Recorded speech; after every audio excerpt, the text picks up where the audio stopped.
Hello everyone and welcome to King Abdulaziz Racecourse here in sunny Saudi Arabia. It's looking great out today. The weather is beautiful. I'm joined by Tom Collins. We're going to go through 12 races this afternoon. Tom, coming off of a really great series of races last week, including some of we saw in the lead in there, and Najib Al-Zaman, a really great Pyramid Arabian. Looking forward to today as well? Yeah, really looking forward to it. We've got a selection of maidens, but also a couple of open races. And here are 3 horses that I'm looking forward to watching this afternoon on the card. First up is Marut, an 89 rated 4-year-old who will look to add to his 4 career wins in race 4 today. Partnered by Abdullah Al-Alfi, the son of Frozen Power should improve for his comeback run in a cup race just 12 days ago. Then we have Medha, you can see here with the red cap. He will look to make it second time lucky for Ahmed Mohamoud and the White Stable in race 6. This son of Practical Joke wasn't beaten far in Taif 2 months ago and now steps up in trip. And finally, look out for Rizq Ala Al-Khaladiya, who will look to win at the 3rd attempt in the Arabian Horses Maiden that ends today's card, race 12. Farhad Al-Faradi rides the son of Laith Al-Khaladiya. We'll also be joined today by Shamila Hanley, who is with us in the parade ring, looking at some of these great horses. Shamila, how are you doing today? Thanks very much, Michael, and good afternoon, everybody. Thank you for joining us live on YouTube. We have 12 competitive races lined up for you today, as always, and 2 very interesting Arabian races. I'm really looking forward to seeing race number 5. I'm interested to see how Alpha Mega looks in the parade ring, because they've stepped him down in trip, which should help tremendously in his favour, and we could get a Wigberto wiggle out of it as well. However, in the first race, I'm really hoping Amarillo Gold goes for gold here in our first contest, so I'll throw it back to you guys so I can have a proper look at these horses in the parade ring. Thank you so much. Thank you so much, Shamila. We're looking forward to this first race, get things kicked off over 1,200 meters. We are joined today by John Blant, who is going to be an eye in the sky, is going to take us through the runners and riders. Michael, many thanks. Yeah, we've got some really good racing to look forward to today. 12 in all. The first is an open contest underway at 3:20 local time over the 1,200 metres. Then we got a couple of maiden races, one restricted to fillies and one over 1,400 at 4:10 for all comers. Then we got a local bred horses open race. We've got a maiden handicap, another maiden at 5:30 local time, a local bred maiden over the 1,600 at 6 o'clock, and then a non-winners of 3 lifetime in the 6:30. And there's more. Got a local bred horses, local bred fillies race. Then we got a fillies maiden, a local bred horses maiden, and that Arabian horses contest to finish. So that's the schedule for racing today. We can take a look at the runners and riders for our opening race as well. Jana Al-Dayar is horse number 1 here. That's in the hands of Sultan Al-Mimoni. 2 is Violent Star, Abdulaziz Al-Faradi. 3 is Kayada, in the hands of Luis Morales. 4 is Taj Neo, Tariq Al-Mansour. 5 is Stanzo, Fahed Al-Faradi. 6 is Emblem Game, Abdullah Al-Hussein. 7 is Miyagi, Abdullah Al-Khamis. Horse number 8 is Sabea Al-Maidan. 3rd Al-Timyat rides that one. Jcsa is the mount of Naif Al-Inazi. Malaka is the mount of Mohammed Al-Ajmi. Horse number 11 is Tabushir, Abdullah Al-Fayruz. Number 12 is Pagan, Alexis Moreno gets the mount. Horse number 13 is Recall the Show for Adil Al-Faradi. 14 is Bashawat, Mohammed Al-Daham. 15 is Amarillo Gold, the horse that Shamila flagged up. Don't worry, Shamila, but I quite like this one's chances as well. Camilo Ospina is aboard, the man who is never too far away from a winner here at Riyadh or anywhere in Saudi Arabia, frankly. Horse number 16 is Ryan's Party for Ahmed Al-Shra. Horse number 17 is Rock Sound. That's the mount of Ricardo Ferreira. Horse number 18 is Manaslu Nawef Al-Mudiani. So full field of 18 got a post for our opening race. It's over 1,200 metres, 6 furlongs, and we're underway very shortly. Horses making their way into the parade ring, and it's back to the studio. Looking forward to what's going to be a very much wide open race. It's going to be a tough one for you to pull apart here.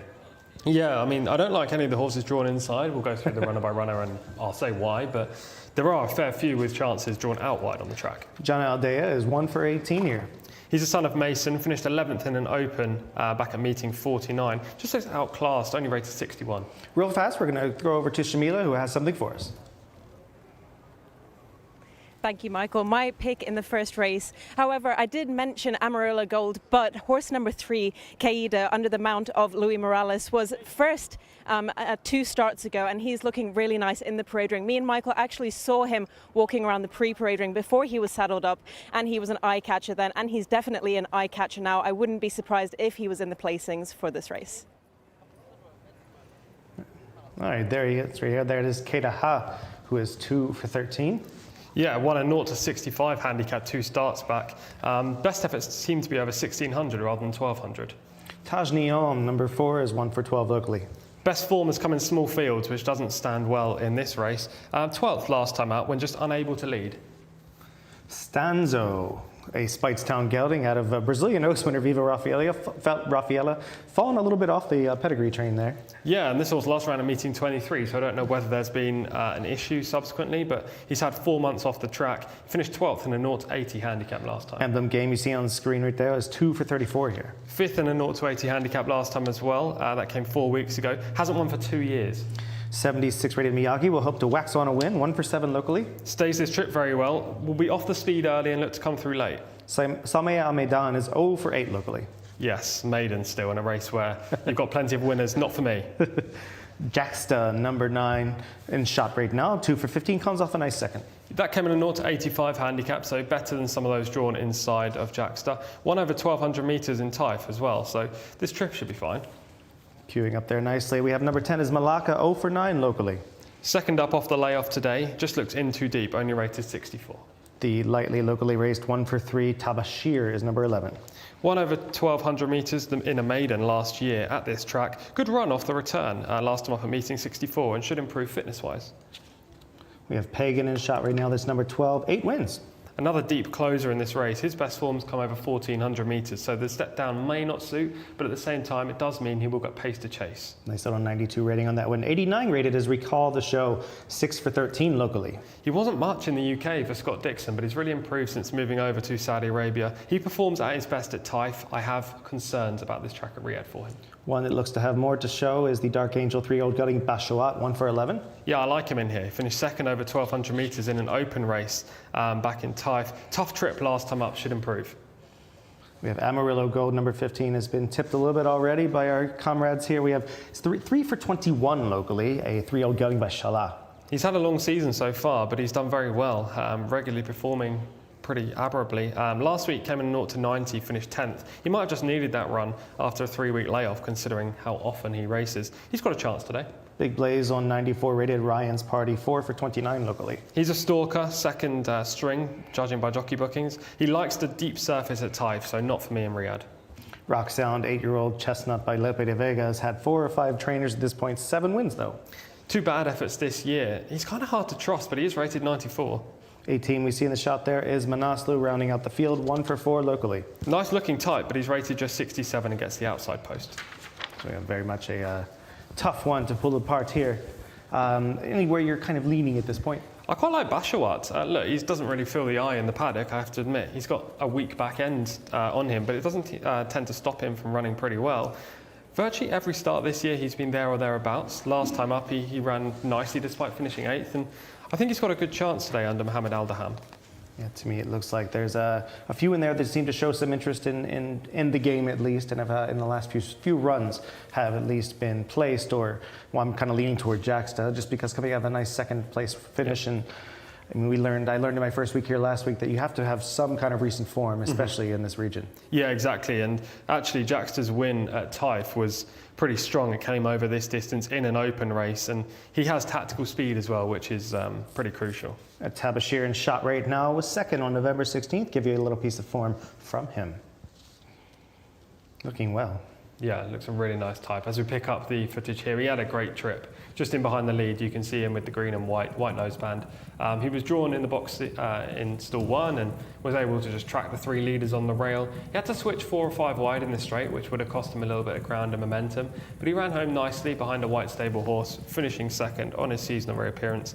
He's rated 80, and this is a step up in grade, but at the same time, he's going to improve from this run, being his first run for a number of months, and he's got to be a player. When you see a horse not quite get through in the slot that they're allotted right there, do you think that's, he wasn't really being pushed along, really being asked? or did he really lose was he shut off by that horse? I think he was a little bit shut off. He had to lose maybe a length or so in the run, so you can mark up his performance. But he's definitely a player today, as we see Jcsa last time up in the yellow and the maroon silks down the outside, making a one-run close, let's say, in to finish second this race. It was a good run. It was a step back in the right way, because this horse disappointed at meeting 57 when finishing just 12th, and it was good to see him return, because prior to this he won in Taif, and there was a question mark whether he didn't handle the track at Riyadh as well, but he showed this day that he certainly does. He was one of the two that I saw earlier, didn't know who they were before they had their saddle cloths on, that caught the eye along with Jcsa. This is going to be to me maybe a pace makes the race. Early in the afternoon, early in the card, we've been seeing these horses that show pace and maybe inside draws having a little bit of an advantage. Not always, but it seems pace to me seem to make the race in these sprints here. Yeah, especially as you say, early on the card when the sun's out, and in these open races as well, it tends to be the fastest horses, obviously, that go to the front and then dominate, because it's a sprint and it's hard to make up ground. Where's it coming from? I think the pace comes from those drawn out wide, so they'll have to track across. It's kind of the reason why I like Bashawat in here, because he has natural early speed. He should be in the first 3 or 4 in the early stages, horse number 14. And if that's the case, he's going to prove tough to hold. He's the son of Dark Angel, who obviously puts a lot of speed into his progeny. Recall the show shouldn't be too far back, but this horse does tend to want further, so maybe he'll be a little further behind than his rider would want, Adel Al-Faradi. I think Jcsa will be a little bit closer than we saw in that footage, and obviously Tabashir, we saw last time up, was in 4th turning for home. He tends to have a little bit of tactical speed and should be there or thereabouts in the early stages. I'm going to lean on, I'm not obviously always going to lose to you in this battle, but I'm going to lean on Jcsa here, coming off of just having a little bit of recent form. A former Amira trainee, big fan of his. Muhurar is a big soft ground sire, and I'm, my feelings towards soft ground horses running on this course. So taking a bit of a stab there. Yeah, and good connections as well. Badan Al-Sibai currently in the top 5 trainers, and obviously Naif Al-Anazi had a couple of winners last week, and it'll be good to hear from Naif again in a post-race interview if Jcsa does win.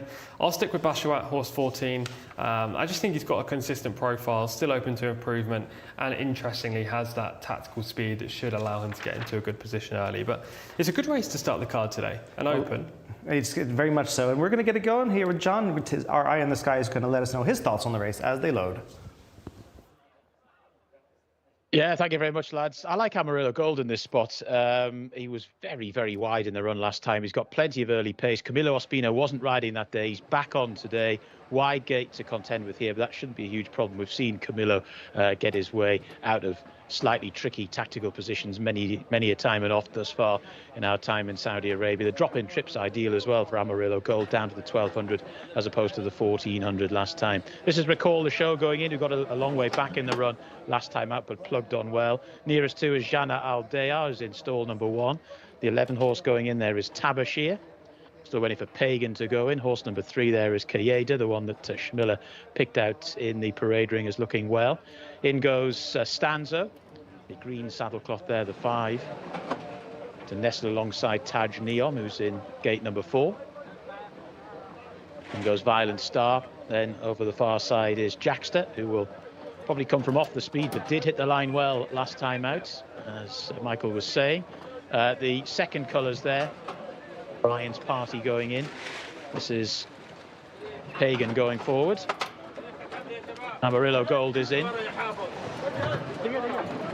Looks like we have a full complement for our opening race. Loaded very quickly, and they're off and racing over the 1200 metres. And a good start was made by Jcsa, actually showing a bit of early pace. So too is Taj Neom in the green colours, and also prominent there from stall number 1 is Jana Al-Dayar. So that's just about your early leader. Taj Neom still very much up with the pace. Then we got Amarillo Gold, who's working down from a wide draw in the hands of Camilo Ospina. Jcsa is just being shunted back through the field a little bit. Right round the outside, Rock Sound is also prominent. The next wave is headed by Kaida, who's towards the inside rail. Also there is Malika in mid-division, the red cap towards the wide outside. Trying to get involved is Bashawat, but on the 3 wide train as they start to swing round the bend. They'll be levelling up for home very shortly. And it's Jana Al-Dayar to on the outside. Amarillo Gold has had a much better run round the bend than last time, and Amarillo Gold has hit the front to Jana Al-Dayar, who's racing in second. Down the centre of the track, trying to get going in third is Rock Sound, and then Taj Neom. But it's Amarillo Gold who's hit the front to Rock Sound, who's now throwing down the challenge in second. Amarillo Gold, though, finding a bit more for Camilo Ospina out in front. Goes on by a couple of lengths to Taj Neom, the grey, who now moves into second. Amarillo Gold and Taj Neom racing up towards the line. Amarillo Gold needs that line. Taj Neom is diving to the wire. They go, it's close. I think Taj Neom just got there over Amarillo Gold. We'll wait and see. Rock Sound finished in third, tight for fourth as well. Could well have been Ryan's Party getting going to get that. Taj Neom in the closing stages, and Tariq Al Mansour has cut down Amarillo Gold, who looked for all over the winner. Camilo Ospina just doing what Camilo Ospina always does, getting a horse even drawn wide into a very good early position. But in the end, Taj Neom, who just nestled in behind that pace, was never too far away. The early speed holding up here at Riyadh, as it often does. And Taj Neom has scored. Amarillo Gold in second ahead in the end, separating them. Might have been wish fulfillment on my part, thinking it was close there at the line. In the end, it wasn't really. Taj Neom has won it. Amarillo Gold in second, and a bit of a gap back to the third. They were waiting for a ruling on that. Staying on very well was Pagan, actually. And also there was, from the back of the field, Ryan's Party. And Rock Sound was still there too. Rock Sound was also prominent throughout, but it's Pagan who's got up to finish in third. So Taj Neom has won the first race. Tariq Al Mansour aboard. 2 wins now from 13 career starts. Has cut down Amarillo Gold. Bad news for myself and Shamila, both of whom tipped that one up. But we were foiled in the final stride by Taj Neom, who got in to win. That was your 1, 2, 3, 4 there in our opening race, the first of 12 here at Riyadh this afternoon. Plenty more to come. Stay tuned.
Well, Tom refused to be outdone by these amateur tipsters trying to steal his thunder.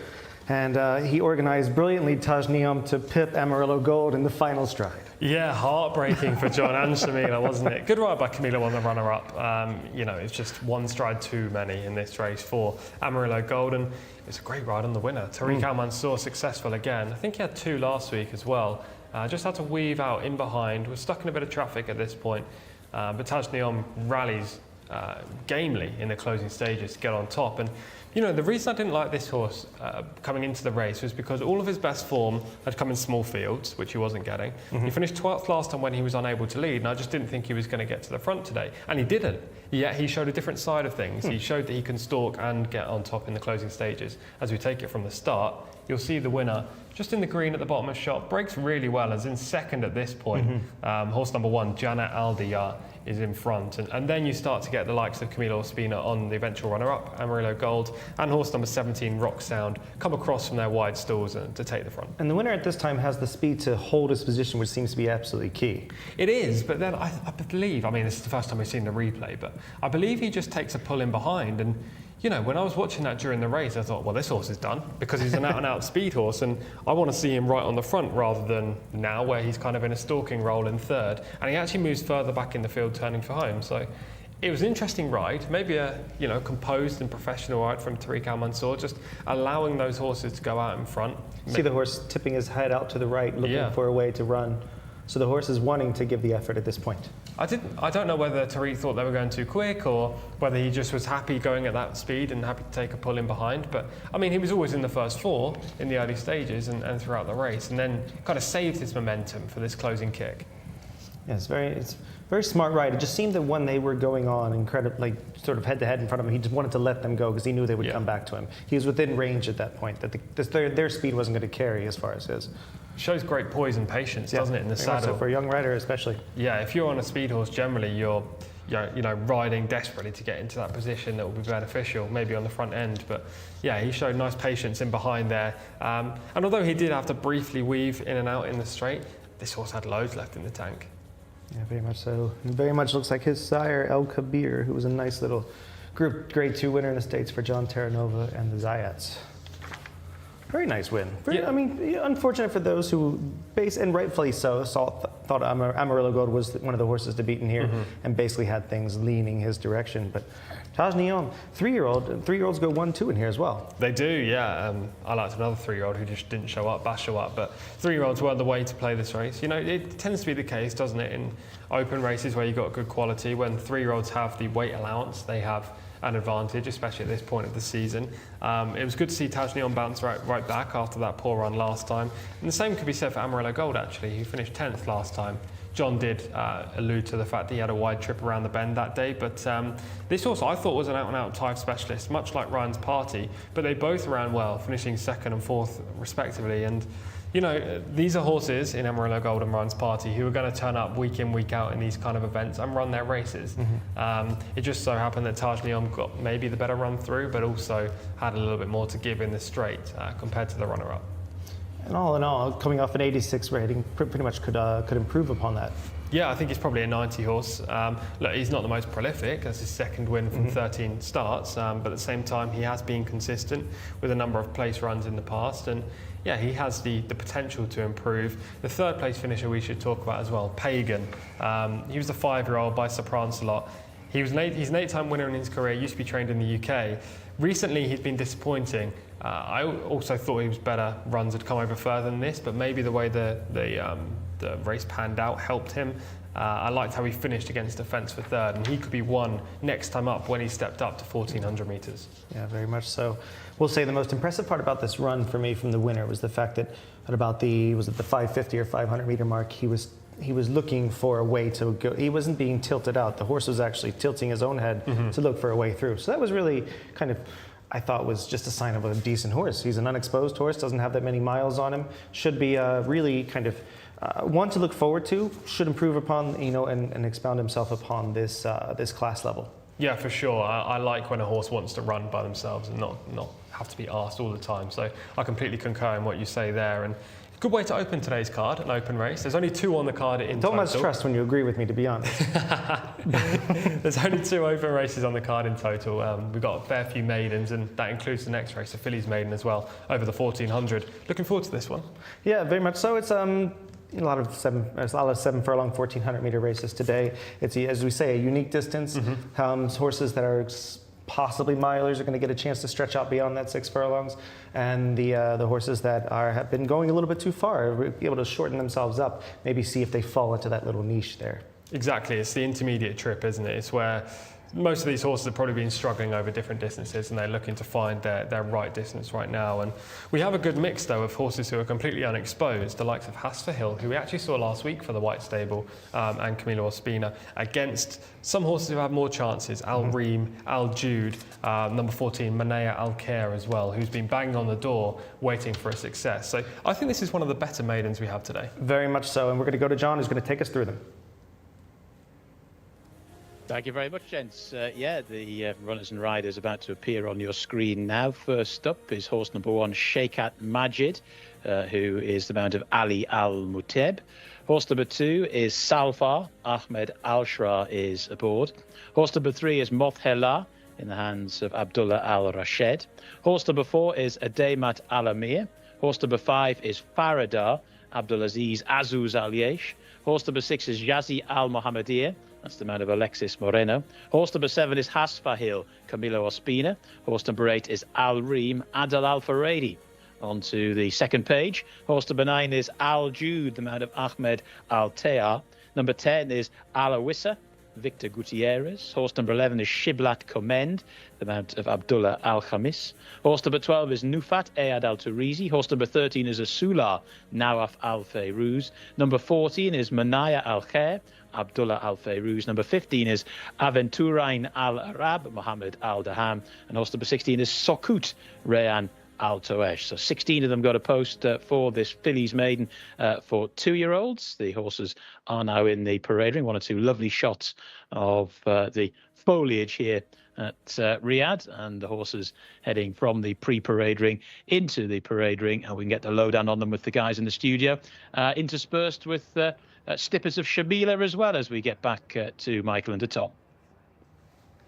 Looking at all these, anywhere you're kind of leaning toward early? I mean, it looks like this seems the kind of race that you in particular are going to have trouble pinning it down to 1 or 2. Yeah, there are 4. There's 4 on my shortlist at this stage. I think you can definitely narrow it down to those 4 as the most likely winner. I'm not just taking a small grasp. I think those are the 4 that have the chance. You know, horse number 7, Hasfer Hill. Horse number 8, Al Reem. Horse number 9, Al Jude. And horse number 14, Manea Al Khair. I think the winner will come from those 4. Just the 25% of the field. Yeah, and I'm yet to decide which one. That's okay.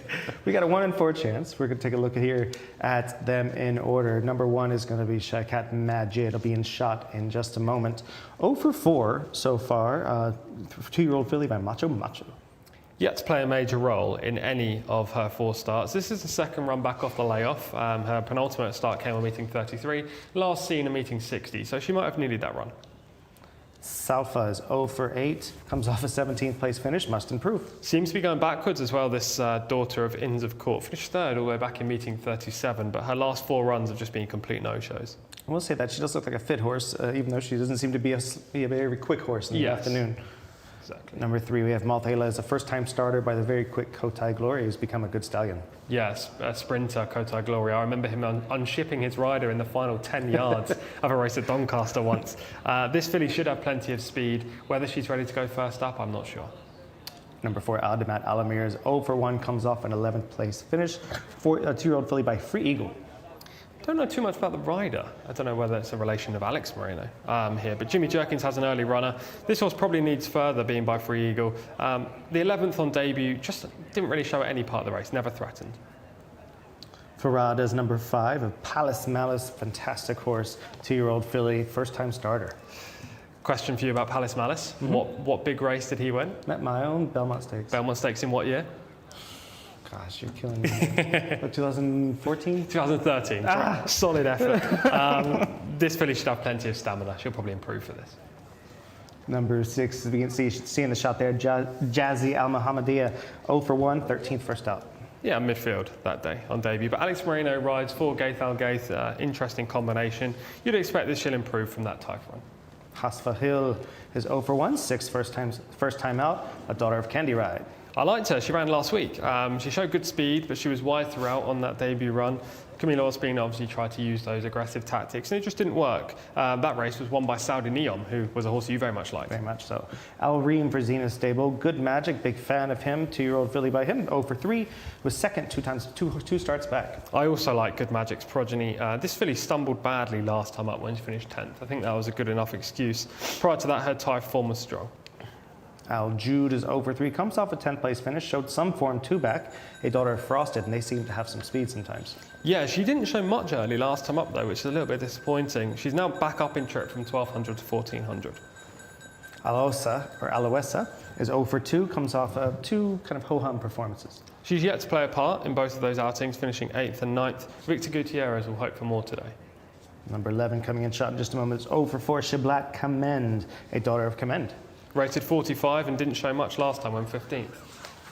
Nofat is number 12, 0 for 6, comes off a 14th place finish, but was 4th the start before. Needs to bounce back to that kind of performance. If she does, then she could be a place player. The likelihood is she'll be outclassed in this field. She is right there, looking well, being saddled up. Right now we have number 13, Osula, coming in shot, 0 for 3, and comes off a 4th place finish. Slowly heading in the right direction, finishing 6th on the penultimate outing and then 4th last time. Again though, facing better opposition today.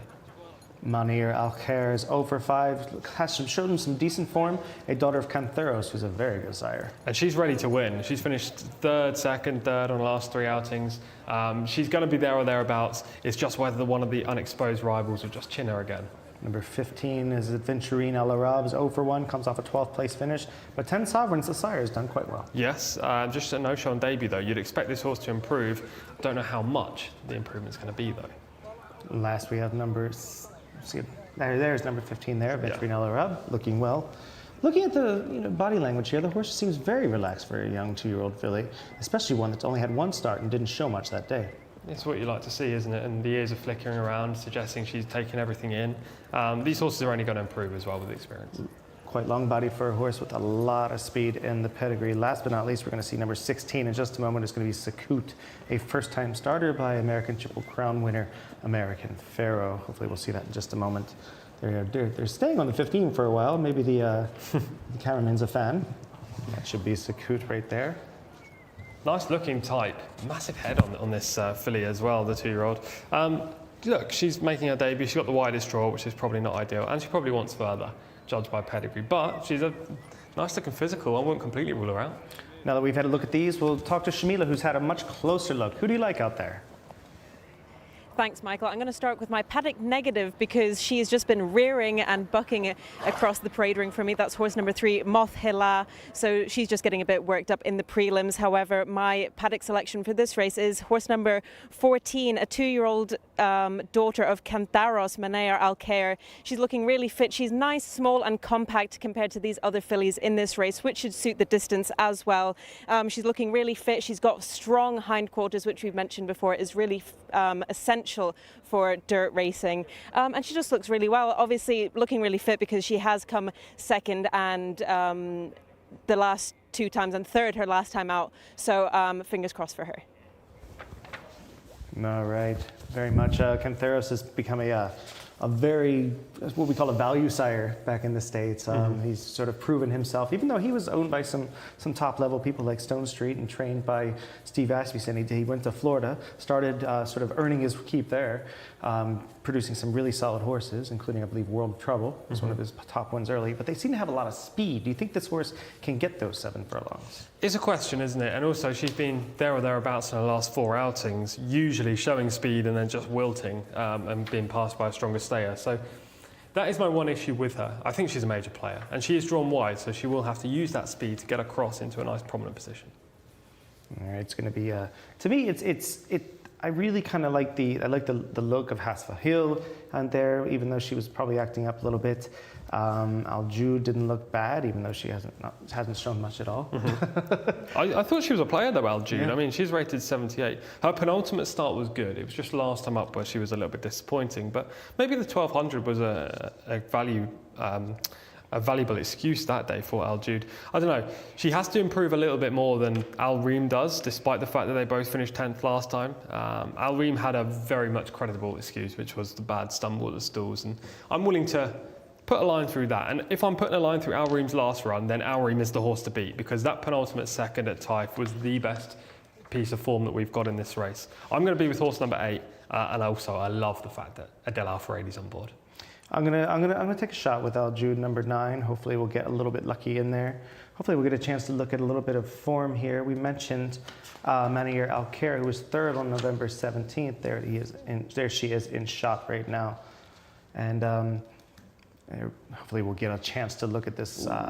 Look at this footage. There's number 16. First time started, looking very keen right now. Yes. Sakut. Which is quite a surprise for an American Pharaoh. They usually do not show a lot. They're usually more serene, like he was. He was a very notoriously or famously very relaxed animal. Yeah, Sakut seems to be very keyed up right now. Hopefully she settles down a little bit, because I'm interested to see how she runs. She's got a nice pedigree, and as I say, she looked relatively nice in the prelims as well. So she could be a nice prospect. In shot there, we have Hasfahil, who has the connections and the pedigree as well, being a candy ride.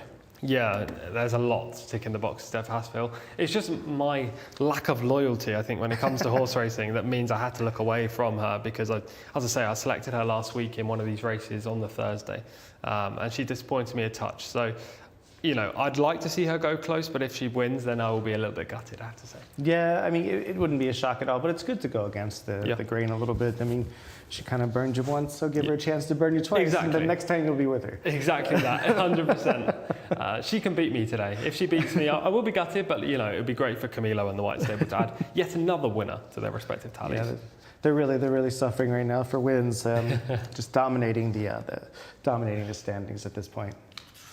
Here we go, Manier Al-Khair, as the aforementioned number 14 in here. This is he's over 5, but comes off a 3rd, 2nd, 3rd, and 2nd in the last 4. Yeah, she's super consistent. That's her main asset. You know with her that she's going to be there or thereabouts, whereas you can't say that for many horses in this field. We'll pick up the footage of her racing last time up on November 17th. There we go. And we can see right now. She finishes this race okay. I'm just a bit worried about the trip. This is over shorter, 1200. Yeah, over the 1200 last time up, and she finishes okay. She's a bit one-paced, but she passes beating rivals. As you can see, briefly hampered there, and the jockey has to stand up in the irons. Maybe that cost her an extra length. You know, the way horses finish can sometimes flatter them. She's passing horses who are very much going backwards here. I like that she got a little second effort there at least. So, I mean, yeah, she is passing horses, but you did see her switch gears. For sure, yeah, for sure. It's just whether she can do it again today. And I think she's going to be using that early speed from the wide draw. She has no real other option, and therefore her finishing kick may, you know, be affected by the fact that she's got to use her speed at the front end of the race rather than the back end. Yeah, it's going to be an interesting pace scenario. Who do you see going to the front for sure? I think Manier Al-Khair, horse 14, but definitely Hasfahil, horse 7, has to go forward. Camilo will want to be very much aggressive on her today after being caught wide on the bend last time when trying to use her speed. I imagine she'll break forward. I'd like to see Al Reem also be up with the pace. I don't think she'll be right on the front, but Adele Al-Faradi is known for being quite aggressive with his horses as well. He always tends to find the best possible position, despite somehow, you know, riding a lot of horses out in stall 17, 18, 19. So she should be there. Logic to me says that Hasfahil is the horse to beat in here just because of all of the things we mentioned before, everything from one of the best pedigrees on the page to the connections, who will surely have this horse ready to fire second round up. But Al Jube to me presents one of my favorite angles, which is they have a young horse having 2 decent starts where they improve from start 1 to start 2, and then they have a line through race where something just didn't go right, and it didn't go perfectly for them, and then they bounce back in a big way. We've seen it in a short period of time, and I'm gonna stick with Al Jube. You're gonna stay with Al Reem. Yep. And we'll go up and see who John thinks or who he's leaning toward, and for the call of the race. How you doing, John? Thanks very much, Michael. Yeah, I'm a Hasfahil man here. It was a reasonable effort first time up. I know that Tom was slightly disappointed with it. The horse that finished 4th that day is rated 68, so she's around that sort of level already. She was against the boys on that occasion. She's back on against her own sex here, and I think Hasfahil can go very well for that man, Camilo Ospina. There's Shiblat Command going in the purple colours. Al Reem, one of the fancied runners to go in as well. There in stall 5 is Faradar. There is horse number 7, Hasfahil, going in. The 15 is Aventurain Al Arab. Two to go. Aventurain Al Arab is the last to go forward here. 1,400 metres for this fillies maiden contest. They're off and racing. Very, very awkward start there for Alessa, who was knocked around a bit in the early stages. Very good early speed from Hasfa Hill. The green cap, the sheepskin noseband goes forward as we expected. Ademat Alamir is also prominent, as indeed the red sleeves of Al Reem, who's also not too far away from the pace. Shiblet Commend is in the purple jacket with the white cap prominent, so too Manea Al Khair in the green colours. Very wide on the track at the moment. Aventurain Al Arab, also Sokut, is very wide on the course too as they start to make the swing here, opening 400 metres in 25.454 seconds, and it's Hasfa Hill that's just about leading them to the red jacket of Ademat Alimar racing in second. Then in third spot Al Reem, who's definitely poised. Then up the inside rail Moth Hilar, who's now making a little bit of headway. Right round the outside Manea Al Khair is trying to get going as well, but this Hasfa Hill's had a lovely run round so far and leads by 2 or 3 lengths as they swing for home. Two in second position Ademat Alamir. They're then followed in third by driven along Al Reem. Right round the outside Manea Al Khair is trying to get going, but Hasfa Hill has slipped the field here inside the final 400 metres now, and it's Hasfa Hill by 5 or 6 lengths and piling on the pressure out in front. Ademat Alamir racing in second. Down the centre of the track Al Reem is trying to get going, but they're all getting going in vain behind Hasfa Hill, who's well clear and racing up towards the line. A near miss for Camilo Ospina in the first, but he's going to find the bullseye here in race number 2. Hasfa Hill the winner. Two in second position Al Reem. They were followed home in third by Ademat Alamir, and the fourth horse home was Manea Al Khair. Yeah, Hasfa Hill has improved from start 1 to start 2, as most racehorses are entitled to do, and she looked reasonably promising without being anything out of the ordinary on debut, and she's gone back amongst fillies here and just been a bit too strong for them, and it'd be interesting to see what they will do with her next. It was a good effort. 1 minute 26.83 seconds, the winning time. Obviously it needs to be compared with other 1,400 metre races today, and there are another 2 of them to do that with, but visually she did the job. No doubt about that. Camilo Ospina, as he so often does, made sure that he was on the front end or very close to it. Al Reem has done a very decent race in second, has probably upheld the level of her form. Ademat Alamir finishing in third, and the fourth horse home there was Manea Al Khair. Al Jude got into the race late, a bit like how she ran last time out as well, but probably needs to be able to develop a bit more gate speed to really cut the mustard here at Riyadh, given what we know about racing here and indeed at TAFE thus far. But Hasfa Hill has won by 5.5 lengths in the end, the official margin. Yet another winner for the White Stable, King Abdullah bin Aziz and Sons, and also Camilo Ospina, who's flying at the moment, the Colombian at the top of the title race. He's been a stalwart of racing here in Saudi for many years now, and well, you're just about guaranteed at least one winner. And as many times I've been sitting here, the one winner has turned into 2, 3, 4, or maybe even more, and we'll see how he gets on today. But he nearly won the first, and he's now won the second.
very impressive win there for Camilo Ospina. First of the weekend. I'm no doubt there will be many more wins for him.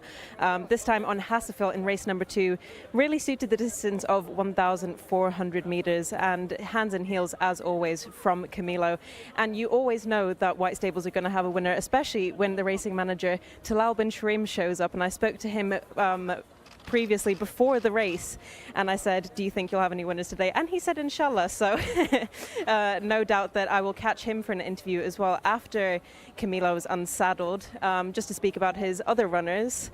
However, really good ride from Camilo Ospina there, as always, and he's just weighing in now.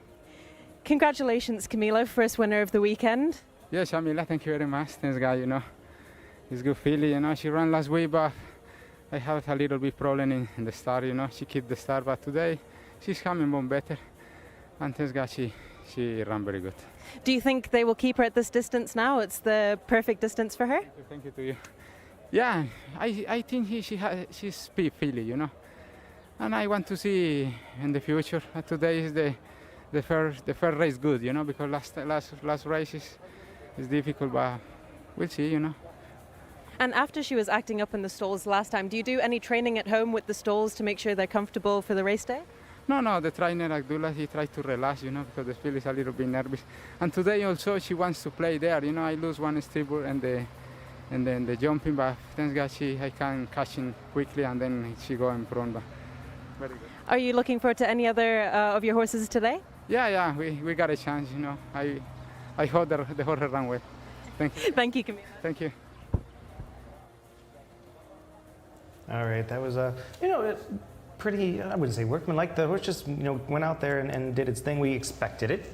We both took a shot to try to just sort of get lucky against the obvious choice. But I don't think either of our horses were disgraced by any means. No, they both ran well. My selection, Al Reem, was a good second. Obviously not good enough to win. Hasselfeld was in a league of her own today, but your pick, wow. I'm going to watch on the full race replay. We'll see right now. Watch horse number 9, Al Jude, yellow and black, right in the middle of shot. Just gets squeezed between horses 8 and 10 and is already in last at this stage. Now, if I stop the race here, and we knew what was going to happen after a furlong pre-race, you would have never picked this horse because it's virtually impossible to win from this position, right? And this horse is taking everyone's dirt at this point. And one thing I do like is the horse isn't rejecting it too much and is trying to settle as much as possible. And it's probably why we see what we see later on in the race. Yeah, she really picks up the bridle late. I don't know. Obviously, she was being efficiently ridden after what happened. She wasn't immediately rushed up. So they did save energy, but just watch her late in the yellow and black. And also the way this race is, the way they're relatively bunched together, which means they aren't going as quickly early on in the race. They're starting to spread out now, which means that Ospina has touched the gas, the petrol a bit, and asked the filly to go on front. Yeah, he was only a length clear in the early stages, then come around the bend, he stretched that advantage to 2 lengths. And you can see Al Reem, the eventual runner-up, and my selection in the blue and red, Silks back in 3rd. She's going further and further back. She's now 4-5 lengths behind the leader when that margin was just a length at the top of the turn. So Ospina really put the gas on as they came into the final 500 metres. And Hasselfeld, in fairness, has picked up really nicely. Hopefully from this overhead we'll see your horse finish, but I doubt it. She might be just out of shot. Yeah, for what we cannot see at this point is flying on the outside and finishing a very good 5th there was Al Jude, who is definitely one to put a big asterisk next to for her next run. Yeah, absolutely. I think there are a few horses you can take out of this race. The first 3 finishers, Hasselfeld beat Al Reem, beat Adamat Alamir. They were first 3 throughout. So, they had the run of the race. Speed is holding up in the early part of the card. Maybe it's race by race. This race, they didn't go hard up front, which is what you touched on earlier. So those who were forwardly placed were well positioned, as we just see the shot of the start again, and your horse right in the middle, yellow and black, squeezed out of things. Almost literally game over at this point. I mean, most fillies at this age will not, they will have zero interest in turning on the gas at that point. They will just basically reject everything and finish where they started in the end. And back to what I was saying with the pace holding up, she was the only one to make late inroads, and she made them quickly as well. I know she was beating tired rivals that were going backwards, but even at this stage, she's not in shot right now. There she is, right at the back of your screen. You can just see the yellow touch of colour on the silks. She must be 15 lengths back turning in. Now, she doesn't make any impression on the first three, but she does run home powerfully into fifth, and being by frosted, you suggest maybe 1600 will be a good trip for her as well. Very much so, and I don't see any problem stretching out the winner as well. She's a candy ride, they have a lot of speed, but they also usually, almost always, can go up to a mile. And it's just another tick in the box for Saudi Neom, who stuffed his filly last week. Yeah, and Saudi Neom, we were both very impressed with, and very much. I'd like to see the rating on it now. I haven't seen the update. No, I haven't either. I haven't. But she looks good. Yeah, very much what's on my radar for proper stakes races moving forward, especially in her 3-year-old season at the turn of the year. So very nice performance there from Hosfahil. We tried our best to beat her. We failed miserably, but... You have to take shots sometimes, though. I mean, I am master of the obvious on quite a lot of occasions, but at the same time, in a race like that where you could make plausible cases for a couple of the others, it seemed like a race where, you know, you didn't want to always just stick with the white stable Camilla horse. And as I say, a horse can beat me once, and she beat me last week, but she's not going to beat me twice, so I had to go against her today. We're going to stay at 1,400 meters and a maiden, but this will be 3-year-olds in this last spot, and this is going to be what I think is probably a wide open race as well. I mean, you're going to have a lot of trouble going through it, but first, we're going to go to John, who's going to take us through these runners and riders. Yeah, thanks, Michael. This is a race for fillies and colts, but there are no fillies actually taking their chances here, so it's colts and geldings. Sakar is horse number 1, the man of Mohammed Suleiman. Horse number 2 is Hadi Nazar. Abdulaziz Al Said is aboard. 3 is Al Muharrir, Fahed Al Faredi. 4 is Saudi Magic and Camilo Ospina. 5 is Al Modajal, Alexis Moreno aboard that one. Tarlo is horse number 6, Rayan Al Toesh. Horse number 7 is Yum Saeed, that's the man of Hamza Saad. Horse number 8 is Munshine, the man of Ayad Al Tarizi. Second page now, Asal, horse number 9, Abdulaziz Al Faredi. Horse number 10 is Rez, formerly trained by Richard Fahy, making Saudi debut today. Yusuf Al Hussein is riding. Horse number 11 is Mikdam Al Sad, Abdullah Al Khamis. Horse number 12 is Bashir Al Anair, Abdullah Al Rashed. Horse number 13 is Waedni, that's the man of Abdullah Al Kradis. Horse number 14 is Al Moasses, Adel Al Faredi. Horse number 15 is Nabe Al Ayez, jockey to be confirmed on that one. Horse number 16 is Azizan, the man of Mohammed Al Ajmi. Third page, Al Nahel, Nawef, I should say, Al Mudiani, and horse number 19 is A's Neaf in the hands of Luis Morales. So a big field of maidens for this race. They're in the parade ring now. We're going to take a look at them in the capable hands of Michael, Tom, and Shamila. And do note that 21, we're told Chasing the Flag does run and will break from 17. We're going to go over what's going to be, you know, a hard race for you to pull apart. But we have some in here, just like the last time. They're a year older. All of them about to turn 4, but some have shown some interest, and you have some horses that are completely unexposed who could do something and surprise us. Yeah, hopefully.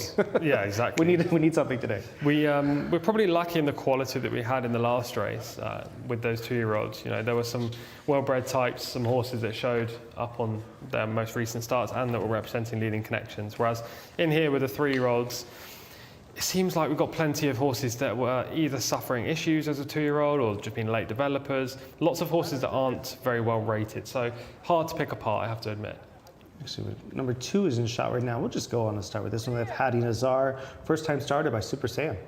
Debutant for an owner and trainer that's owner/trainer, the same guy, Abdulaziz Al Khaji, that's not known for first time out winners. So I'd be looking elsewhere. Number 3 there is Al Muharrir. 0 for 7 comes out of a 10th place finish by Runaway and Hyde. Very speedy sire. Showed very little on debut. Farhad Al Faredi rides today, which is a positive, but at the same time, he's going to need a big step up on that seasonal appearance. Saudi Magic will indeed need that to improve upon a 14th and 13th in his last 2 runs. His best effort came over 1,200 metres so far, just nothing over 1,600 metres the last twice, but Camilo's on and the dropping trip could spark some sort of improvement. Odajal with the nose band on there, 0 for 6, comes off a 9th place finish. Very wide last time up. It was a good effort though, finishing 9th. Prior to that was a talented second as well, and a pretty good field for this kind of grade. 3 months off the track has to be the main worry. Tarlo's 0 for 6, a 3-year-old gelding by Kodiak. And he's shaped like a sprinter, much like Kodiak was as well. Number 7 is Yum Saeed, 0 for 5, had a couple of fourths in his runnings.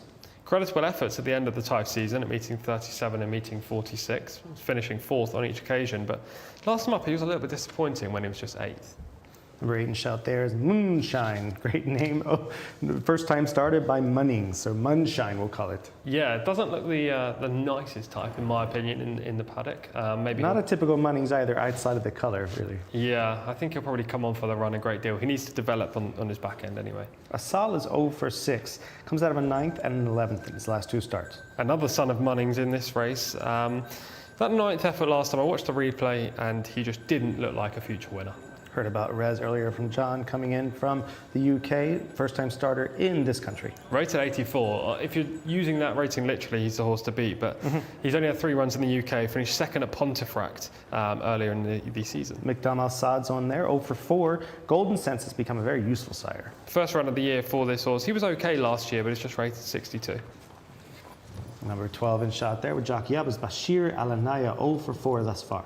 This horse shouldn't be a maiden. He had the perfect opportunity to win last year. He came there looking like the most likely winner and then completely hung fire in the straight. Coming off a long layoff, not for me. Well, and he rated a lofty 37. Yeah. 0 for 3 comes off an 18th place finish. Not the right direction. No, I have nothing more to add. Almo SS is 0 for 3 also, and come off a 13th place finish, but somehow is rated almost 30 pounds higher. Yeah, he showed speed last time. Faded really badly on the turn for home. Maybe he needed a run. He gets a Del Alfredi on board, but he's probably not going to stay the trip well. Number 15 is Nabay Alayez, is a first-time starter by Dubai Destination. Should get further. Looked an okay type in the paddock. Speaking of getting further, Al Nahel is a son of Australia, first-time starter. Just didn't look like was this? Oh, no, yeah, this horse has got a great chance today. Jimmy Jerkins first up. Not an angle I love, but this is a pretty weak race. And Australia he must have going 7 furlongs, though. Yeah, he'll stay late. I mean, look, it's a very hard race to make a case for anything in here. Wouldn't shock me. Would not shock me at all. Jimmy Jerkins can get it done, and we'll all love it. Ayaz Nayaf. Yeah. Ayaz Nayaf, number 19 there. First-time starter by Ashib. Powerful connections, Gaith Al-Gaith and Luis Morales, but the wide draw first time out, it's a bit of a negative. I'm willing to overlook it for Al Nahel, but not Ayaz Nayaf. And last but not least, we just saw him in shot, was chasing the flag, 0 for 13, must improve. Very interesting runner in this race though. Reserves, do not overlook them. This horse is rated 77, was pretty talented in the UK by US Navy flag. Yes, the 4 Saudi runs haven't been great this season, but you know, he's probably capable of taking a step forward. Shamila, this is a tough one. Who looks good out there? Thanks, Michael. Honestly, it was really tough for me out here as well. I was torn.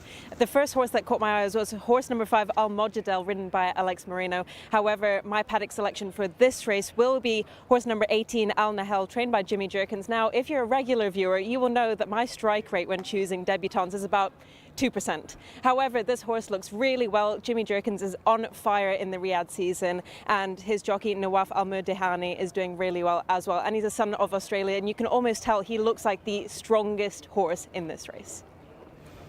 All right, very much a strong case there. You know, even though he has a lot of marks against and marks for. Yeah, I mean, I kind of want to come down on the same horse. The thing is, like, there's just not much in here. Not many horses that have shown good talent so far. And when that happens, and you're obviously analysing the race, you tend to try and find the horse that is open to that improvement and, you know, could be a 70 rated animal. That might be all you need to win this race, despite the fact that Rez is rated 84 and chasing the flags 77. I just feel like Al Nahel has the capabilities of being the best. It's just whether to trust him first up over the trip. Look, he's the most interesting runner in the race. I think we can say that. I will say that Jimmy's sort of reputation back home would be never first time up. Yeah, for sure. It's usually second time up, they'll show something if they are anything that first time. He won't ask them to do too much, but yeah, second time up, you'll know what you have. Yeah. So it would be a shock on that level, and also it would have to be a very good horse to me, especially being in Australia going 1,400 meters. I mean, I don't know the last time I saw one. Broom, and when he was 2 years old, I think it was the last Australia I saw do something similar, and that was a while ago. Yeah, it would. There's a lot telling you that this horse cannot win today. It's just, for some reason, he's been the default selection for maybe myself. I'm not completely decided yet, but definitely Shamila. The horse I actually liked in here, and I will come clean, is number 17, Sam 6, but unfortunately he's a non, which has left me in a position where I'm struggling for a selection. I thought Sam 6 was the horse to beat. So. I mean, you seem to fancy chasing the flag a little bit. You know, you sort of piqued your interest there. Yeah, I do like him. I think he's got a good chance. But again, there are negatives. Like, he's north from 13. We haven't seen him since meeting 32. He's breaking from a wide stall. You know, there is no horse in here with proper cast iron claims. A horse where you can say, this is a real solid runner in the race. Maybe Rez, horse number 10, just judging by the rating. But I personally just don't believe the rating. Not the Saudi issue, it's just the UK rating, which has basically been copied across here. And, you know, this horse showed some ability when he was second at Pontefract on his second run, I think, for Richard Fahey. I just don't know. I mean, he's been sold since, and he now joins Bedan Al-Sabai, who's a leading trainer here. And if he can repeat that Pontefract, I mean, Pontefract to Riyadh is like chalk and cheese. You've got a turf track that's, you know, very idiosyncratic, and then you're coming here to a dirt oval. So there's a massive difference for Rez. Look, I'm finding it difficult to make a selection. I'm going to tentatively just say Al Nahel because I want him to win, but there's no confidence behind it, Michael. Yeah, I mean, to me, I'm going to kind of lean toward the horse that we absolutely did not like in the parade ring, but I love Munning's first time out. And I love the name in Munshine. I just think that they went for it, and I'm here for it. Really nice pedigree on this one. Hasn't, you know, obviously had a chance to show anything, but a lot of times the Munnings has a really nice record first time up. And the seven furlongs, 1,400 meters is exactly hit him on the nose and his offspring. So I'll give that one a shot. I have zero confidence. If it wins, it's a freak happening kind of a shot. We're going to go up to John and see who he likes in here and hear the call of the race. Thank you, guys. Yep, they're down at the start. As ever here in Saudi, the loading up process will be efficient, so it won't take too long to put them in. I like Al Modajal here, but it was a head scratcher of a race. If we just go back through this horse's efforts thus far, his best was over the 1,400 meters 2 starts ago. I like the arc of his run on that occasion. Good gate speed, into a nice position early, was able to sustain it throughout the race. I think at the moment, at this stage of his career, 1,400 is the trip. Now, there are lots of possibilities here, horses that have been touched upon who either improve for 1 or 2 runs or even be good enough on debut to win this. But I think in terms of safe form to side with in the book, Al Modajal in the hands of Alexis Moreno is the way to go here, but we will see. There are certainly 1 or 2 that you might want to keep an eye on for the future. And of course, when a horse like Al Nahel gets the kind of positive report from the parade ring like that from Shamila, well, you've definitely got to keep an eye on things. Interesting, the point as well that Michael was making about Jimmy Jerkin's runners first time up when they used to run in the States. So obviously I wouldn't have thought his modus operandi would have changed a great deal here in Saudi. So to coin a cliche, anything this horse does today is a bonus with the future in mind. So we will see. They're still circling, but they're going to be called forward very shortly, one would have thought. And the first one to come forward is Asal in the hands of Abdul Aziz Al Faradi. Or Adil Al Faradi, I should say. Next to go in is Hadi Nazar. Azizan as well to come forward. There's my selection, Al Modajal, with Alexis Moreno up. 6 career runs in all for this season in Saudi. The 21 going in, chasing the flag, the reserve that does get a run there, the maroon and yellow colours of Waadni. Horse number 13, Dullar Al Kredis. Horse number 8 is Munshine, Ayad Al Turisi. Blue blinkers for that one. Just make a note of these things in the race calling game. As nestled in there alongside Asal. There's Hadi Nazur, who's out the back. There's Azizan, horse number 16. We've got the check colours of Al Muharrir. Fahid Al Faradi rides Al Muharrir, 1 run thus far. And that was a 10th placed finish. In goes Rez. Yeah, I tend to agree with Tom. There's not a huge amount of positive form to hang your hat on yet about that horse in the UK. Might be quite useful, but it's still an unanswered question. Saudi Magic to go in. Ospina looking for a quick double. He's produced a bit of Saudi magic in his time, and he's aboard a horse of the same name now. Al Muharrir goes in. Stall number 3. That was Mikdam Al Sad to come forward. Mikdam Al Sad is in. Here comes Sakar. Saddlecloths, of course, corresponding to the gates here. 15 is Nave Alays. The orange colours and cheek pieces as well. And the last to come forward will be horse number 14, Al Moasses, in the light blue and brown colours. So we're down at the 1400-metre start. Just waiting now for Al Moasses to go in. Bumper field here of maidens. Al Moasses is in. They're set. They're ready and they're off and racing. Slow start from Munshine, who's very awkward out the gate. Good beginning from a Rez, who goes forward in the early stages. Another one that wants to get into a good early posse is Basha Al Anea towards the outer or the wide part of the track. Al Modajal is also prominent as well in the early stages, as indeed just nestling in behind the pace is Mikdam Al Sad. Bashir Al Anea not too far away either, and the red colours towards the outer is Al Nahel on debut, getting into good early posse as well. So it's Al Nahel that leads, to Rez, who races in second. Then right up the inside there is Saudi Magic, Camilo Ospina taking up his usual position. Al Modajal is also prominent there, the sheepskin noseband, the grey cap.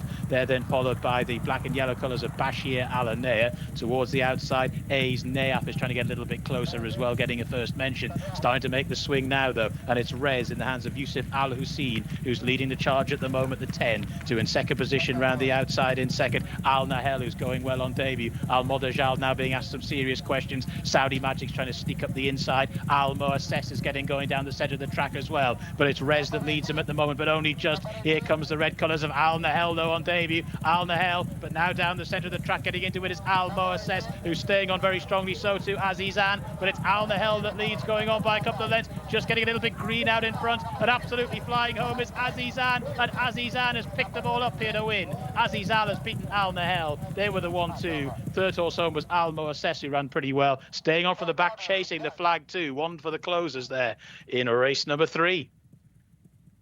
Azizan, from a position quite a long way off the pace in the hands of Mohammed Al Ajmi, has gone on to score. On only start number 2, has improved greatly on the first effort and has come from quite a long way back. There was a competition for the early lead and a time of 1 minute 26.51 seconds there in race number 3. And Mohammed Al Ajmi, not a name that we see too often on the winners roster here at Riyadh, but he's timed that one very nicely. Al Nahel, that's a very, very promising run first up, no doubt about it, in second. Al Moasses produced a bit of a run down the centre of the track from off the pace as well, and chasing the flag from a different part of the Arabian Peninsula has finished in 4th.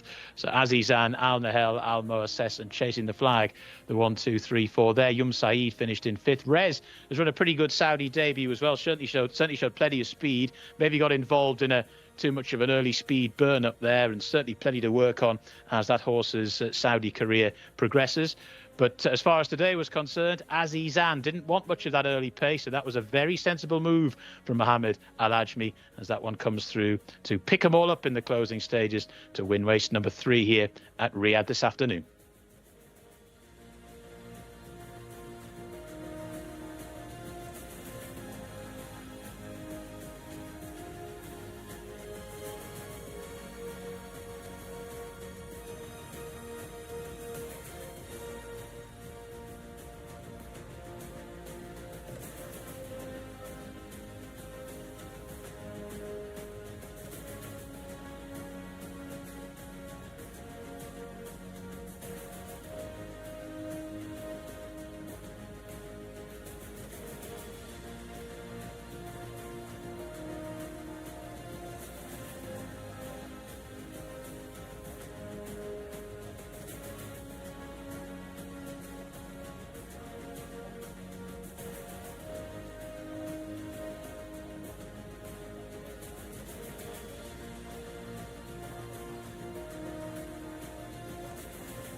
Well, I, for one, definitely expected that.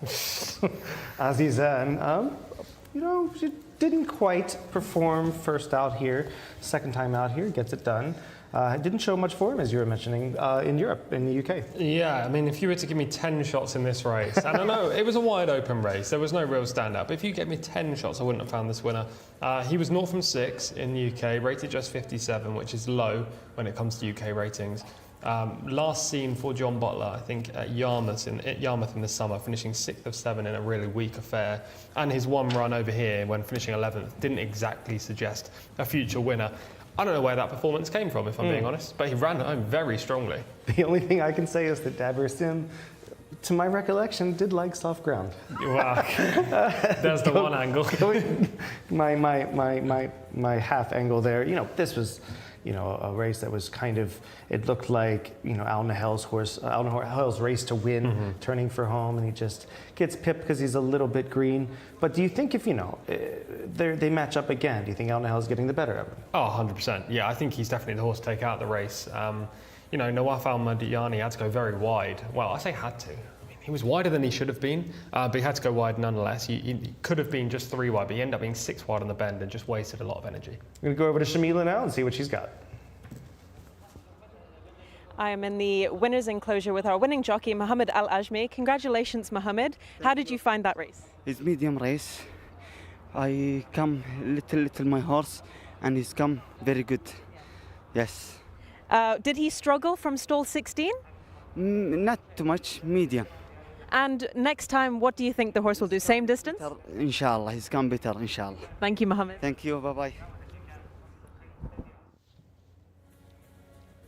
Let's see the start here. Some horses decided not to start, including mine. I think I'm batting a nice strike rate for horses that do not want to start. Yeah, it's a crazy strike rate. I mean, I feel like you're doing it on purpose now. But yeah, Munshine just wanted no part of the race in the early stages. A couple of the others made a bit of a Horlicks at the start as well. But you can see right out in front, the eventual runner-up, Al Nahel, my selection for Jimmy Jerkins in the red silks, has already taken the lead. Yes, he loses it on the bend because he's 6 wide, but he's shown good early speed for an Australia. Yeah, I'm going to have to look deeper into that female side of the pedigree because that's some immense speed, considering all things considered. Yeah, for sure. I think at this point, Nawaf on board the horse in second in the red could just push up and get on the shoulder of the leader, which was Rez, and he doesn't need to be 5 wide around the bend at this point. Maybe just losing a little bit of ground and momentum at this stage of the race, and that could have cost him later on. Yeah, very much. To me, looks like he does cross over at this point, try to get down. Maybe it was the camera angle that wasn't very, kind to him.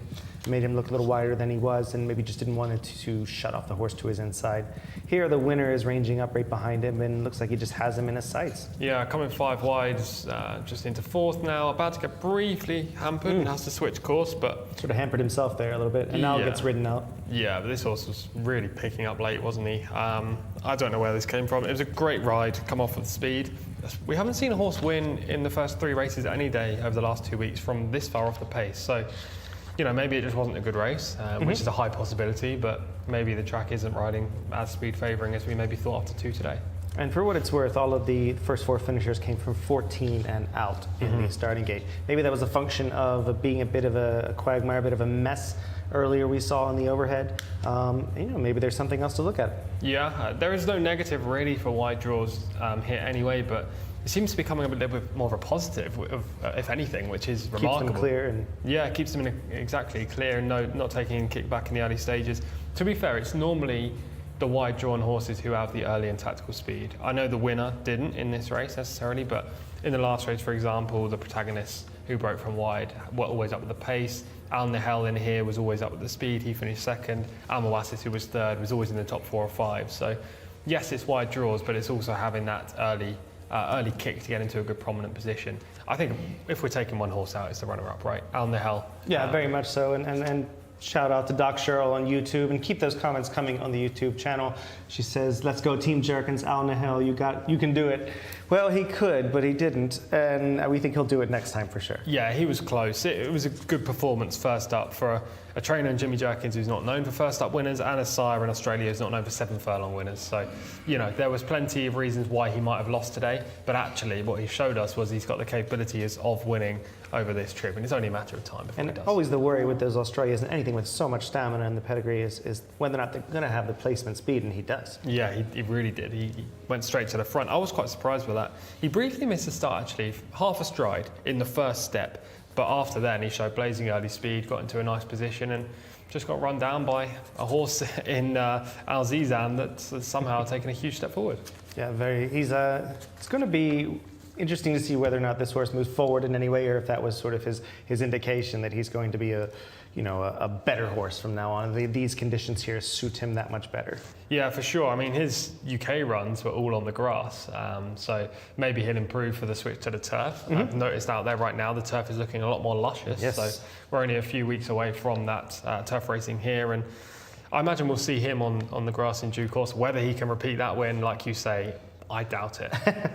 I think the firmer course might be a little bit more difficult for him to handle than the dirt course will be here. And I just look forward to seeing whether or not that was a freakish performance. You see a lot of times these horses will jump up second or third time start here in Saudi and run gangbuster races and not be able to come back to that run. What I do see, as we all mentioned before, is Al Nahel is going to be one to really look forward to. All right, we're gonna keep on rolling along. You ready? Yeah, I'm ready to go. And we've got an open next up as well for the local horses. Very exciting. Yeah, not a maiden, an open, plenty of quality. Let's get into it. And we're gonna stick at the 1,400 meters open local bred. Let's go to John to hear about the runners. Yep, like Old Man River, I just keep rolling along as well. Here are the runners and riders for the next race here, this local bred horses contest. Makam Al Badr and Khalid Al Mimoni, horse number 1. 2 is Adaf Nawef Al Mudiani. 3 is Bazan Mohammed Saeed. 4 is Saif Al Falah. Horse number 5 is Al Rifal Fawas Wanas. Horse number 6 is Hawawea, and that's the mount of Mohammed Al Sharima. Horse number 7 is Ubayat Al Mohammadiyah, Fayed Al Furedi. Horse number 8 is Hafa Al Batin, Abdullah Al Rashid. Moving on to page number 2, Maruf. That's for older British-based viewers. Abdullah Al Saidi is aboard that one. Horse number 10 is Dinar Al Anaya, the man of Camilo Ospina. Horse number 11 is Escandro, Mohammed Al Daham. Horse number 12 is Ali Thami. And horse number 13 is Marut. Very much looking forward to seeing this one. The mount of Abdullah Al-Orfi. Horse number 14 is Najm Al-Wasil, Alexis Moreno aboard. Number 15 is Sati Al-Mohammadiyah, Tariq Al-Mansour. Number 16 is Farzeh, the mount of Naif Al-Anazi. Horse number 17 is Yamtaz, Adel Al-Faredi. 18 is Rams, Luis Morales. 19 is Ala May, the mount of Rayan Al-Tuesh. And horse number 20 is Yana. Ayad Al-Turisi is aboard that one. So 20 runners go to post for this local bred horses open contest. And we can get back to the guys in the studio now, and hopefully as well hear from Shamila in the parade ring. The horses are coming out now, and a light correction there. We'll go 19 are going to be running. Number 4, Saif Al-Fala, is out. So we'll have the 19 and kick things off in just a moment. Actually, we'll start running down a few of these already, because I feel like this is going to be a tough one for you to pull apart. Makam Al Badr is 2 for 8, comes in with a decent rating of 74. Yeah, he ran in this grade the last twice, finishing 9th on each occasion. He's got lots of early speed, and he's got the inside still. So there's every chance Khalid Al Mamoni is going to go forward and try to make the pace. The issue with him is that he fades over this trip. He won't be there at the finish. This seems like there's when in these bigger fields, like we mentioned before, that the outside post can be advantageous when a horse has a certain running style. If he, do you prefer them to be on this track in particular in a certain post position? I don't really mind, to be fair. I'd rather always avoid box 1 and 2 in big fields. That's a natural habit for me. Purely because things can go wrong, and if you do break slowly, you lose your place instantly. It's not a case of refinding your stride as the horses congregate across to the rail. So I would rather maybe a middle draw, but this horse, Makam Al Badr, is drawn inside, and he will look to go forward. Yeah, he's just going to have to get out there, and he has very little margin for error. Exactly that. Number 2 is going to be Al Daf, is 1 for 9, comes off a 14th place finish show. Yeah, it's just last time up was in a weaker race and he finished 14th and didn't really strike me as a horse that needs to be stepped up into an open contest. He's formerly owned by the White Stable, new connections now though. Number 3 in shot in just a moment. It's going to be Bazan, is 4 for 23, comes off of a 7th place finish, 4-year-old colt by Roaring Fever. We saw this trainer, Jeff Woodruff, had a winner last week in a date, but Bazan has gone 11 months since his last success. With that in mind, I have to look elsewhere. You don't think he can come back to the third of a couple races ago, or? For sure, he could play a part. It's just I don't think he'll be able to win. I mean, he's a bit inconsistent, and that 3rd place finish actually came off the back of a long layoff, which is interesting. His best run coming off an absence. Is now. Yeah, looking well in the parade ring. I will say that he's presenting well. Yeah, and you won't miss him on the track either with those blue socks.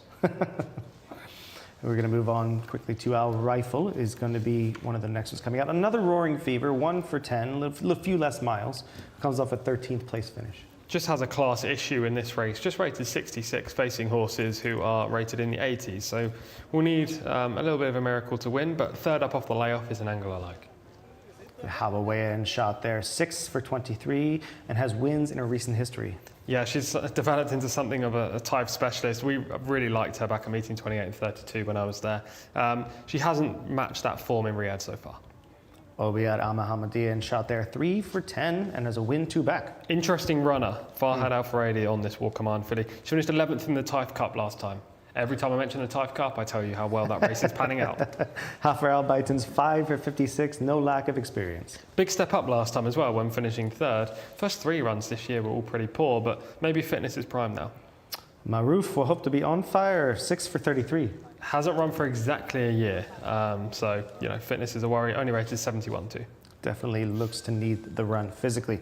Number 10 there is Dinar Al Anaya, 1 for 8, comes off a nice win.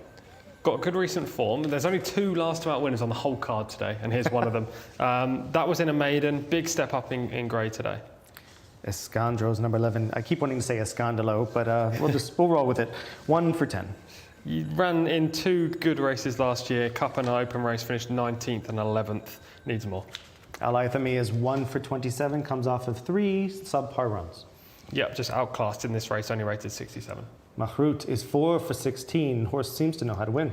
Won 4 times last year from 11 starts. Faded late on the comeback, but showed good speed that day. Suggests that next time, e.g. today, could be the day.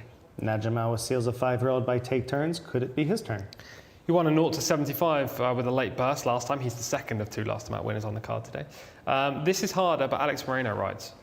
Sati Al Mohammedia is number 15, will be in shot in just a moment. 1 for 7 locally and comes off a 14th place finish, but is a Tapazar 3-year-old, should improve on that pedigree. Completely unexposed as well, but will need to take a step forward because he didn't show much on that return. And doesn't just seems to might need the run as well. We'll see a little bit of belly there. Faze, I can't speak for myself, I have one as well. 13 wins for Faze out of 44 local runs. Yeah, nice looking type, this horse. You definitely can't miss him. He was prolific early in his career, but he's winless now for 2 years. 3rd off the layoff. Maybe today is the time he fires again, but I've just got a suspicion that he's regressing right now. Yamtaz will be number 17, will be in shot in just a moment. 4 for 25, a Dubai destination 5-year-old horse. Most likely winner of the race, horse number 17, Yamtaz. Adel Al Faradi rides for the Red Stable. Prince Faisal bin Khalid bin Abdulaziz was wide throughout in a cup race just 13 days ago when finishing 4th. He's the class angle. Do you ever worry about when they do jump down in class like this, drop down, that there's a little bit of a panic button on them? I do, I certainly do, but he ran well enough last time up, in my opinion, to suggest that he's capable if he can just repeat that. 18 is Rams, 1 for 8, 1-2 back. Big disappointment last week. We thought he had a good chance in the race that he contested at meeting 68, but he only finished 15th. If he can bounce back to his reappearance where he won, then he's a player, but he's just coming off a very quick layoff, and yeah, that is an issue for me. 3-year-old Gelling Alamey is 2 for 4 locally. For the White Stable, completely unexposed, rated 95, the highest rated horse in the race. Useful, but can he do it off the layoff? And fantastic name, 2 for 11, comes off of a couple of tough runs. Needed the race last time out, meeting 69 off the layoff from the track, and a wide draw just doesn't help him today. And we're going to go to Shamila, who's going to give us some more insight. The horses have all left the parade ring and they are currently making their way down to the starting gates. Now, a horse that I couldn't take my eye off, I kept going back to him, is horse number 8, Hafra Albatin, one of the older horses in this race at 8 years old, gelding as well. But just look, the epitome of fitness, was third last time out, hopefully can do the business today. I did really like the look of Rams as well, horse number 18, but I will be sticking to horse number 8 for this race. Two paddock negatives for me are horse number 9, Maruf, carrying a bit too much condition for my liking. Will come on from the run probably once he gets his fitness up a little bit more. And horse number 11, Escrado, was sweating out of his skins, which is quite concerning considering it's not warm anymore. It's actually quite chilly, and I'm regretting not bringing a jacket now. Well, it's nice in the studio, so you enjoy it out there. No, keen points there, keen points. Anything take you on or off as far as what she was bringing? No, I think they're all perfectly reasonable statements. I don't like Shamila's selection, horse number 8, Hafra Albatin, from a form angle, but I can certainly see why Tumain believe that this horse could take a step forward. Obviously, it's a paddock pick, so judged on what the horse looks like, but yeah, he's had plenty of chances. Here is one of the two main players in the race. This is Marut. Looks nice as well. Looks extremely well. In Marut, number 13 in shot there, they comes off of, you know, this form we'll see in just a moment is a nice win on March 11th. Yeah, in the red silks, you can just see he's looming up as they turn for home at Riyadh last year. And he puts this race to bed nicely, changes leads professionally and gets the job done. You can see from this, not only has he got course form, but he's also got good tactical speed and his game in a battle, because two horses come at him late and he fends them both off. He's a major player, and last time up, on his comeback at meeting 66, he showed enough that day to suggest that he was ready to win. Abdullah Al-Alfi rides. He's got to be probably the most likely winner in the race. I'm going to oppose him with this horse, Yamtaz, the other horse in the red silks, red stable silks of Prince Faisal bin Khalid bin Abdulaziz. Maybe he's not as obvious as Marut, but he's got plenty on his side. There's lots that tick the boxes. You can see here, he was wide on the track throughout this race, and probably inconvenienced by the way the event panned out. He stays on fine into fourth, just gets run down late by the horse on the outside. And this was just last week, I believe. Tajan Anaya is up front, and also the horse that finishes third, I can't remember the name, but it begins with an A. The form's relatively strong is what I'm trying to say. And with Adel Al-Faredi on board today, now dropping down from a cup race into an open race, I think that's the main angle here. I'm going to take a bit of a shot with Fazé, number 16. Not only because I'll be able to see the horse throughout and not have any issues there, but just I love the idea of a horse that knows how, I don't like too many miles on the horse, obviously, but the rating fits in this with these horses very much. Has 13 wins under his belt and put a line through the last run, and he's coming off a nice second place finish. I know why you've gone for Fazé. You've seen that Naif Al-Anazi's on board. You know that Naif is great at getting horses out the start, and you just cannot deal with another slow start. I'm done with it. No, valid points. I am very much done with the tip of death, which has apparently been my horses have not been able to get out of the gate, or they've been prevented from getting out of the gate by those around them. So you have been very unlucky on a couple of occasions. Hopefully your selection Fazé does break well, because as you say, he's the most prolific runner in the field. And you know, you can have an 8-year-old who may be regressing, but with 13 wins, at least you know that they know how to get their head in front. Yeah, and I'm just gonna take a shot with it, because in the end, 3 or 4 of these, at least on rating, sort of are each other's friends. Yep. And I'd be shocked if the winner isn't in the 80s as far as rating goes at the end of this. But if I'm going to go below them, if I'm going to look at a horse that maybe might deserve a second look, is maybe, maybe the 8, Hafra Albatin, comes off of a 3rd place finish. 77 coming in, not impossible. Yeah. I don't see the win there, though. I see something maybe that could place. Exactly that, yeah. I've got the same kind of view with this horse. Obviously, Shamila likes him, and Hafra Albatin is her selection, but yeah, there's just not enough there to really put the tick in the box that this horse is a definite win candidate. I mean, we should give a little bit more attention to horse number 19, Alamay, just because he's only a 3-year-old in here, unexposed, rated 95 for the White Stable. Maybe John will be siding with Alamay, given I know he loves White Stable horses. Yeah, we'll go to John now. What are you thinking up there? Well, I'm going to go with Marut here. It's interesting because it was a good run last time out, but probably faded in the manner of a horse who needed the run, but I think he will improve for that this time round. And if you look back at this horse's form as well, you can see some very good efforts around about this time of the year here at Riyadh, and I think he's just being brought to the boil nicely.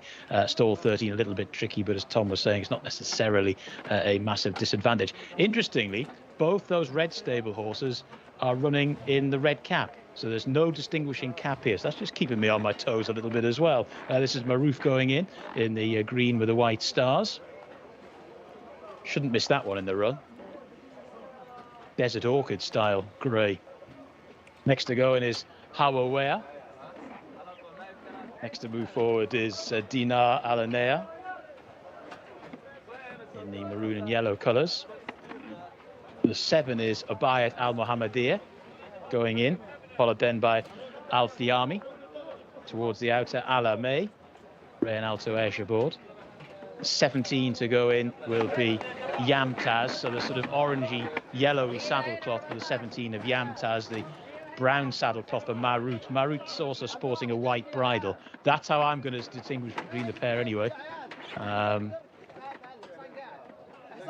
Who'd be a race caller? Anyway, they're ready. Stand by. One or two shouts in the gate at the moment. One just Sati Al Mohammadiyah, Tariq Al Mansour just briefly getting off that horse.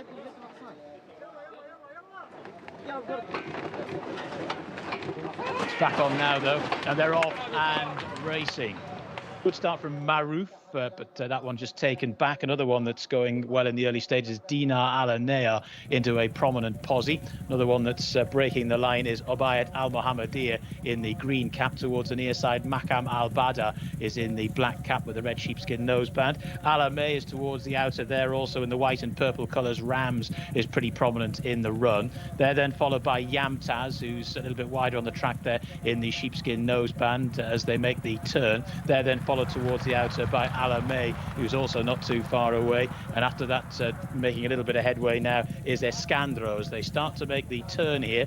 And up the inside, it's the maroon and yellow colours of Dinar Alanaya, who's just about the leader. To in second position on the outside, the green cap of Alamay. They're then followed in third by Sati Al Mohammadiyah as they make the swing for home and level up towards the judge. Then after that, Maroof is now getting into this as well. And also Marut, horse number 13, now moves into second spot. But as they level up for home, it's Alamay who's kicked on and finding plenty. Marut is getting rather green as they start the run for home. Obayat Al Mohammadiyah is persevering as well, but looks like Alamay has slipped the field here in the green cap in the white stable colours and is 3 or 4 lengths to the good and racing up towards the line. Alamay too strong for them in the end. To in second position, Obayat Al Mohammadiyah. Marut has finished in third. It's tight for fourth. Staying on for that possibly could have been Al Rifle in the orange jacket from a long way off the speed, but it's Alamay in the hands of Rayan Al Touesh, a second win on the card for the white stable. King Abdullah bin Al Aziz and Sons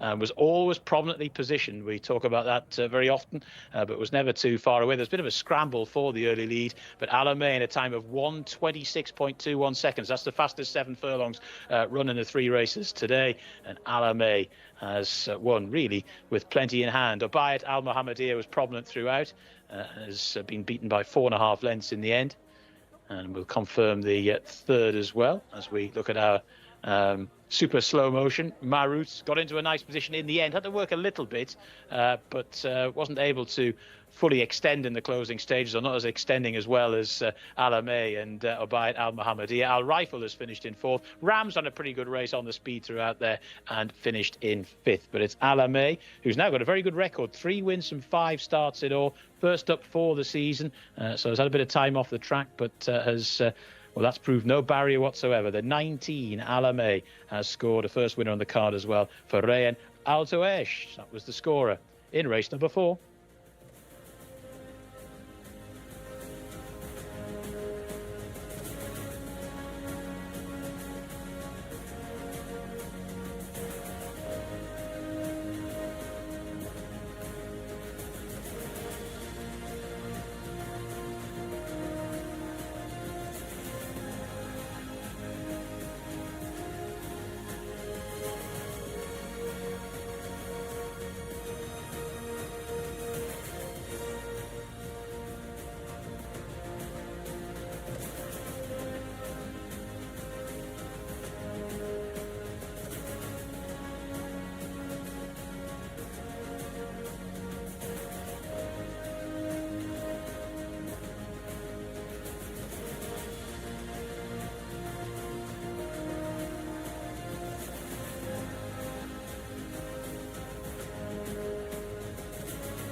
Well, I'm glad we got the last second mentioned. You know, very smart of you, but obviously an obvious horse we were trying to beat again and we lost again. So we need to probably go toward the favourites from now on. Yeah, maybe I need to go back to my master of the obvious technique because, Alamay was definitely the horse to beat coming in here. You know, he had a good 2-year-old campaign, winning his first 2 starts before being beaten in cup races and white stable horse. You know, there's a lot going on that's positive for Alamay. Still 19, again, we've seen another winner breaking from wide, another winner with early speed, and a couple of horses came from off the pace, but they just got nowhere near this winner. Yeah, he very much. I thought that the pace was a little bit start-stop, a bit there in the center, and very much at the mercy of the winner. He was able to become comfortable wherever he wanted to and dictate things enough from the proximity of the front. Impressed with the way he just went about himself. Yeah, for sure. Just early speed in these kind of races is king, isn't it? And it was weird that it was a start-stop pace because we had such a big field. So you'd imagine several horses would go forward, and it just didn't seem to be the case. And Riyadh Al-Tuwaish just dominated. We're going to go to Shamila and see who she's got with her. Thank you very much, Michael. Just a quick second, as Talal bin Shrim, the racing manager for White Stables, is quickly on the phone. He will get to us shortly, but 2 wins on the card for them. Really impressive here in the 4th race of the day. Congratulations, Talal. Okay. He is currently on the phone to the Prince, so Talal will be with us very shortly. He's just handing over the phone to the jockey as we speak and will be joining us back, no doubt. They have 2 more runners left. So Talal, congratulations, 2 winners on the card. What did you think of that race just then? Alhamdulillah. Allah Ma'i, you know, he was in Riyadh, he didn't go to Taif, so it's first time to him to run in Riyadh. He did good race, and hopefully inshallah next time inshallah he can to run in 1 mile inshallah. Were you worried about the gate draw 19? Yes, the gate was 19, and you know it's first time the gate outside, but alhamdulillah he do it. But have you noticed that the gate draws, the wider draws are doing well in Riyadh this season? Sorry? The wide draws are doing well. Yes. Well, alhamdulillah. Just we want to manage our horses now to the big cups inshallah. And what did you think of your first winner of the day under Camilo Ospina? Okay, the filly, she was very, very nice filly. She ran last week. It was first time to her. She haven't any experience, but today, alhamdulillah, she ran very well. And you have 2 more runners in Meda and Rational Choice. What do you think they will do today? I think Meda, inshallah, he have good chance. He ran in Taif, he came second. Today, inshallah, the distance is okay. Hopefully, inshallah, he can do it. But in the race, I think it will be tough. Thank you so much, Talal. Congratulations. I appreciate you. Thank you.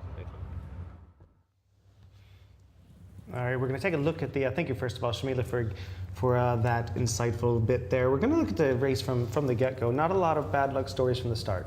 No, clean break for virtually all of them. The 2 big white horses right at the back of the field, certainly unmissable.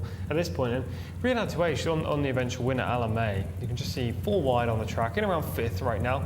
Wasn't overly desperate to get to the front. It's just the horse kind of took him into a prominent position, and no other runners aside from the early leader at this point actually wanted to be that far forward. It just allowed the jockey to get right on the front end, go at his own tempo. And when a horse is coming off a layoff, this is the perfect start of a race that you want. You don't want them put into their red zone, out of their comfort zone in the early stages. And you see the front runner kind of just tapping on the brakes just slightly. You see the field kind of condensing to about 8.5, 9 lengths at this point, which is not ideal for any horse, including lying on the far outside in the back, Fazé, who needed a much more sprightly pace. Yeah, for sure. He was right out the back and never really had much of a chance. And my selection was wide on the track. That was Yamtaz, you can see, in around 8th position in the Red Silks right now. Just not going forward with the run. I thought the horse in 2nd place at this stage, now about to go 3rd, Marroot, a little bit disappointing. Last time he showed he had the capabilities of winning, 2nd time up this year. He looked like he was coming to win the race and just didn't change leads and was wandering around a little bit, maybe threw it away.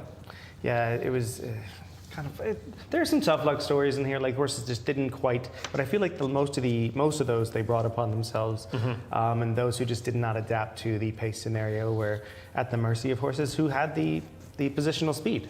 Yeah, and you know what's key here, I've just realised, in the first race of the day, in the Open, just dominated by 3-year-olds.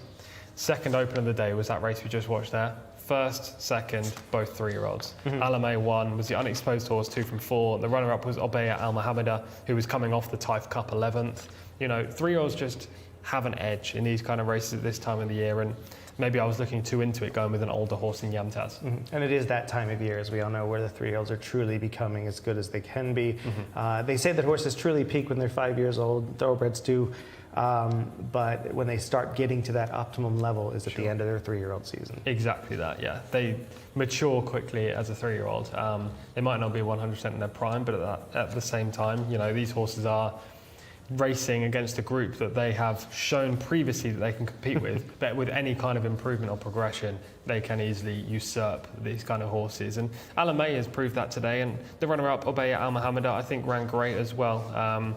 Another form boost for the Taif Cup. It's just a piece of form that's working out exceptionally well ever since we've come to Riyadh. And this was, you know, a healthy time of 126.21. I know it's 4 seconds off of the course record from a much more superior animal, but for this class, quite good. Yeah, not bad at all. I mean, it was 0.3 seconds quicker than the maiden, the last race for 3-year-olds. So maybe that maiden was relatively quick, or maybe they just went at a slow early pace here. I think that's probably likely. Alamay's done it very nicely, though, for another winner for the White Stable. The action is coming, you know, fast and furious here. We got a slightly smaller field coming up. We're going to head to John, who's going to tell us about the runners and riders in this 1,400-meter Arabian handicap for Alta 75. Yeah, it's a bit easier from a commentary perspective anyway. Just 6 runners here. Helal Al-Dam is horse number 1. Abdullah Al-Saidi is riding. Horse number 2 is Suyul Al-Gaya on start number 9. Feras Al-Sunaytan is aboard. Horse number 3 is Iris de Vialet in the hands of Luis Morales. Seasonal debut for that one. Alpha Mega is horse number 4. Wigberto Ramos. But all Wiggy's back. Horse number 5 is Thalel Al-Khaladia, and horse number 6 is Hadir Al-Wathba. Victor Gutierrez is aboard. So just the 6 going to post here for this Arabian contest. It's a maiden as well. Horses rated just at 0 to 75. So it's not necessarily one of the better Arabian races that we've had on the card here at this meet so far at Riyadh. But we're still going to try and find the winner, and who better to hand over to in that particular pursuit than Michael and Tom. So we're going to dock his pace 75% for that only 6 horses that he had to go through. No, yeah, we're going to have to pull these apart and go deep dive into all 6 of these. For sure. I mean, when you get to handicaps, especially in Riyadh and Taif, actually, both the Saudi Arabian tracks, you expect there to be maybe £3 separating all the fields because it's usually super competitive. Obviously, this is an Arabian race, so we don't have that here. And actually, top rated is Helal Al-Dam, who we'll get to very shortly, rated 71. Only 6 runners, but the bottom weight is rated just 48, so there's a big discrepancy. So 0 for 2, Helal Al-Dam. Just any chance to sort of break through? Looked like he really needed the run from what I just saw there. I mean, he's only beaten 2 horses in 2 starts as well, so despite being top rated, he's shown nothing so far. Very much on her toes is Suyul Al-Gaya, 0 for 8 though, comes off a 3rd place finish. Today is the day for this filly. Qatar bred, finished 3rd last time up. She's got speed. Like that confidence. Got to go forward and make all the running. Iris de Vialet is 0 for 5, must improve. Just lacks ability, this filly. She finished 18th. Only rated a pound below your selection. I know, I mean, she finished 18th and 16th in her last 2 outings. They came last year, now coming off the layoff. I mean, the good thing is that Luis Morales has a positive record in Arabian races. Well named Alpha Mega. Must have been fun to try to keep that name in the Jockey Club. 0 for 4, comes off a 12th place finish. Roberto's a positive in the saddle, but this horse was 12th in a 60 to 75 last time. He has early speed, that's his biggest pro. Number 5 is Talal Al-Khaladia, is a 7-year-old gelding the elder statesman, 0 for 14. Finished 3rd in a 0 to 55 last time, so 1 pace. Now steps up to 0 to 75. And looking well just now on screen was Haidar Al-Wathba, 0 for 6, has a little bit of form in the back class. Finished 11th in a 0 to 55 last time, behind Thahel Al-Khaladia. Yeah. Not much to talk about. We're going to try to polish this as best possible, but this is what we call a wide open. Anybody can get lucky. The clock can be wrong twice a day. The broken clock. I am convincing myself, though, that horse number 2, Suyul Al-Gaya, wins this race. I really am. I mean, look, this is not a contest where you can have maximum faith in any of them, but She has by far the best recent piece of form in the book, that third place finish last time. I know if you're looking at the race card, Thahel Al Khalidiyah also finished third last time, but that was in much weaker grade. So, I mean, Sayul Al Ghaya has early speed as well. Crucial. Hopefully, Shamila can give us a better view up front of how these horses look. Is somebody showing any signs of being on their best today? Thank you very much, Michael. Only 6 runners in this race. However, all of the horses are really good looking. In my intro, I mentioned that I was looking forward to seeing how Alpha Mega looked in this race, and I'm going to stick with him as my paddock selection.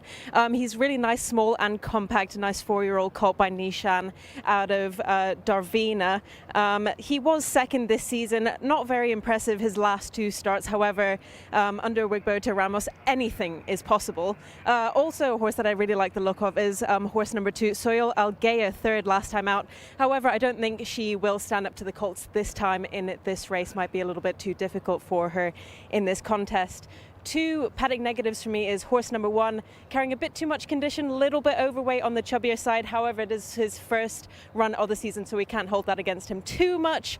And horse number 6, Haider Al Wathba. I was looking forward to seeing how he was looking as well, but he's getting really sweaty between his back legs, so I'm going to back off that one. I, for one, feel personally attacked about these chubby and sweaty remarks. I feel like she's subtly coming after me right now. No, that's fine. Love you, Shamila. We're moving on, to looking at Alpha Mega. We'll deep dive a little bit more in here.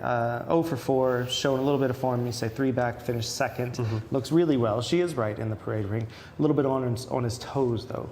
Yeah, on his toes, Wigberto is probably the best rider in the race, maybe Luis Morales. Right now, I probably prefer Morales, but Wigberto is, seasoned and he's won the Saudi Cup, of course, so having him on your side is a big positive. I'm unconvinced by Alpha Mega, I have to say. I don't have that same kind of confidence that Shamila does about this colt. His second place finish back at meeting 58 was fine. But the 2 recent efforts have been disappointing, especially last time in a 60 to 75 handicap. A similar kind of race to this. Obviously, the floor in that kind of race is a lot higher. But the pro for Alpha Mega is that he's got early speed, but so does Soyul Al Ghaya. And I just think she's got more talent. I'm going to be with the filly, horse number 2. Hopefully, she goes to the front from gate 5. And she's drawn inside Alpha Mega. I think that's crucial as well. When you've got 2 speed horses, you want to be drawn inside of the other so you can get across to the rail. And it seems that, as far as how they're looking in the parade ring and trying to spot a horse that's really going to jump off, and there's really not a huge amount separating these horses.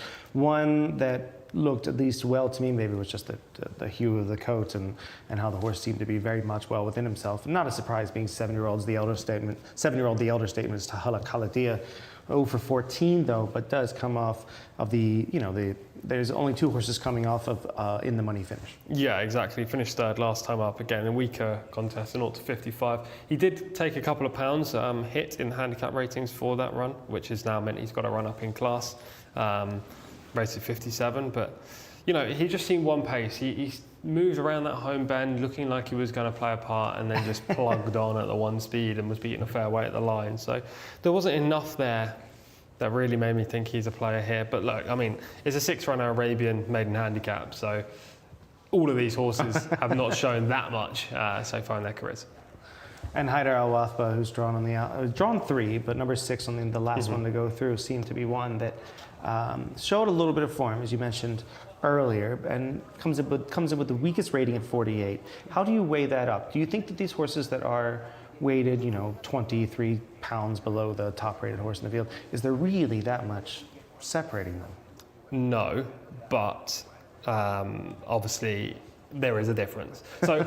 The reason I say no is because horse number 1, Halal Al Dam, is the top-rated horse in the race. He's only beaten 2 horses so far in 2 starts. That suggests the handicapper's then got to pluck a figure out of thin air, basically. How good do we reckon this horse is? Because we just don't know. Yes, those 2 races were better than this race, but at the same time, we have no idea if Halal Al Dam is actually rated 71, considering he's beaten hardly any of his opposition. So therefore, I think there probably isn't a 23-pound gap between him and, say, Haider Al Wathba. However, there might be a class difference between the 2. It's just unproven at this stage. And because of the weight system, Haider Al Wathba only gets 7 kilograms from Halal Al Dam. and she only gets half a kilogram from Alpha Mega, for example, who's rated 10 pounds higher. Alpha Mega, therefore, should beat Hader Al Wathba because we know that Alpha Mega has a relatively level standard level. You know, he finished second back at meeting 58, so we kind of know how good he is. So therefore, I can't have the 6 to beat the 4, and then I can't have the 4 to beat the 2 because I prefer Sayul Al Gaya. So, yeah, for that reason alone, I don't like Hader Al Wathba. Yeah, your horse is in shot there, number 2. The horse you seem to be keen on is Sayul Al Gaya. 0 for 8, comes out of a 3rd place finish. That was the number 2. Nice. It's really presented itself well coming out of the parade ring herself. Yeah, I like that she's got a recent run to her name. I like that she placed on that start. She didn't show too much last year, but she's got a fair level of form. We'll see her footage, the footage of her last out 3rd. And when we pick it up, hopefully we'll see that she's near the pace because that's the main angle as to why I like her in this race. She has natural speed, and you know, in Arabian races you generally want those horses that can position themselves forward, even in small fields like this. She plugged on at the 1 pace. I mean, the closing 200 metres probably won't wow you, but at the same time, the fact that she was in the position that we see now in second, right now in the orange silks, suggests that she has enough talent to probably dictate matters in a race of weaker nature that we see today. Yeah, it seems that she's just she is plugging along, but she's at least showing interest in keeping up with the winner at this point. Exactly. She's not quick by any means, but she has a relatively strong level of form coming into this race. When you see a weaker race like this, and you see that there are, are you looking for, whether it's thoroughbreds or Arabians, are you just looking for pace, something that's going to get to the front and probably stay there longer than usual, just because of the class of the race? More so in Arabian races, definitely. In thoroughbred races, you can factor in other things like, you know, unexposed, whether there's improvement there or trainer, etc., step up in trip. In a race like this, for Arabian horses, they don't really have a turn of foot, especially horses of this quality. So early speed is crucial, just because making up ground tends to be pretty difficult for this type of animal. I'm going to take a weird shot on the outside with Hader Al Wathba, just because taking a page out of your book, just a bit of an unexposed horse, only 6 starts. The rating is not flattering it whatsoever, but maybe if it comes back to the form of its first couple of starts, it's right there. Yeah, well, I mean, I'm not going to rule out any horse in this race. I don't like Helal Al-Dam, I should say that, the top weight. Maybe he'll somehow bounce back. But other than that, it's a wide open contest. I'll stick with Sayul Al Gaya. But I just want a competitive race. Only 6 runners. Sometimes these aren't the most exciting, so hopefully we get a good We're going to finish. make it exciting, okay? For sure. We're gonna go dance in the parade ring afterwards and just put on a show. We'll head up to John a little early here just to see what he thinks and obviously make him earn his keep with only these 6 horses. Absolutely. Very wise decision. They're about to put them in for this 5th race, this Arabian contest. And yeah, it was a difficult race to be too strident about. I'm going to go with Thalal Al Khaladir in the end, but a bit like Tom, I'm not overly keen on the run style. But that said, I think if there's any type of race where run style isn't quite as important over in Saudi Arabia, it's an Arab race, in the sense that sometimes those at the front can go too quickly and then obviously not find any acceleration, and those at the back, and there might be a long way out the back as well, can just plod on in that Arabian style. But the plodding on is certainly a tactic that would be quite fruitful. So Thalal Al Khaladir was quite a long way back in his previous run, but stayed on nicely. I'm hoping for something similar here, and it was a pretty good run not so long ago. Anyway, just about ready. 1,400 metres in front of them. Waiting for Alpha Mega to go in, and Wigberto Ramos, the strangely inactive Wigberto Ramos today. He hasn't got many rides on the card, but this is one of them. The Panamanian jockey who's graced Saudi racing for a couple of decades now. Oh, problems there with Iris de Violette in stall 1. Luis Morales briefly off the back of that horse. Well, they're off and racing now. Very, very slowly away was Thalal Al Khaladir. Didn't seem to fancy going on at all as they make their way through the early stages of this maiden handicap for Arabian horses. And it's Hader Al Wathba the green and white colours, who leads them at the moment, to Iris de Violette, who got that rail position and has used it well. Then Alpha Mega and Wigberto Ramos, followed then by Suyul Al Gaia, the grey horse there in the orange and black colours. Then Helal Al Dam. At the back of the field is Thahel Al Haladir, the very, very slow starter. Through the first 400 metres in 27.73 seconds, which is a good 2 seconds or more slower than the thoroughbreds. And it's Haida Al Wathbar who leads them, to Iris de Violette up the inside, the sheepskin noseband in second. Just being driven along now, Alpha Mega, Wigberto Ramos getting quite animated in the saddle. Suyu Al Gaia is after that. Helal Al Dam getting a little bit closer in the dark blue colours and just sneaks up the inside rail and suddenly ticks one or two of them off as they make the swing for home. It's Iris de Violette who's gone the shortest way and leads them to Haida Al Wathbar in second, still travelling strongly. Helal Al Dam up the inside, then Suyu Al Gaia, and down the centre of the track trying to find another run is Alpha Mega. But inside the closing stages they go. It's Iris de Violette who continues to lead and just now lengthens away from them. Iris de Violette by 3 or 4 lengths to Helal Al Dam, whose run has just petered out somewhat. Then down the centre of the track Alpha Mega, but as the race up towards the line, Iris de Violette is well clear, has dominated this race from a good draw and from the front, and racing up towards the line, Iris de Violette, the 3, is going to go on and score very comfortably indeed. Alpha Mega has finished in second, tight for third. That looked like Suyul Al Gaia who's got that spot. So Iris de Violette, Luis Morales from the front has scored in no uncertain terms there. Got into a good early position. Looked a little bit vulnerable as they came round the turn, but there was an extra gear to go to there. Not something you can always say at this type of race here at Riyadh, but there certainly was for Iris de Violette.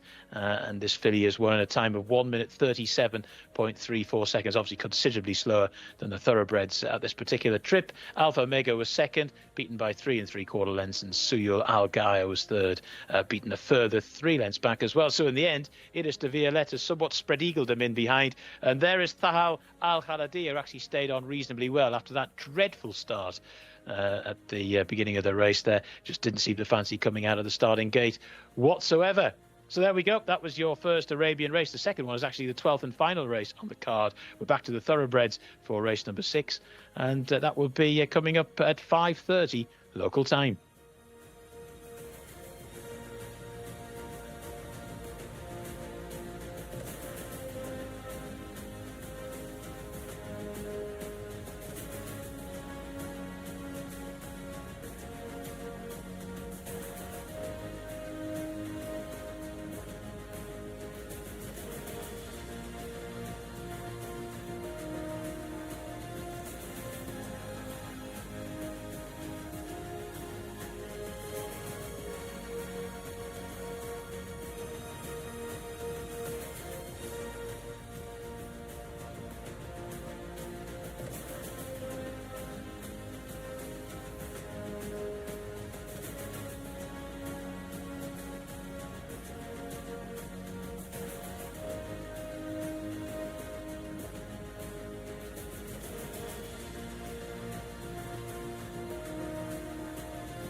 Nice win there for Luis Morales in the 5th race and our first Arabian race of the day. The feature, should I add as well, worth 38,000 Riyal, a maiden handicap for 0 to 75 rated horses. And very silly of me to absolutely dismiss this filly in the prelims, in the parade ring. She absolutely annihilated the field and suits much shorter distances. She's finally broken her maiden in this race. Luis Morales has actually ridden her a lot at the beginning of her career, her first 3 runs before switching up the jockey, but really good to have him back on board. She's only a tiny little pocket rocket, but has a lot of speed in her. So it will be interesting to see what Louis Morales thinks, what she could do next, and how she suited the distance and coming from stall 1 as well. Congratulations, Louis. That was a great run. Oh yeah, good. She was. I mean, last year I rode her in a mile and a quarter. She broke very slow, and I came step by step from the back, and she responded very well. She finished second that day. And after that, she missed a couple of races, 4th, 5th. And they stopped her for like a year, and today was his first time out in the Riyadh. Not she didn't go to Taif. So to be the first time out after a year is really good. And you know this filly pretty well. Do you think she suits the shorter distances rather than the 2,000 meters? Well, I think she got some speed, but she can go further. Yeah. And jumping out of stall 1 as well, there's been a bias for the bigger stalls. However, how did you find jumping out of stall 1 in that race? Well, she was pretty comfortable all the way. She was a little bit excited inside, but as soon as she break, she take the lead, and I leave her second till the 800, and then she just take the lead very comfortable. She won by like 4 legs. Well, it's a really nice win for you, early win for you during the weekend. Are you looking forward to anything else this weekend? Well, I'm looking for everything, but you know, sometimes it's pretty hard. So thanks God for everything. Well, best of luck, Louis, and thank you very much. Appreciate it. Well, yeah, nice humble reaction by Luis Morales, Saudi Derby winning jockey, Luis Morales. Good ride here, a stout victory, if you will. Just very much went to the front, dictated things, and no one could keep pace afterwards. Yeah, nice performance. We were saying in the preview that Louis has a great record on these Arabian horses since coming to Riyadh this season. Just add another one to his tally. He seems to be picking up more rides in the Arabian horse races than he did in, say, Taif, where he wouldn't be a regular among the jockeys that would take part in them. But yeah, he's doing very well, and maybe it's just the fact that he's phenomenal at getting his horses out in front. Yeah, it just, and we talked about it right beforehand. Do you look at, bad start, looking at that start for Tahala Kaladia, very much no chance, but just come running. But back to my point, we mentioned that showing a little pace in the beginning. Are we looking for who's going to show the pace? And you thought your horse was actually going to be doing the job that the winner wound up doing. Yeah, I came down on the right angle, but just the wrong horse. Right angle, wrong horse? Yeah, exactly. Yeah, I mean, Siyul Al-Gay Your pay will be docked 50%.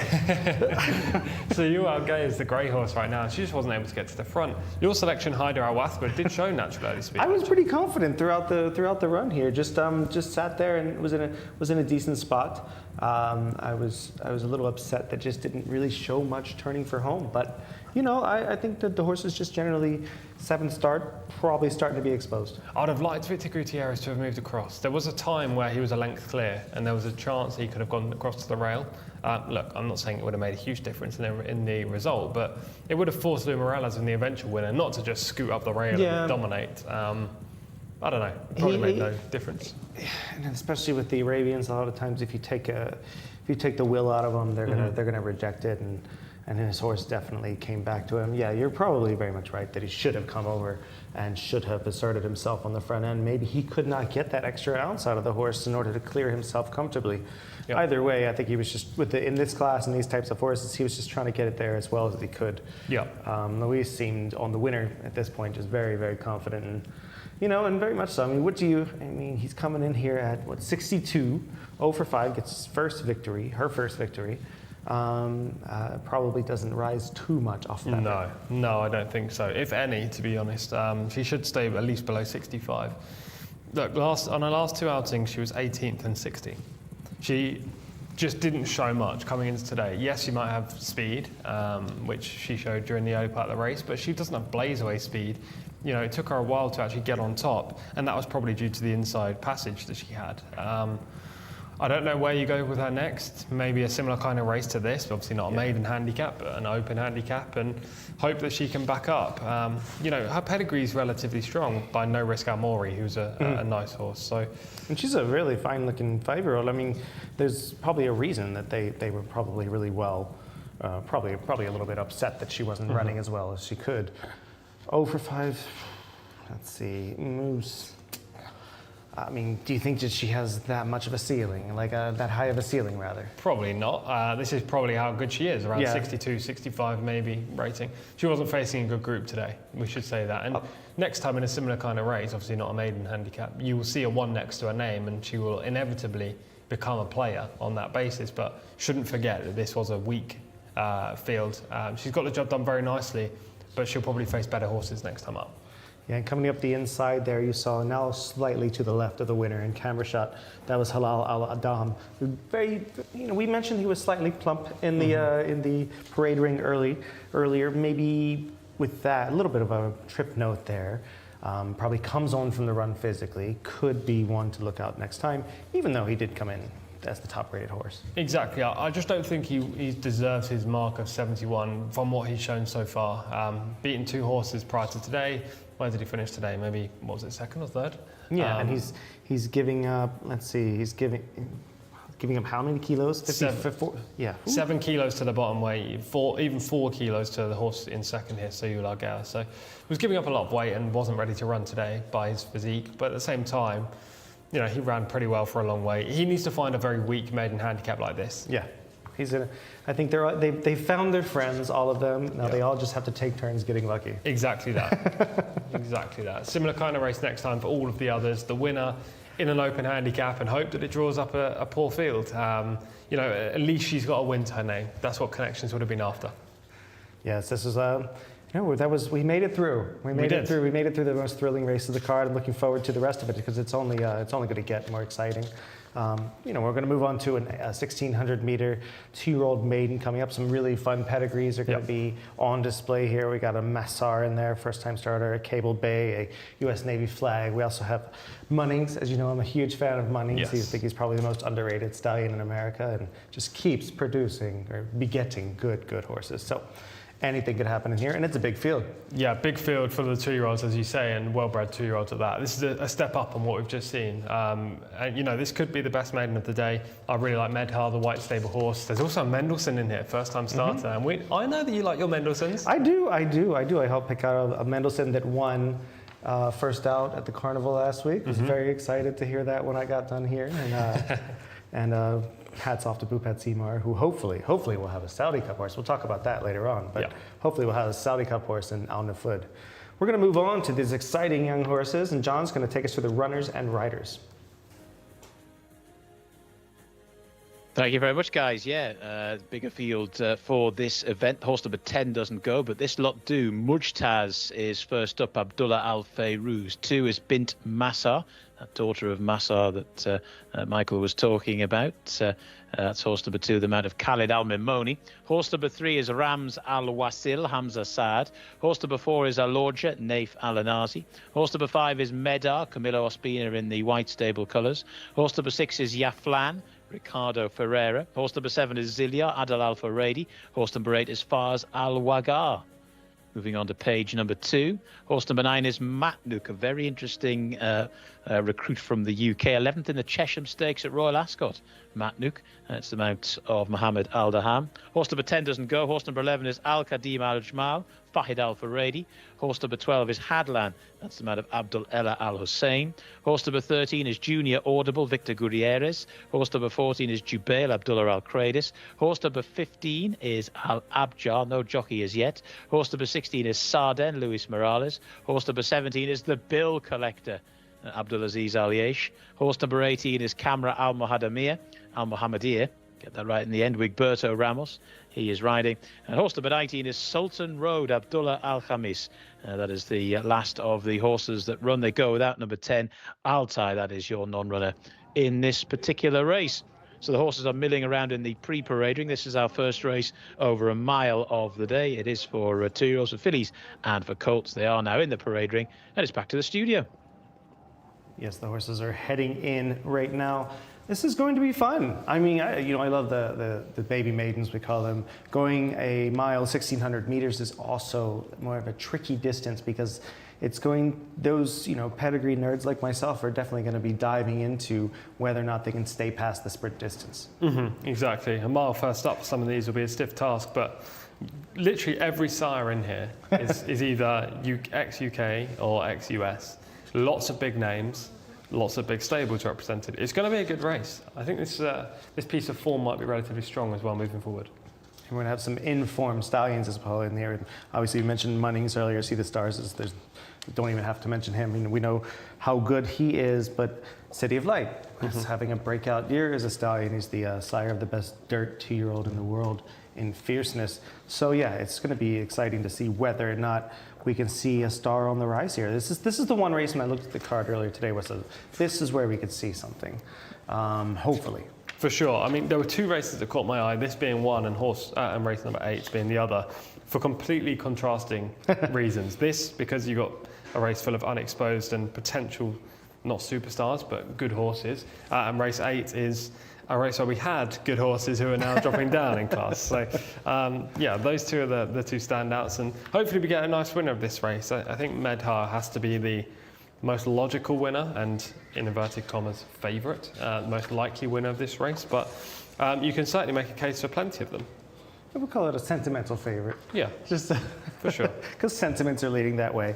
Yes, very much so. What do you think about some of these turf stallions that are, you study your pedigrees enough to know the form, but those are the turf stallions that have so much, we saw one earlier with Australia, but so much stamina. Like Massar is a little bit unexposed as a stallion so far. Any leaning negative, positive you see so far?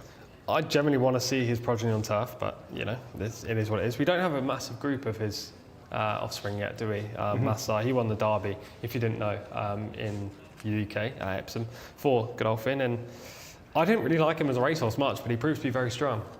We're going to start off with Mujtaz, a colt by Munnings, first time start out of Locust Bride, bred to be something quite good. Let's see if he is. Nice looker as well. Yeah, he's quite thick and sturdy, like a lot of Munnings. Exactly. I don't like the inside draw for a first timer, but that would be my only negative with him. Bint Massar is a daughter of Massar. First time starter. We'll see her in a shot in just a moment. She's a chestnut, just like her sire. Yeah, we get to see her now. She doesn't look the biggest type, but Massar, to be fair, wasn't the biggest type either. Again, inside draw, not ideal. When you've got experience outside, if you miss the beat even half a stride, you can be put in a poor situation. It'll be interesting to see how she gets on. Number 3 is Rams Al Wasl, a son of Cable Bay, which screams speed, but this horse has screamed 0 speed in 2 starts. Yeah, it didn't show much either start either. That's got to be a concern. A big step forward, maybe 3rd off the bench, but at the same time, I don't want to be taking the chance that will happen. Another who must improve, but a nice little coat, a nice stone grey is Al Alja, grey coat by Taprit, is a similar colour to his sire. 0 for 3 though. Nice looking type, another one in this race. Good connections, better than Asabai, Nathan Anazi. Just needs to improve from that 14th place finish last up. Very useful sires, practical joke, son of Into Mischief. Medha, number 5, 0 for 1, comes off the 2nd, and very much probably the horse to beat. Definitely the horse to beat. That debut didn't even come in a maiden. The White Stable put that horse in a 0 to 1 against winners. He should win this race. Yaflan is 0 for 3 and has shown some good form. Has ability for sure, finished 2nd on the penultimate outing. Last time up, tried to take a gap and couldn't. We'll need a little bit more luck in running. One who definitely must be respected is number 7, Ziliar, a son of the impressive champion Run Happy. 0 for 2, but has shown form in both. 3rd last time up, over 1,600 metres. The debut came over 1,400. This trip is fine. Faraz Awaga we just saw in 0 for 3 right now, coming off a couple tough runs. Rated 50, not good enough. Matt Luke, number 9, you see on screen now. First time starter, going a mile with a See the Stars on the dirt. Interesting. Although Medha is the most likely winner, Matt Nuke is the most interesting runner in the race. Finished 3rd in the Chesham in the UK. First time up in Saudi Arabia today. Cost 85,000 as well. Recently gelded. A 2-year-old that early as a See the Stars. That's really interesting. Yeah. So must have shown enough boot. Going to number 11 is Al Qadim Ajmal, 0 for 1, 9th first up. No show on the debut, not today. Number 12 is Hadlan, first time starter by El Zam. I don't love the pedigree for this horse, and another firster in this race. We'll need to break well. An audible and junior audible, 0 for 3, was 7th last time. 3rd up this year. Not the most inventive of names, but I like it. Jubail is a son of El Kabir. We saw one of those win earlier, 0 for 2. No show either run, finishing 12th and then 10th and a minor layoff since. Al Abjar's on screen, 0 for 2, comes off a 3rd place finish and seems to improve it. Has the talent to win a maiden, this son of Profitable. Maybe not this one though. Saaden, interesting horse. Mendelssohn, 2-year-old colt, making a first start in Saudi Arabia. Yeah, I like the connections. I like the pedigree. Very interesting contender. Maybe not today, but definitely one to watch during the race for next time. Surprisingly calm for a Mendelssohn right now in the parade ring. The Bill Collector, fantastic name, all one word, number 17, 0 for 5. Comes off an 11th and a 12th. Was running early in the type season, which you don't tend to see with the better types. Last time up was coming off a layoff when finishing 11th. Should improve, but it's only rated 60.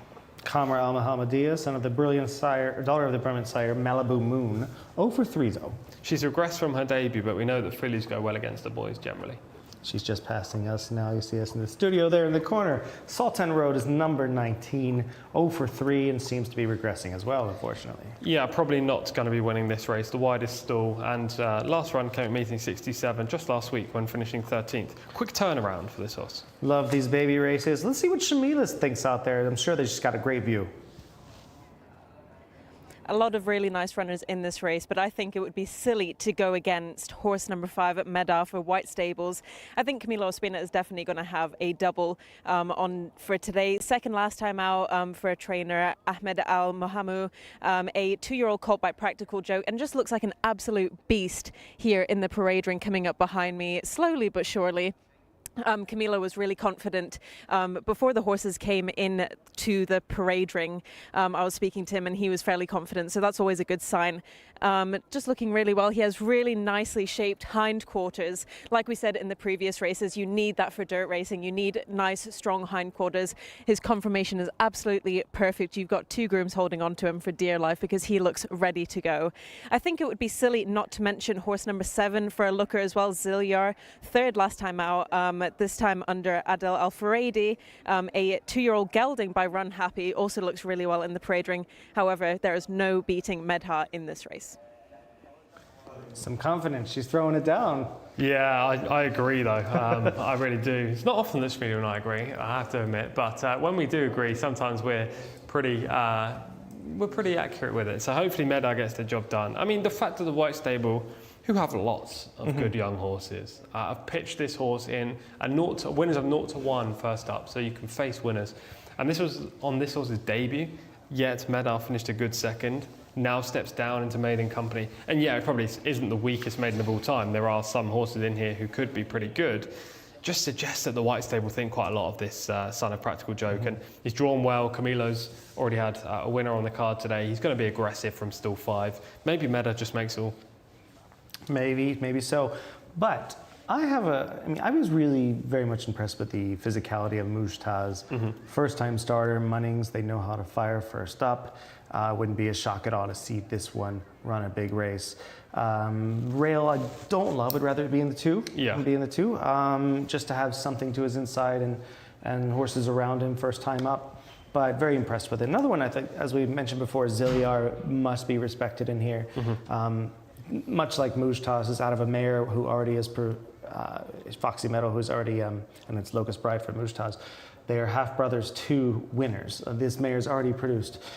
Zilyar is out of a Tappet mare. It's Run Happy, Upper Tappet. It screams mile and beyond. So it'll be at least a 16 to 1800 type of horse. Wouldn't be shocked at all. If Medal loses at all, it's either the 1 or the 7 to me. Yeah, I mean the 1 is kind of the fuzzy. So is the 16, Sarden. Both those 2 first-time starters are interesting. I think from a form play, Medar's the clear standout, but then you have Matt Nuke and Zilyar as the 2 just in behind.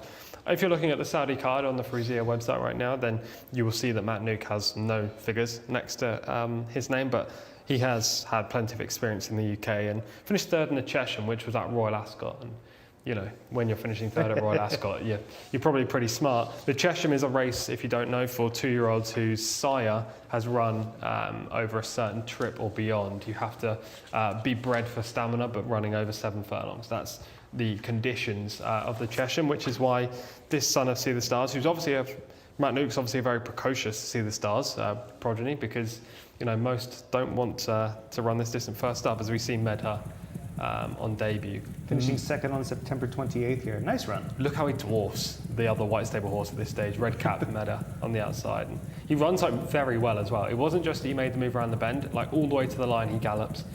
I don't think he's really a quickener, but he very much is a grinder. And the horse back in fourth right now is one of the FAQ stable horses who ran very well last week. Interesting. Yeah, very much looks well within himself, and touting that favoritism quite well. Yeah. You have to think that there's a. Can I just interject right now? Just looking at these images, as a horseman, that horse is stunning, right? Yeah, he's beautiful. I mean, there are a few of them in this race that jump off the look page. A lot of these are really well intended. Some high prices in here as well. Some high end owners who've gone over to the States or to Europe to pick up these nice horses. I'm still tossing the coin. I'm going to wait till the last second here in the next minute between Zilliar and Mujtaz. I feel like one of them has the best chance of upsetting Medha. But we might all be running for second, as it were, because we've tried already. And fool me once, fool me twice. But I'm just going to go again and try to beat the white stables again. We like having contrasting opinions. Contrasting opinions on the show. So you're sticking with Medha no matter what? I just think, I need a winner today. We're 0 for 5. This is what happened last Thursday as well. It was a pretty bleak start to the card in terms of my winner list. But look, I'm desperate for one now, and Medha just is leaping off the page. So yeah, I'll stick with the 5. I'm going to go... Why don't you take both? Because the first time starter, Mujtaj, is... he just looked so good in the parade ring. He just looked very well within himself, and he probably needs a little bit more fitness. But he's got that thick, strong Munnings build that I really like to see, and he's out of a mare who's already produced a nice horse. So I would lean towards Zilliard to run well, but I wouldn't be shocked at all if Mujtaz runs up the rail and just doesn't let go of the race. I'm worried about the favorite when it comes to race tactics, because obviously last time had to close, was out wide. Yeah. He's not going to win with that kind of a run this time. Camilo's going to be aggressive. I know he's a big type, but maybe he doesn't have the natural early speed of some of these white stable horses. What needs to be said though is that debut run that we saw the footage, yes, he did take that closing kind of style, wide around the field and swooped on the bend, passing the majority apart from the eventual winner. That was a 0-1 race, as I keep saying, for horses with prior experience, and a lot of horses in there were prior winners. So, he was facing rivals that had experience of the early stages of a horse race. Therefore, he was likely to always be outbroken in that contest. Now, with that experience under his belt and against horses maybe with not the same experience as those he faced last time, convoluted way of me saying he might actually break a lot better today. Yeah, found out the Sodden number 16, his old name, but when he was sold was No Vices. So I can't relate to that at all. So I'm not going to pick number 16. I'm going to go. I was looking for something to just throw it off, and we see him in shot here in the back with the shadow roll there. Yeah. Let me just give Mujtaz a chance here to win on debut. Al-Farouz is going to have to get busy though from the rail. Yeah, it just needs to break relatively well. If you completely miss it from the one box, you have very little chance of winning. It requires you swooping around the whole field virtually, unless you get somehow the dream passage up the fence, which just doesn't happen all that often. So he will need to be on the button. And Al-Faradi on the outside on number 11, or Al-Qadim Ajmal, looked really good just now walking past in the screen. Just definitely caught my eye. The colt by City of Light, who's, as we mentioned before, is having a huge year. Well, they are going in. We'll stop bantering on, and hopefully you've made your selection. We've made ours. I'm going to go with Mujtaz. You're going to go with Medha, number 5. I'm number 1. Let's see who John's got and listen to the call. Thanks, guys. Yeah, they're going in. Yeah, Medha is very difficult to oppose. And just to add to everything that Tom was saying, the horse that won that Medha race is now rated 91. And they were well clear of the rest too. So all that just adds up to a horse who really should be difficult to beat. There is a slight concern about his lack of gate speed on first start, but as Tom put it, and this very interesting point, that he might just, relative to some of the horses in this spot, might just be a little bit quicker than them, and so he might not have to start that much quicker than last time, but we will see. There's Yaflan going in. Horse number 19 is Sultan Road. Abdullah Al-Khamis is aboard. Once again, the loading up process is taking place extremely efficiently here. Jubail to come forward now. Medha from stall number 5, Camilo Ospina. Looking for a second win in these colours today. Horse number 7 is Zilyar to go in as well. Adel Al Furedi riding Zilyar. Next to come forward is horse number 16, Sarden. The 4 is Alorja. Alorja is in. Here is the much discussed Medhar, a little bit feisty. Just doesn't want to go into stall number 5 at the moment. So that's a good sign or a bad sign. Fars Al Wagar to go in as well. Fars Al Wagar going in, and still Medhar just a bit on the reluctant side, backs out again. Can't recall him doing this on debut, although might be wrong. Medhar is in now though, stand by. They're all installed. 1600 meters the trip. Gates back and away they go. Medhar was a little bit ponderous from the gates. Matnook as well was also quite slowly away as they sort themselves out over this mile trip. Fars Al Wagar, the 8 horse, has gone on into a good prominent posse early. Also up there is Junior Audible in the maroon and yellow colours. Another one that's prominent in the early stages is Zilyar, who's got into a nice position just off the back of the speed. This favourite Medhar, well, just towards the back at the moment, the green cap. Camillo will have to circumnavigate his way through quite a few horses to get the job done here. Towards the outside, Sarden, the blue cap, but also a little bit further to the left as we look at them, Kamra Al Mohammedir, and then Sultan Road, who's also in danger of taking this turn very wide, as indeed is Hadlan. At the moment, the field trails all the way back to the Bill Collector, and Bint Massar is also outpaced. Starting to make this long turn for home, 800 metres in 48.65 seconds, and it's Fars Al Wagar who leads them at the moment. Round the outside, Sarden is still travelling okay. In between the pairs, Zilyan is now being asked a question. Is moving up now, Medhar, but still got a bit of work to do. And Camillo Ospina is more or less flat to the board. They're then followed up the inside by Yaflan, the blue cap, who's trying to get going as well. Making the swing for home. Sarden has hit the front here and still travels very smoothly on debut. The leader now by about half a length. To in second position, Zilyar, who's trying to persevere. Medhar is going to have to get going from there, is making progress. Now down the centre of the track, getting going as well, is Jubail from the back of the field as they make their way inside the closing stages now. Sarden, but Jubail is really staying on very strongly. Sarden the far side, Jubail with a length to find, can't do it. And Sarden, that was a very nice performance on debut. To Jubail in second. Third horse home was Medhar, and the fourth was Zilyar. Yeah, Jubail threw down a challenge, but it was Sarden in the end who got out quickly, travelled nicely throughout the race, was a little bit wide turning for home, but that hasn't stopped this horse at all, and clearly looks a pretty useful recruit in the hands of Luis Morales. Medhar, again, a little bit slowly away, and then just had a bit of work to do to get into a position, and then you're always fighting, not necessarily a losing, but certainly an uphill battle in those scenarios. And Sarden has scored in a time of 1 minute 39.29 seconds.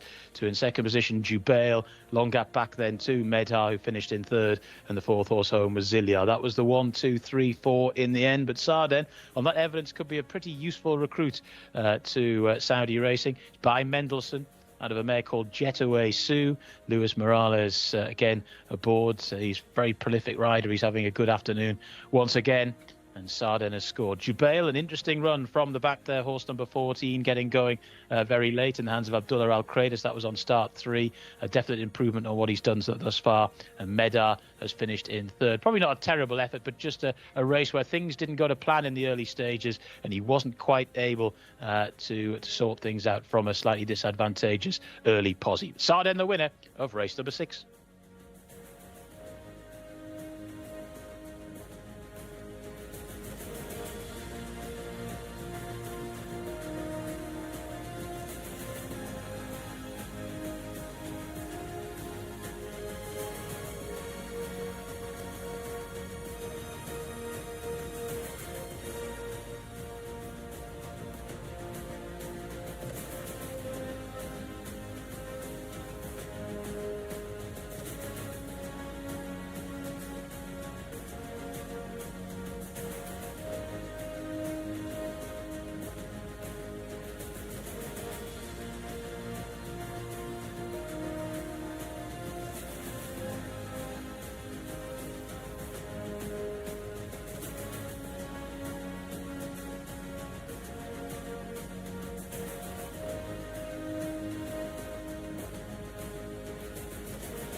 A quick fire double there for Luis Morales and absolutely annihilated the field, this time on a debutante, horse number 16, Sardin, a 2-year-old colt by Mendelssohn.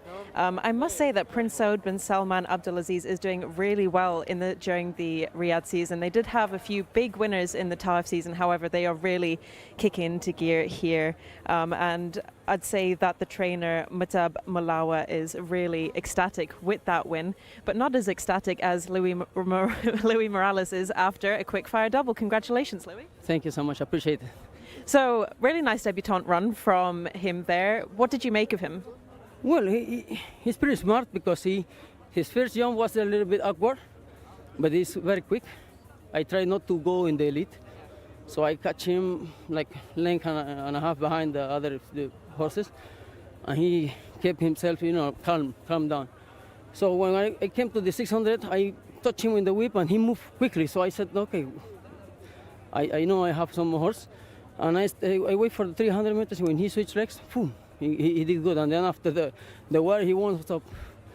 I was like, oh my, even in the 1 mile I say, come on, we finished the race already, but he's good, he's very smart. So you definitely think that he could go further? Yeah, sure.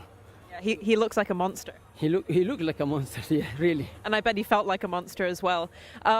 So how easy do you find it to ride these debutante horses in the race to make sure you're timing it correctly? Well, I've been in horse racing since I was 10, 11, with my dad, my uncles. And I started at the age of 15 working horses. So, sometimes there is some tricks, things you learn in the years of experience riding horses here or there. But definitely it's the blessing from God, some people have the talent, but they don't work for them, So you have to work every day for this, Well, that's brilliant, Louis. Thank you very much, and best of luck for the rest of your rides this week. Appreciate it. Thank you so much. All right, we'll see this head on here coming down the stretch. Sodden, well, his name used to be No Vices. My Vices, my first reaction to a race is usually so much better than when I actually start pulling it apart. And he was my first pick, and I came off of him and went to Zilyar, and then I came off him and went to Mujtaz, and I worked my way back retroactively to the winner. I tried to put you on the winner. I was like, you like Mendelssohn's, and there's a Mendelssohn in here, but no, he was very good, wasn't he? He was very, very good from the outset today. Louis said he took his first step up in the air, but after that he came out running and he found a great position even after 2 furlongs. He's just got a really efficient, beautiful way of moving, and he just was allowed to use his stride the entire way. He switches leads easily there to get onto the course proper.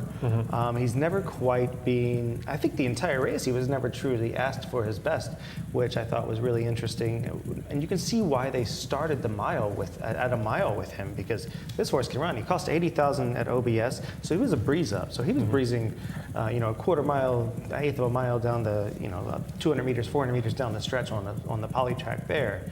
And he comes here, and he's had time off to develop, and he really has developed. I wonder what his breeze time was. It'd be We can find it. interesting to find out for sure. He looks very good. I like This is where he looks like the winner. Yeah. Hands down, it's over.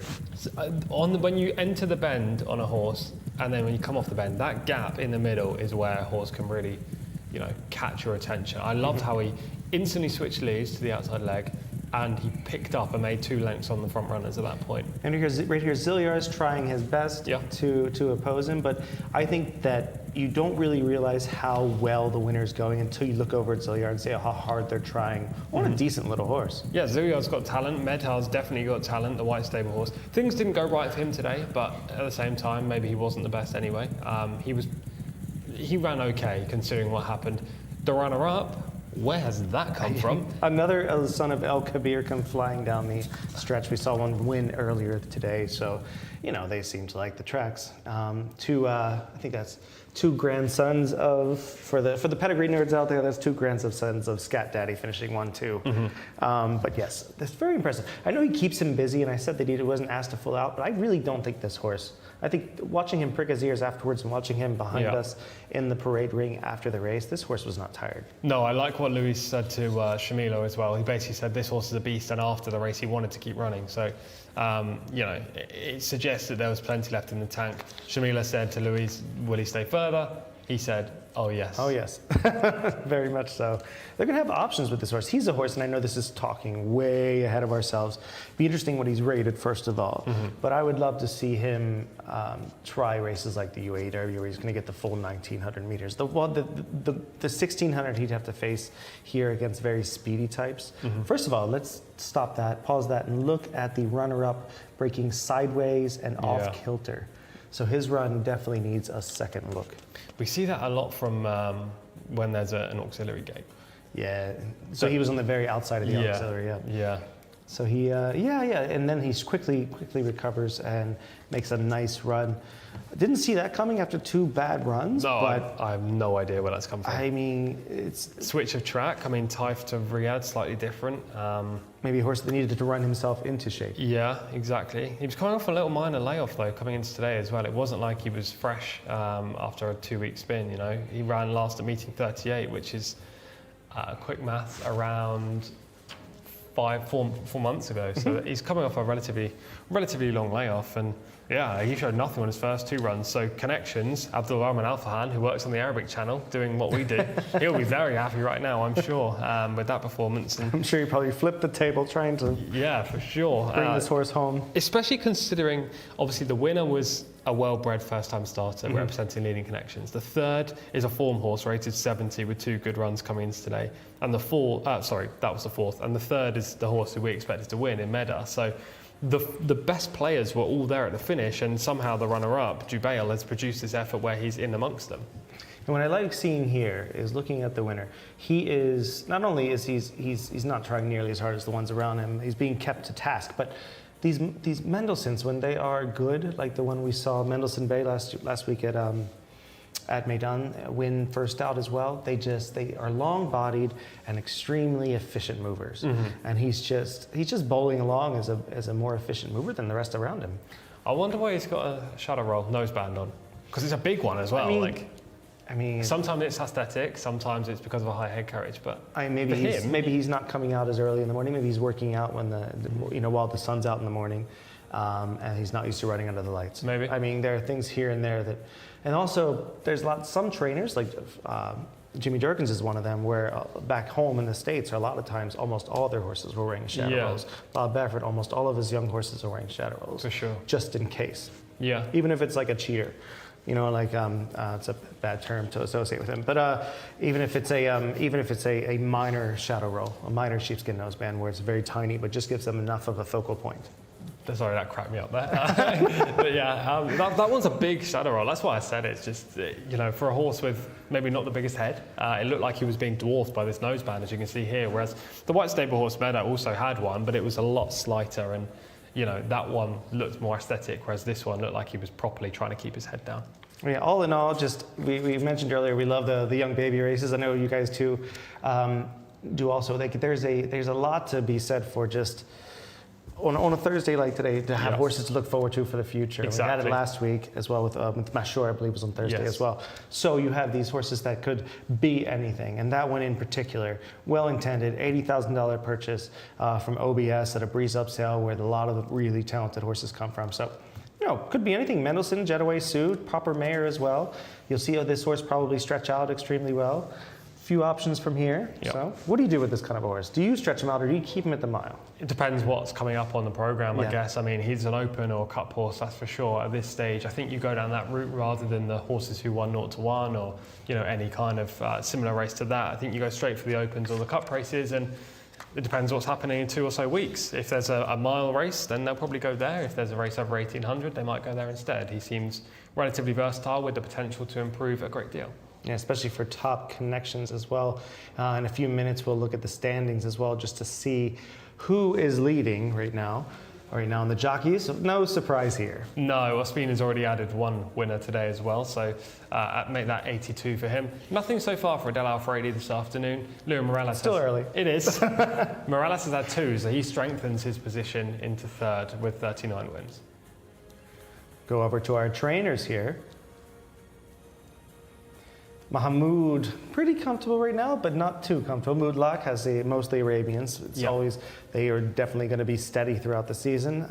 Al-Bada down at 24 wins, 27 points. Al-Mosa 17 and 26, and Al-Gaith 19 and 23. Yeah, Al-Gaith jumped into this this graphic last week. That was Badan Al-Sabai in 5th, but he's been leapfrogged now. We'll go on to our owners. Mahmoud, pretty trainers again. That's trainers again. Go over to the owners now, if we can get that one. There we go. The White Stable's quite comfortable. Dominant, yeah, 92. They're just moving further and further ahead, and I think, did they had 2 today or 1 today? They definitely had 1. 2. 2, yeah. 2 so far. Hasfahill and LMA. Very much so. So yeah, they're just strengthening their tally, and it'll be soon that we'll see triple figures next to the King Abdullah bin Abdulaziz and Sons. Red Stable moving into a stronger 2nd place and looking likely to stay there for the rest of the year. And Sheikh Abdullah Al Malek Al Sabah's moved into the top 5, which is good to see. That's going to be see if anybody climbs there, see if there's any action, because it seems like it's a contest for a 2nd right now, but that's okay. We're going to go over to John, who's going to take us through this next race's runners and riders.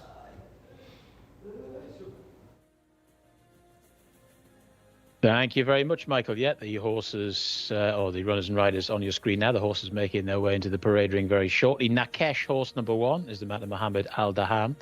2 is Kalaf, Abdullah Al Kridis. Horse number 3 is Amir Al Maidan, Khalid Al Mimoni. Horse number 4 is Mutadi, Naif Al Anazi. Horse number 5, Here We Are, and that's the mount of Abdullah Al Lofi. Horse number 6 is Yamne, and that's Abdullah Al Odib's mount. Horse number 7 is Saud Al Khail, Tariq Al Mansour. Horse number 8 is Khalid Al Mohammedia, Alexis Moreno. Horse number 9 is Sarah Michel, Nawaf Al Fayrouz. Number 10 is Seattle Rain, Jose Rodriguez. Horse number 11 is Zaid Al Khair, Fawas Wanas. Horse number 12 is Khaled Alays, Wigberto Ramos. Wigberto with his 2nd mount of the day. Horse number 13 is Palance, Camilo Ospina, for all you fans of the Three Amigos. Horse number 15 is Mountain Top, Adel Al Faredi. Horse number 16 is Yakil. That is the mount of Abdulaziz Al Yesh. So they're making their way into the parade ring very shortly. Still in the pre-parade ring at the moment. And, well, there are 1 or 2 interesting contenders in this race. Most notably, I think, Palance for Camilo Ospina, who just appears to be getting towards what you would like from a form perspective so far this campaign. There's Nakesh leading them in there. So they're going to the paddock now. Now we can get back to the guys in the studio. And, of course, Shamila, who's in there. We're looking at a big field, you know, locally bred maiden going the same distance we just saw. It'd be a nice chance to compare the times. To me, it's going to be a tough one for you to pull apart. I have my ideas. We'll get to it in a moment. But where are you leaning before we get to the 1x1s? I'm leaning to try and find a winner here. It's been a drought so far halfway through the card. You're so hot and cold. Like over the last 2 weeks, like you're either on fire, 7 or 8 victories. It's crazy. It's or crazy. A giant donut like today. Exactly. We need a good back end of the card today to set us up for the last 2 days of the week. Generally, I do struggle on these Thursday cards when it's maidens because there's so many unknowns. But hopefully we get a winner here. Where am I leaning? Good question. Probably Nakesh, horse number 1, as the form player in the race, the most likely winner. There are some first-time out starters in here, though, that are pretty interesting. Horse number 6, Yamne, being one of them. Horse number 10, I don't know too much about the pedigree, Seattle Rain, but I do like that Adel Al Faredi rides horse 15, Mountain Top. So there are some first-timers in here. And then we haven't even mentioned the other form horses, the likes of Saud Al Khail, Khalid Al Mohammedia. I'm sure I've missed a couple as well, but it's a pretty good race. I wouldn't say it's got the same strength and depth as the previous contest, but there are some nice horses in here. Yeah, of course not. Being sort of a restricted race, it's going to have a naturally more restricted talent pool. But That does not mean a star cannot come out of one of these types of races. Well, in a moment, we'll look at Nakesh, who's going to be number 1.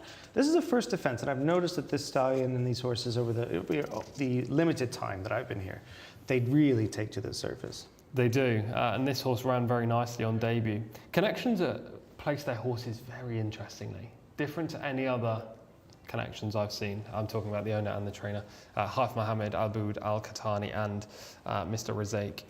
They tend to run their horses in lofty spots, so it's interesting that this horse is in here rather than an open, which is what I would usually associate with him. Shot there. He's a nice looking type, and actually he ran well on debut. He got beaten by a white stable horse who's pretty talented, albeit not the best that they have. He was beaten a long way as well. We will see the footage of that, but that run may well be good enough. It's just whether the inside stall is a big negative for him. Number 2 is Khalaf, is a first-time starter by Aspectus out of Pleasant Prado, an El Prado mare, chestnut colt. I don't know too much about the pedigree. I had to actually but search for Aspectus. Apparently he's German, the sire. I don't know too much otherwise. And the 3 is Amir Al-Maidan. Looks like we're not going to go through these one by one on screen, so we'll go through in the list right now. Yep. Amir Al-Maidan, 0 for 3, and has not shown much in 3 starts. Another Chief Lone Eagle. We see quite a few of those. It would be a surprise if this horse wins, though. Only showed as much to warrant a rating of 50 so far. Skipshot is a sire, is a source of speed. Like he was, Mutahadi number 4 is a 2-year-old son by him. 0 for 3, though, has not shown the same penchant for boot. 4th quick fire run as well, meeting 56, 61, 67, and again today. Naifal Anazi on board suggests they want to go forward with him. Here we are, number 5. Here we are with him, 0 for 3. He's 9th, 13th, and 13th in 3 runs. Another one that needs to take a big leap forward. Abdullah Al-Alfi is a positive on board, though. We see the one in Akesh getting a nice. There's here we are right now in shot. We'll have another look at him. He looks really well. I mean, he does. He's not. He's. You can see why he's.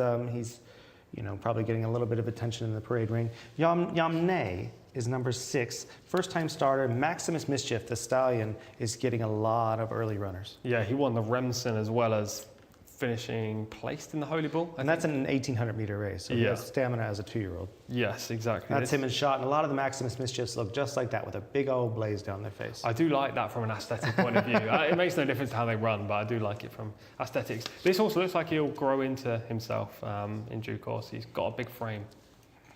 We had Saud Al-Khail is number 7, 0 for 2, but has shown some ability. Finished 3rd in the race that Nakesh finished 2nd in last time up. On that basis, he's not too far behind horse number 1. There he is right there. On form, but he had a prior outing, whereas Nakesh was making his debut that day. And he is the son of Cat Dreams. Number 8 is Khalid Al-Muhammadiyah, is 0 for 2 in 7th and 5th, and a rare Saudi-bred son of distorted humor. That 7th last time came over 1,200 metres, so this is a big step up to 1,600. And it's interesting because he's got natural early speed, so I'm not all that convinced it's a positive move. Seyram Michel is unshot there, comes out of a 19th place finish, not ideal. Seems to be getting a little bit hot as well, we just saw that. Lots of things going against him, but we've been proven wrong before. Seattle Rain is number 10, first-time starter by Yathreb. Making his debut, another one I don't know too much about when it comes to the pedigree. Jose Rodriguez on board. He doesn't ride too many horses out here, but when he does, it's worth noting. Number 11 is, as we just see taking off there, is Zaid Al-Khair, 0 for 1. But, are you going to automatically put that against him? 13th in that one start. It was a no-show. That came back at meeting 36 in Taif. He's come off a layoff, different track today. He's an interesting runner. Number 12 is Khalid Alayez, 0 for 3, 7th, 4th, and 10th so far. Struggled lately. He's going down to post nicely, though, with a pony in this race. Palance, nice name, 0 for 4, 5th, 13th, and 15th so far, but is moving the right direction with 2 fifths. Another horse being ponied down to stars. You can see Camilo Ospina on board, positive there. Mountain Top, first-time starter by Stratford Hill.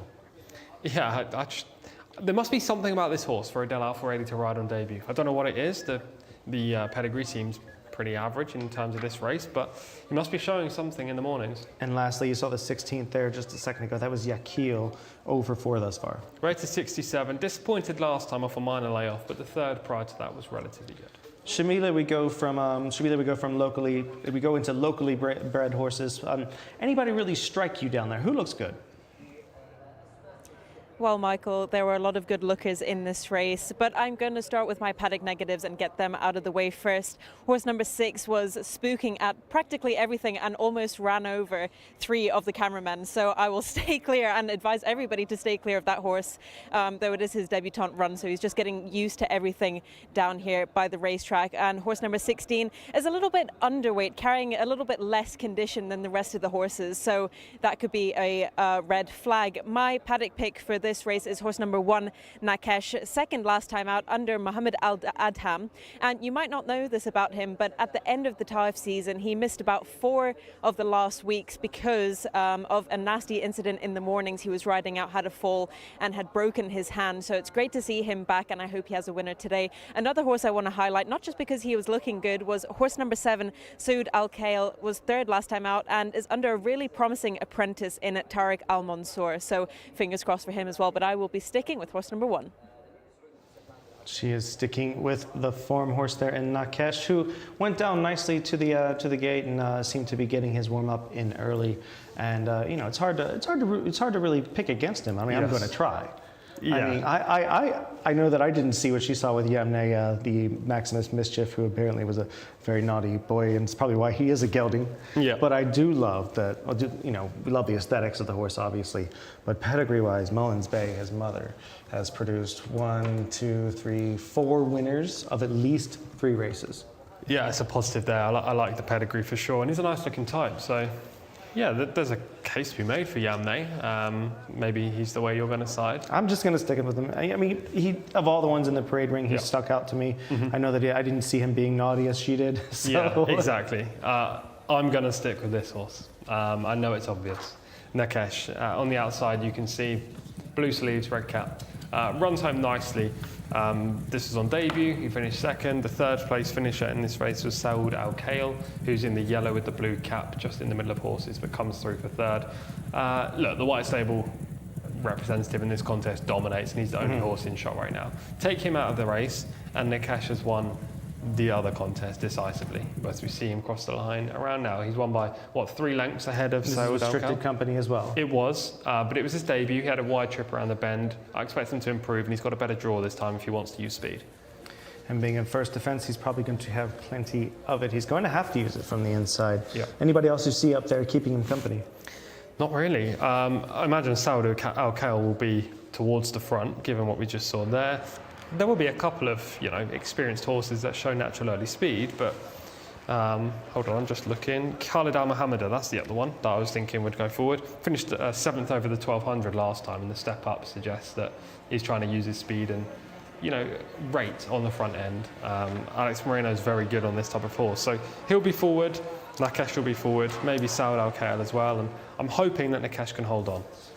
Yeah, it looks like it's you know, there's a minimal margin for error there down on that inside draw. That's the only worry for me.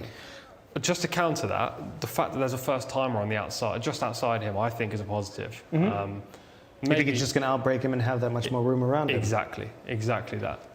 Valid points from the analyst. So I'm going to say no, he will not win. No, I'm kidding. I'm going to say he has every chance here. It's going to be very, very tough to beat him. I'm going to try to beat him with a first-time starter who I thought looked a player on the flesh, and I'm going to go against Jamila and say that a little bit of attitude is fine. No, we'll go to John now and see who he likes in here, as we see some horses showing a little bit of attitude before they go in the gate. Yeah, those who worked with me on a regular basis, Tom Collins being one, will tell you I'm nothing if not predictable. So Nakesh for me in gate number 1 will obviously not get the kind of 4 or 5 wide run that he got on debut. Now, sometimes the rail, right on the rail, is not always the place to be here at Riyadh, but today hasn't been a bad place to be either. So I think Nakesh should get a much nicer run round than he did last time, and confirm the form with Saud Al Khail. Interested to see how Palance gets on from gate 13. Camilo Ospina, I'm sure, will get him into a decent posse. He's probably got a bit more improvement to come as well. And obviously there's there's chances that some of these either debutants or horses haven't run for a while could sort of pull a rabbit from the hat. But we will see as they put them in. Mutta Hardy goes in there in the two-tone blue colours. There's Here We Are in the black and the yellow braces. Moving forward now is Khalid Alays, the spotted jacket of Seattle Rain.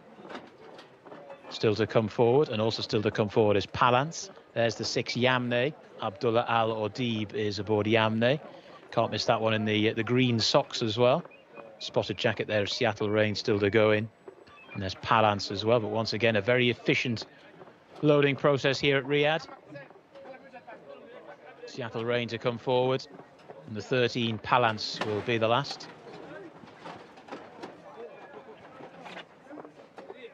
Looks like 13 is just about in as well. We're over the 1600 metres once more, or one rearing up very badly. That's Yamne.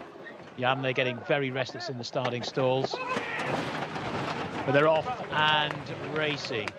Reasonably level break. One that was a little bit slowly away was Zaid Al Khair. That one has gone to the rear of the field as they sort themselves out in the early part of it, though. Nakesh, the red cap, has got into a very good early position. Here we are is also prominent. Towards the outside of that one is Saud Al Khail, who might have to take the turn in a fairly wide position, though does have a bit of time just to float down a little bit nearer that rail. They're then followed by Mutahadi, who's not too far away. Another one that's prominent there towards the inside is Amir Al Maidan, and also there Khalaf, who's trying to burrow through up the inside rail. Towards the outer, Yakil is very wide on the track, as indeed is Mountain Top, as they start to make the run towards the turn out of the back straight. And it's Nakash in the hands of Mohammed Al Daham, who leads them at the moment. To Here We Are, who's been on the shoulder throughout in second. Then round the outside in third position is Saud Al Khail, who's nicely poised. They're then followed by Mountain Top. Still very wide on the track is Yakil, but travelling okay. The two-tone green of Yamne gets a first mention. Still towards the rear of the field, Zaid Al Khair, who was a very slow starter, and also Seattle Rain starting to make the turn for home. And it's Nakesh, the blue sleeves, out in front to Saud Al Khail, who's racing in second. These two just pairing off a little bit now to have driven along Yakil in third. They're then followed towards the outer by Mountain Top, who's beginning to stay on from the back of the field. But as they swing for home, Saud Al Khail has hit the front and is stretching on here to Nakesh in second. And then after that in third, Yakil, who's only finding the one pace. But don't worry about Saud Al Khail finding only one pace. He's going through the gears here and going to score very nicely indeed in the hands of Tariq Al Mansour. Saud Al Khail inside the final half furlong now, drawing off to win. Mountain Top has plugged on nicely into second. From the back was Khalid Al Mohammedir to finish in third, and the fourth or so was Khalaf. Well, we talked about the Nakesh Saud Al Khail form, and we kind of collectively decided it would be upheld, rubber stamped. Well, it was completely reversed there. Saud Al Khail, who just sat on the outside of Nakesh, who got a lovely draw and a lovely run round the inside, maybe did a little bit too much in the early stages, certainly finished in a rather insipid manner. But Saud Al Khail was careering home in the hands of Tariq Al Mansour. It's a second winner for Tariq today, isn't it? I might be wrong. I'll have to go back and check. But he certainly won that one very nicely. To Mountain Top, who's boxed on nicely for second. From the back of the field, Khalid Al Mohammedir got into the race late. And in fourth position, that's quite tight. Looks like it could be... Well, wait, it might be Amir Al Maidan. But Khalid Al Mohammedir finished in third. Winning time 1:42.10. Yes, and it was Amir Al Maidan who finished there in fourth. 3 1/4 lengths, the margin at the line. Saud Al Khail on start number 3 has now lodged a first win here in Riyadh, and has done it very nicely indeed, in the manner of the horse who's got plenty more still to come as the juvenile career ends and he move forward into his 3-year-old year.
Well, that was a pretty impressive run.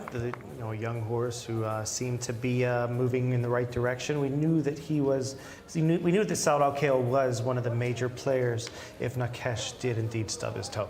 Yeah, it's surprising to me that Nikesh was beaten so far. Maybe he just wasn't suited by the front running tactics, or they could have gone a little hard up front, but might need to drop back in distance as well, might help. Maybe. Saud Al-Khail's completely reversed the form though. Nikesh at this point in the red with the blue on the inside is done. Yeah, and congrats to Tariq Al Mansour, his second win of the night. And he's quite the impressive young rider. He's got some talents. He seems to place his horses really well. Earlier, he had a nice run, sort of coming on the outside and getting it done patiently. Yeah, he's got confidence too. Yeah. Hopefully he keeps it going. Love to see it. A double on for him. Mountaintop runs on well to finish second. Yeah, there had to be something there with him. I didn't know otherwise why Adel Al-Furedi was on board. So he must have been showing something in the morning. He's a big individual. Look at him right here in the blue and the yellow. And Adel normally kind of dwarfs his rides. He's quite a tall jockey for jockey standings. And he's a big horse. He's trying to keep that big behemoth together, coming all the way home. Yeah, it's a horse that, like we mentioned earlier with the Mendelssohn who won just now, that starting him off at a mile is probably purposely done because he needs every bit of it and only probably moves up from here in distance. Yeah, same probably for your selection, Yamne, I'd suggest. Both big horses. Yeah, he's massive. You see him breaking out here in the 6. Big White Blaze, number 6, dropped all the way back to third to last at this point, fourth to last now, but quickly finds himself. Showed a little bit of ability, I thought. The horse is looking around, trying to figure out his way through. He must have been showing something in the morning. He showed some speed in the race as well to get from this position into what was quite a promising position going into the bend. Yeah, he couldn't hold his place from then on, but considering what happened at the start, right now he's moving up into fourth by himself. Yeah. The jockey is actually trying to restrain him, so he has shown some talent there despite where his form figure is going to suggest he finished, which is second last. Yeah, he's definitely one to enjoy moving forward. And I wouldn't be shocked to move him. He's on the other side of it, even though he is a bigger horse. If you moved him back in trip, I wouldn't mind at all. Seven furlongs, 1,400 meters might be perfect for him. Here, his inexperience kind of gets the better of him. He gets crowded on the outside, starts taking, instead of taking one horse's possible dirt, and actually his face was clear for a while there, and now he has 5 horses directly in front of him, 6 if you count the winner. Yeah, you kind of have to make your move at that point of the race, otherwise you can't win these kind of affairs. And right now you can see Nikesh is in the lead. He's going to really fade out of things late, and the eventual winner's in second in the yellow silks. The eventual runner-up is currently moving into fourth on the outside in the blue with the yellow spots. So they're all like in the top 3 or 4 in this part of the race, and albeit Nikesh fades, the rest of the pace holds up. Yeah, Nikesh, he was disappointing. Fade. Yeah, very quick fade, and that's not really the most appealing thing to see. You always worry if something is a miss with the horse, or he just really has no heart once he gets beaten. I think it must be the former, because the way he ran on debut, which was in a closing style, he passed this eventual winner and beat him by 3 lengths. So I'm not too sure. Maybe he didn't like the tactics, burning the candle at both ends going forward in the early stages, or maybe there was an issue there. He just didn't run his race. This is, hats off to the winner very much. Let's start from the front here. There's your winner. Very comfortable, very easily ridden there. He broke nicely too. Yeah, I mean, he puts himself into the position that allows him to be in a proper stalking area, following the sentimental favorite, Nikesh. Yes. Yeah, just looking there at the back end of the horse that you liked, Yamne, he's dwarfing the other horses. Yeah, he's huge. He's very much, He's not going to be fully developed. He's only a 2-year-old as well, isn't he? And I've continued my bad starts for my runners, but they at least give me an idea of who's going to move forward off of this. You can see him even there in that slow motion shot. He's so much bigger than the rest of these horses. Crazy. We'd say in the UK that he's ready to jump a fence, but obviously that's not the case here. But yeah, moving forward, I think that the winner is definitely one. I wouldn't put him beyond a mile. No. I think he's got so much tactical speed that you've got to use it. This kind of distance is right for him. He could even drop back if he wanted to. And he has a Cat Dreams, and Cat Dreams, as we all know, was a Storm Cat out of Jcsa's Dream, who was a 5-furlong sprinter. Yes. And won a series of top sprints for fillies and against the Colts in the States. So, and don't expect this horse to really stretch out that much, but might not need to. Speaking of size, you see the runner-up mount at top right behind, even in the background, is far larger.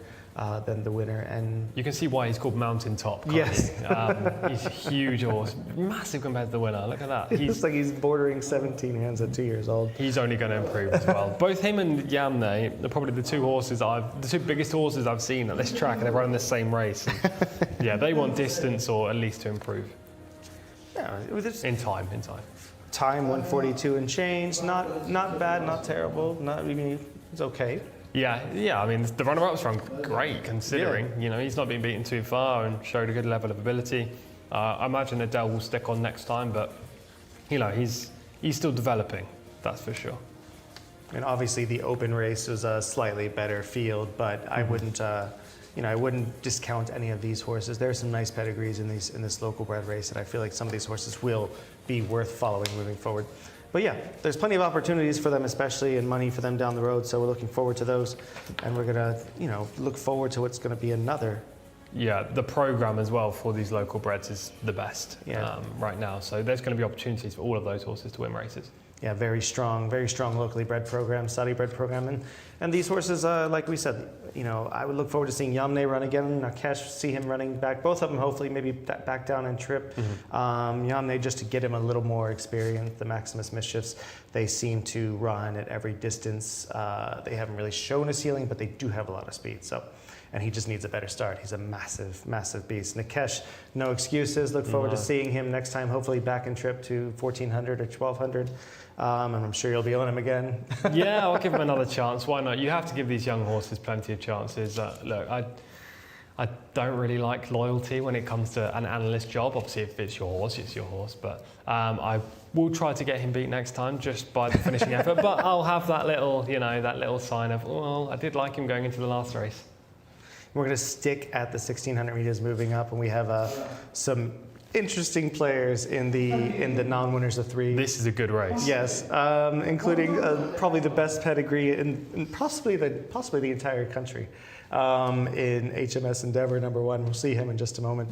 He used to be with Coolmore, and he is the son of the great Lady Eli, one of the best, probably best American turf filly of the last 15-20 years. Yeah. One of the best, in my opinion, in the world in the last 15-20 years. She just kept her form so classy for so long. But this one's not on grass, it's on the dirt here, so we'll see whether or not there's any chance whatsoever this horse can reverse form and do a little better than 17th. Yeah, you'd like to see HMS Endeavour improve. I mean, he's completely gone backwards since his time with Coolmore. One quick question before we throw to John, and it's to you. Who trained Lady Eli? Lady Chad Brown. And do you know what the link is? There's an ex-Chad Brown horse in this race as well. Horse number 19, Rational Choice, ex-Chad Brown. I know that John's waiting. I know he's waiting. Yeah, we'll go to John now. He's going to take us through the runners and riders for this race. Thanks, guys. Don't worry, I wouldn't know the answer to that question either. So there we go. Tom's stymied us. Right, horse number 1 is the aforementioned HMS Endeavour. Abdullah Al Khraider aboard. Number 2 is Emblem Leader, Fawaz Wanas. 3 is Juan Seguin. Horse number 4 is Citello and Ricardo Ferreira. 5 is Marbella, Abdulaziz Al Yesh. 6 is Haruf, Thurb Al Timyat. Horse number 7 is La Barossa, Ayad Al Turisi. Horse number 8 is Durrell in the hands of Mohammed Alisa. Horse number 9 is Nobody's Joke, Nawef Al Mudiana. Horse number 10 is Adjudicator, Mohammed Saeed. Horse number 11 is Dulabati, Jose Rodriguez is riding. Baedat Al Marami is in the hands of Rayan Al Toesh. Number 13 is Falesia Beach, Mohammed Al Daham. 14 is Run, Teddy Run, Tariq Al Mansour. Rare Ninja, Sultan Al Mamoni rides that one. That's horse number 15. 16 is Gain Line. That's the man of Khalid Al Mamoni. Moving on to the next page, number 17 is Milofa. Luis Morales is aboard. Horse number 18 is Mother Country and Alexis Moreno. And horse number 19, Rational Choice, the mount of Camilo Ospina. And number 20 is Never Alone. And that's the bottom one there of the 20 runners that go to post. So they're making their way into the parade ring. Good race. We'll need Shamila's help as well. But right now, we're going to go back to the studio. And Michael and Tom are doing all the analysis for us. Yes, we are. We're going to try to pull these 20 apart. It's going to be tough to figure it out. There's Mrs. Jerkins right there who's going to be probably looking after Nobody's Joke here in number 9. The thing is, we've just seen Shirley there. We need Shirley to be in our comments. Doc Shell, where's she gone? You know, get back. Just get on your phone, Shirley. we need you in the comments. No. Well, you know, before we talk about that, we'll get back to this in a few minutes. But we heard in news, the biggest news this morning is that the Great Equinox was retired. Yes. It was a shame because some of us were hopeful they would have maybe run in the Saudi Cup, give it a chance on the dirt. Here, I'm pretty sure he would have rocked up and won by as many as he would have liked. Best horse in the world right now. There's no doubt about it. Well, obviously he's been retired, so not right now. But this morning he was. His Japan Cup victory was exceptional. His win in Dubai last year was phenomenal. I didn't get to see any of him in person, but what a horse. I was lucky enough to see him in the Shima, and it was a paid workout for $6 million. Yes. It was a gasp moment, and it was the race before the World Cup. Completely stole the show from the World Cup. And even with the Japanese celebration after Ushba Tesoro won the World Cup, everybody was still just thinking about Equinox and what he did to what was one of the best turf fields we saw all year anywhere. Yeah. So yeah, just happy retirement to Equinox. He's one of the most beautiful horses I've ever seen up close. Lovely looking individual, isn't he? And known to be extremely sweet, which is so rare for those Sunday Silence Lions because he was mean as can be. Yeah. HMS Endeavour, we mentioned him before, a son of the great Lady Eli and Warfront, one of the best stallions in the world. 4-year-old colt must improve from a series of poor runs. Yeah, bred to be a superstar, not being a superstar on the track. He ran okay as a 2-year-old, finished 10th in the 2021 Middle Park Stakes in the UK when trained by Aidan O'Brien, but I don't know what's happened since. He's gone from superstar to super subpar. Emblem leader, 2 for 24, number 2. Showed little on his return, finishing 18th, but he probably needed the run. I expect him to take a step forward. How much of a step? I'm not too sure. Wants a green, 2 for 6, come out of a 9th. Ran just last week, finishing 9th, and there were no excuses then. This looks a stiff contest for him. Citello, 4-year-old gelding, 2 for 9 locally. Another horse that ran just last week, finishing 17th in a weaker affair than this. Marba Ayaz, 1 for 18 locally, and comes out of an 8th place run. Rated 53 and no chance in this company. I like it. Haroof, 2 for 70, sounds like something I would select. 2 for 70, comes out of a 2nd place run though. Yeah, far from prolific. At least he showed something last time up. He's just overmatched. He's just overmatched against this group. La Barrosa, former Charlie Appleby trainee, has 2 wins thus far, only 1 run here. Yeah, it's a Group 3 winner for Godolphin, but poor on the return, and looks like he's carrying a little bit of condition there. Durrell is 2 for 12, number 8 in shot there, 14th and 16th in his last 2 runs. 2 quickfire runs as well, and then returns to the track again today, so maybe they're looking for that third off the layoff angle. Nobody's Joke used to be in Dubai's daughter of Practical Jake, 2 for 11. A player in this race, the trip is probably the end of his stamina, her stamina. I think she's probably better over 1400. Adjudicator is 2 for 7, a son of Dark Angel, number 10. Ex-Brit in this race, used to be trained in the UK. Hasn't translated that form so far to Saudi Arabia. Number 11 is Dulabati, 2 for 12, comes off an 8th place finish. Another one that ran just last week without showing too much. There is some light at the end of the tunnel. This horse did finish 3rd back in meeting 46. Baidat Al Marami is 2 for 22, comes off 15th and 10th place finish. She must improve. Has to. Hasn't shown enough so far this year. Felicia Beach, 2 for 3, comes out of 2 6th place finishes.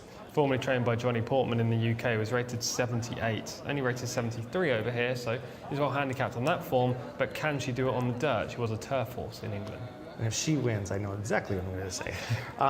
We have Teddy Run is 2 for 7 locally, comes out of a 6th and a 2nd in her last 2 runs, last 2 runs. Another former UK horse in here, being by Mason, was rated 64 in the UK, so was overmatched against this group, but he did win twice at Southall, which is similar to this track.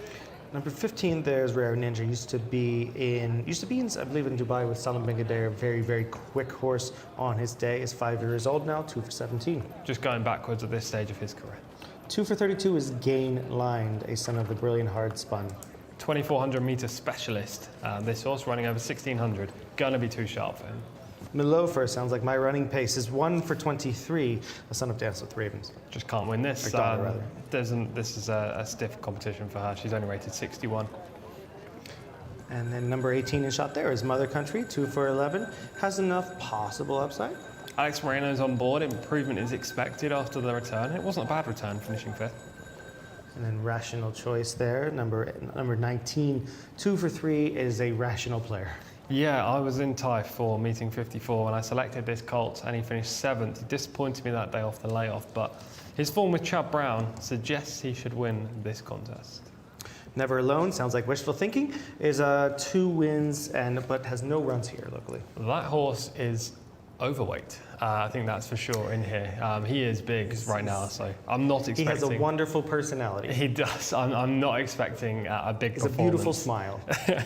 He was formerly trained by Charlie Appleby and Bupat Sima just for 1 run, I believe. Hasn't won since February 2020.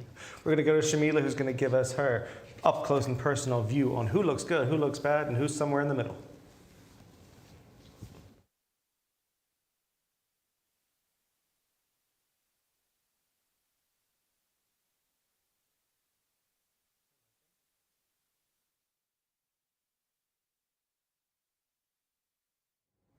We're going to go back to Shamila in just a few minutes. I think she had some mic issues there, but she hopefully we get those sorted in just a minute. And that's fine. It happens. It happens. Hopefully they get sorted. One that did look... we're going to... and we're back. Huzzah! Back to Shamila, who has her thoughts on how they look. Sorry about that, Michael, but I will start again. My selection for this race is horse number 18, Mother Country, ridden by Alex Moreno, 5th last time out. The Naif Almondale stables have already had a winner today in the first race, so I think they could have a double on the card. But I honestly had to really wither it down because all of these horses are looking really nice. I have about 5 horses marked on here as really nice lookers. Horse number 9, Nobody's Joke. Horse number 10, Adjudicator. And horse number 14, Run Teddy Run, who will be ridden by Tariq Al Mansour again, and he is chasing that hat trick. However, I think this could be a first win of the weekend for Alex Moreno with horse number 18. All right, she is leaning toward, was that Mother Country? Yes. Dawn Approach, 5-year-old mare with 11 runs, 2 wins, just one local run? Yeah, 1 local run. Interesting runner for sure, and Alex is due a winner so far here in Riyadh the last couple of weeks. So hopefully he gets on the board. I think he only had 1 winner last week, nothing so far today. So he's a jockey that's waiting for that success. I can't look anywhere other than Rational Choice. I know it's because I love my US racing. Maybe I've got a slight bias towards a Chad Brown runner, but his form in the US was strong. You know, he won a maiden special weight and then he won an allowance race at Keeneland and did it very nicely. His 3 runs here have been okay. He showed good promise on debut actually here when finishing 2nd back at meeting 7, but then took a backward step at meeting 21. And last time up, I don't know, maybe he needed to run again and they were just getting him prepped for Riyadh. You know, this is a nice spot for this Son of Candy ride. Camilo rides. Don't hate the draw actually, considering he's got tactical speed. When it was in the US, he would generally be placed in the top 3, so as in the early parts of the race. So I imagine Camilo's going to be a little bit aggressive and hopefully Rational Choice can win. I'm going to give Labarosa 1 chance to come back to form a little bit, because anything within 5 lengths of his top mark at 96 is easily enough to win in this spot, or maybe at least enough to finish 2nd to Rational Choice. Rational Choice very much could be the one to take all the spoils no matter what. And we've learned already today that being outside is going to be no bother at all. It's an interesting race this, isn't it? Because you've got so many horses that have either shown a lot of talent or shown a good amount of promise in the UK, maybe America, but the majority of these just seem to be going backwards. You know, in terms of their recent efforts, they were previously better horses than they are now, and therefore it's hard to really pinpoint those who are still running to a decent level. I mean, we should talk about Jimmy Jerkin's runner, Nobody's Joke, a little bit more, just because obviously Jimmy's big, lots of fans of the show tune into our channel, and he must have a chance. She must improve from that recent run, but that was her first run for about 4 months. Yeah, quite the interesting being out of the mare I Love America and being trained by Jimmy Jerkins is definitely catching the eye. But I do think that knowing her, she's rated 77, her form back, she wasn't bad in Dubai, and she very much was one that had some ability, but she's going to have to step up a bit here. I see her in the frame. Yeah. But I think she will have to have stepped up in a big way in order to really overcome. I mean, she's going to move in the right direction, 7th and 5th in the last one. The miles should hit her right on the nose, the 1,600 meters. But you know, I mean, this race is very tough for me, and I feel like if you look past the 290+ rated horses and expect that maybe something else will jump up, I just don't know where to land. I mean, you hope that, say, a HMS Endeavour will finally find himself, but that's quite doubtful. He looks well though. He does, for what it's worth. I mean, but that'll get, you know, that won't get him much when it comes to whether or not he still has any speed or ability to run.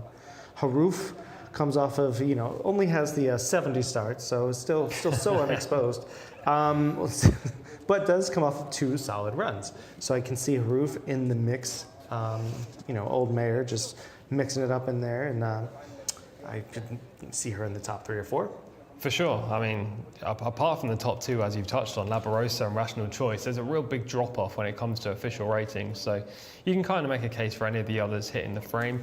Gain Line would be a horse for me who's likely to run in the top 5. That's horse number 16, Gain Line, as we're looking at Mother Country, who is Shamila's selection in this race. But Gain Line has what I would say is the perfect characteristics for a place horse. A horse that isn't going to have a chance of winning this race, but is probably going to plug on past beaten foes, being the 2400 metre specialist who's just going to be, you know, staying away, rated 79, so he's capable of running a place. Also has got race fitness on his side, so he could easily be a top 4 finisher. I just love Rational Choice in this spot. I'd be really disappointed. I think I'd actually be most disappointed about anything today if this horse loses, just because on figures he should be the winner, Labarosa aside. I know it sounds crazy, but I thought the best looking one, for what it's worth, I mean, it probably has no chance at all, but I thought the best looking horse in the parade ring and in the warm-up now was number 20, Never Alone.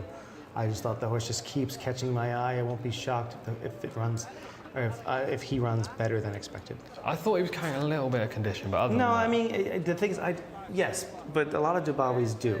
He is a little bit of a chunk, but I mean, these aren't world beaters. There's. It looks like we've got a comment in there as well, saying horse number 2 on top here. I presume this is for this race. Yeah, he's going to go with Emblem Leader. Thank you. What's it? Just Abdel Salam Reyes says he likes number 2, Emblem Leader on top here, who's a bold selection coming out of an 18th place finish. But best of luck to you. Yeah, bold choice. Not an angle I was looking at, I have to say. So if you have come up trumps there, then very well played to you. You know, this horse finished 18th on the reappearance, and albeit I can see that there is improvement likely. I don't know. He doesn't really strike me off the page, that's for sure. Yes, he might be looking at the wrong race, but that's okay. We're gonna. And when this horse wins by 12 lengths, we're all gonna be shocked. And for sure. Let us know if there's definitely race 8 you're talking about here. Back in the comments, please. Thank you. Very much so. Looking forward to it. For me, there's you know, I'm looking at the pace scenario. Where is it going to be, and is it going to hold up? Yeah, I mean, that is the key question, isn't it? It's the I think money Nobody's question. Joke could show a little pace if she wanted to. Definitely. She did in the past. I think Ray Ninja should show if he wants to do his best running. Yeah.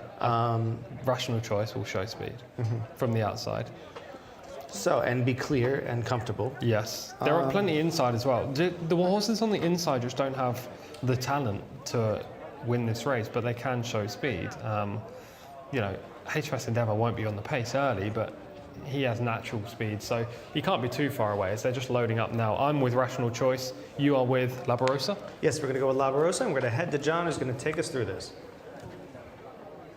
Thanks, lads. Yeah, they're going in. They're going in pretty sharpish once again. It's a tricky little race. Nobody's Joke. I'm just going to side with. I think this is her trip. I think the evidence shows that, and it was a promising-ish run last time out. I think she's been brought up for this. She's obviously not the best of these unofficial ratings, but I can see her running a good race and maybe want to get into one of the minor posies. We will see. This is Marbella going in. Abdulaziz Azuz Al Yesh rides. Mother Country, they're the green colours. They were preeminent, of course, in the first race, weren't they? And going in now, I think horse number 18 is going to be the last to go. It's amazing how quickly they can get a field of 20 runners in here in Saudi Arabia. Stand by, they're off and racing once again. over the 1600 metres. Looking to get across after a good start is Rational Choice. Camillo Ospina, a dab hand at getting a good posse from a wide gate. He's looking to try and do that now. Also prominent in the run early is Nobody's Joke, but also pushing on through towards the inside is HMS Endeavour. So it's HMS Endeavour who leads to Citella, who's racing in second. Then towards the outside in third, Nobody's Joke in that red jacket. Also up at the pace in the early stages is Mabea in the blue and white colours. Towards the wide outside as we look at it is indeed Rational Choice, who's looked to try and get across, has made a reasonable fist of it at the moment. Run Teddy Run is also there as well. Just tracking Rational Choice towards the wide outside is Mother Country as they start to make the turn at the top of the track. It's HMS Endeavour still with the lead. Drifting over though is Rational Choice. Run Teddy Run races in third position. Then after that in fourth spot, trying to get a little bit nearer now, is Never Alone as they start to make the swing for home. It's HMS Endeavour that leads them to in second position Run Teddy Run. Then right round the outside Rational Choice, who's come a little bit wide to try and produce a challenge. Then getting a bit nearer up the inside is Nobody's Joke, who's trying to stay on, but a lot of work to do from there. Citello is still in there pitching as well as they make the swing for home, and hitting the front now is Rational Choice from all the way across in box 19. Now goes on to Run Teddy Run, who's getting a little bit tired in second. Let down now down the centre of the track is Nobody's Joke, but there's plenty to do from there, and it's Rational Choice who's well clear in the latter stages. Rational Choice is going to be another one for Camillo Ospina by 4 or 5 lengths as they race up towards the line. Rational Choice goes on to score. Rare Ninja absolutely flying from the back, gets up for second. Third horse home there was Nobody's Joke. It was tight for fourth. That is close between Run Teddy Run and Falesia Beach, who got going late as well. But it's Rational Choice, as I said in the call.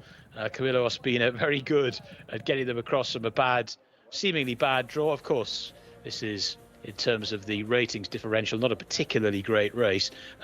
So it's not necessarily the biggest disadvantage in the world to be a little bit wide if you are one of the better horses in the race and considerably better than those on the inside. But still, it's not easy from gate 19. But Camillo wasn't rushed, just got the horse out quickly and then drifted him down in the latter part of the run towards the turn out of the back straight, so that when we got to the turn, he was in almost the perfect position. A good run from Rare Ninja, who's come from a long way back in the hands of Sultan Al Mimoni to finish there in second. After that in third was Nobody's Joke, who's run a pretty good race. 1600 metres definitely is this horse's trip. One for hypothetical each-way thievery there, and Run Teddy Run has finished in fourth. That was the 1, 2, 3, 4 over here in the 8th race on the card in Riyadh. But Rational Choice, Camillo Ospina, the white stable, you're never too far away from winners for that combination. And they've had a couple on the card today, and this one has done so very nicely indeed. He's rated 92, and there's probably a pretty decent future for this horse over the next year or two here in Saudi. Rational Choice, the former Chad Brown representative, has scored in race number 8.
Really nice double there for Camilo Ospina and a treble for the King Abdullah White Stables.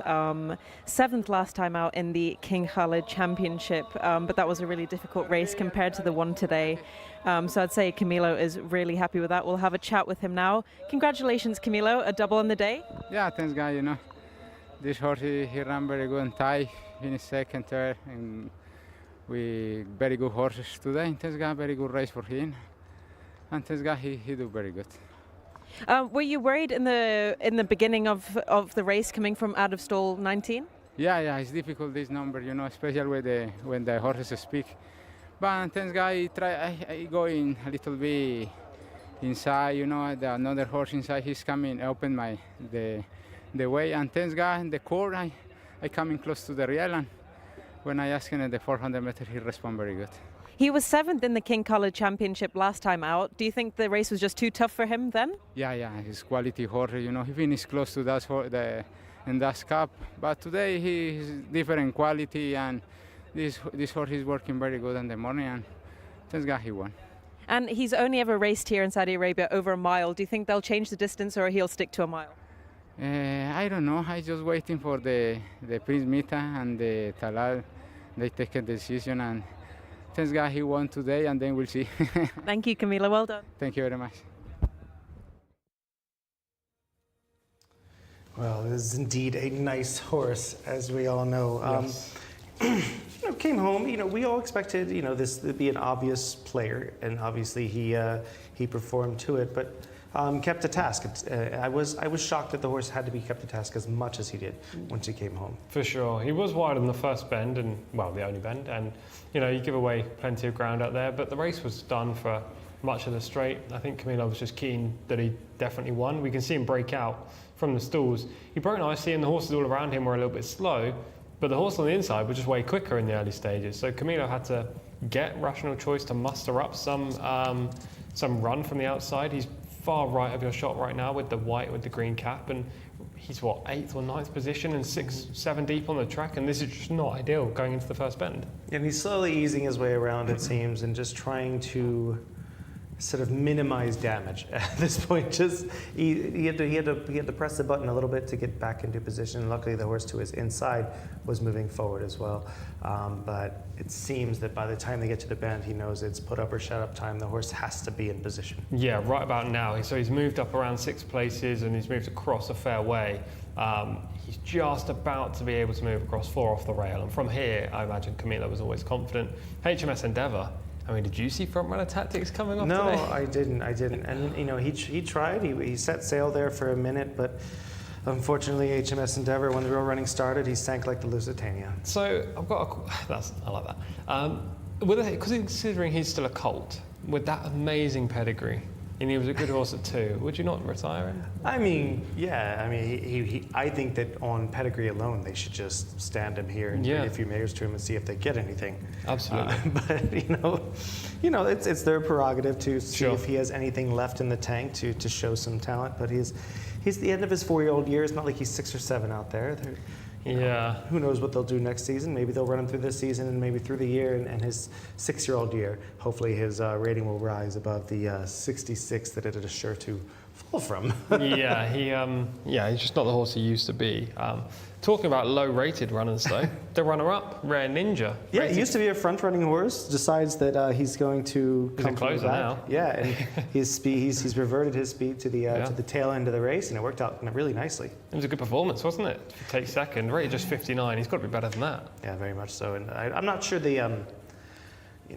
maybe he was flattered by horses that were backing up beside him, and it was a 1600-meter race, which is like the beginning of when they start to look pretty tired on this course. And he definitely wanted every bit of it.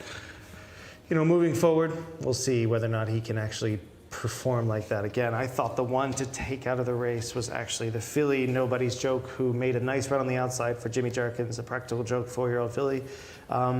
She looked to have dead aim on the winner at one point, just couldn't sort of back it up. I'd like to see her maybe. I think that the 1600 suits her pretty well. Decent horses finished ahead of her for certain.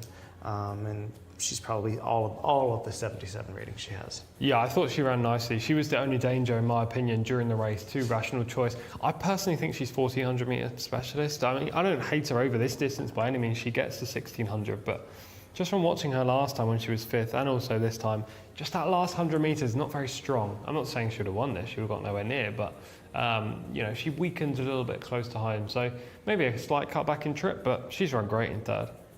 Yeah, I mean, in the end, the story was all about the winner. He basically was the class on paper rush. He was the rational choice in the race, and we all, you know, we try to beat him if we can, but you finally got a winner. That's the real story. Huzzah! Yeah, about time.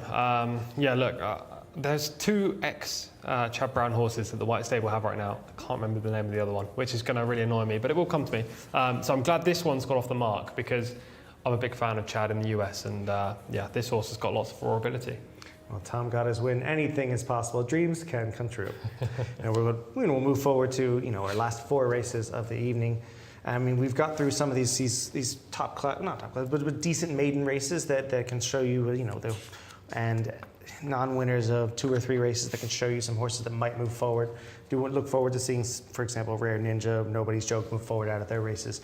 But now we're going to get into the end and some of the slightly better races, arguably, moving forward. Yeah, this one maybe not so, but after that, definitely. I had problems in this race trying to find a winner. I really did. Yeah, it was basically it's a local bred contest for fillies who have won 0 to 1. So the majority of these horses have won 1 start, and they've been tried in higher grades and they just haven't been able to win. Now they're all dropping down in class into the same company as each other, and it presents like an extremely tricky piece of analysis. But hopefully we can go through and create a shortlist and then find the winner at the end of it. And we'll see. You know, we're back at the mile again, and then the 1600 meters. So, you know, that's going to separate some of the you know, the girls from the women from the girls. Yeah, we from the chat. We'll see. You know, I think that it's going to be a pace makes the race type of race. Some of these horses are definitely going to be not being able to withstand themselves going the full distance. I look forward to hearing your analysis because that's definitely going to help me as someone who's not nearly as good as you are when it comes to analyzing these horses to see where I'm going to land. So no pressure. I'll do my very best. What I will say is that all of these horses are basically separated by around 10 pounds, and it's a big field, so anything can happen. Speaking of pressure, the man who's dealing with calling all of these horses in these large fields, John is going to take us through the next race.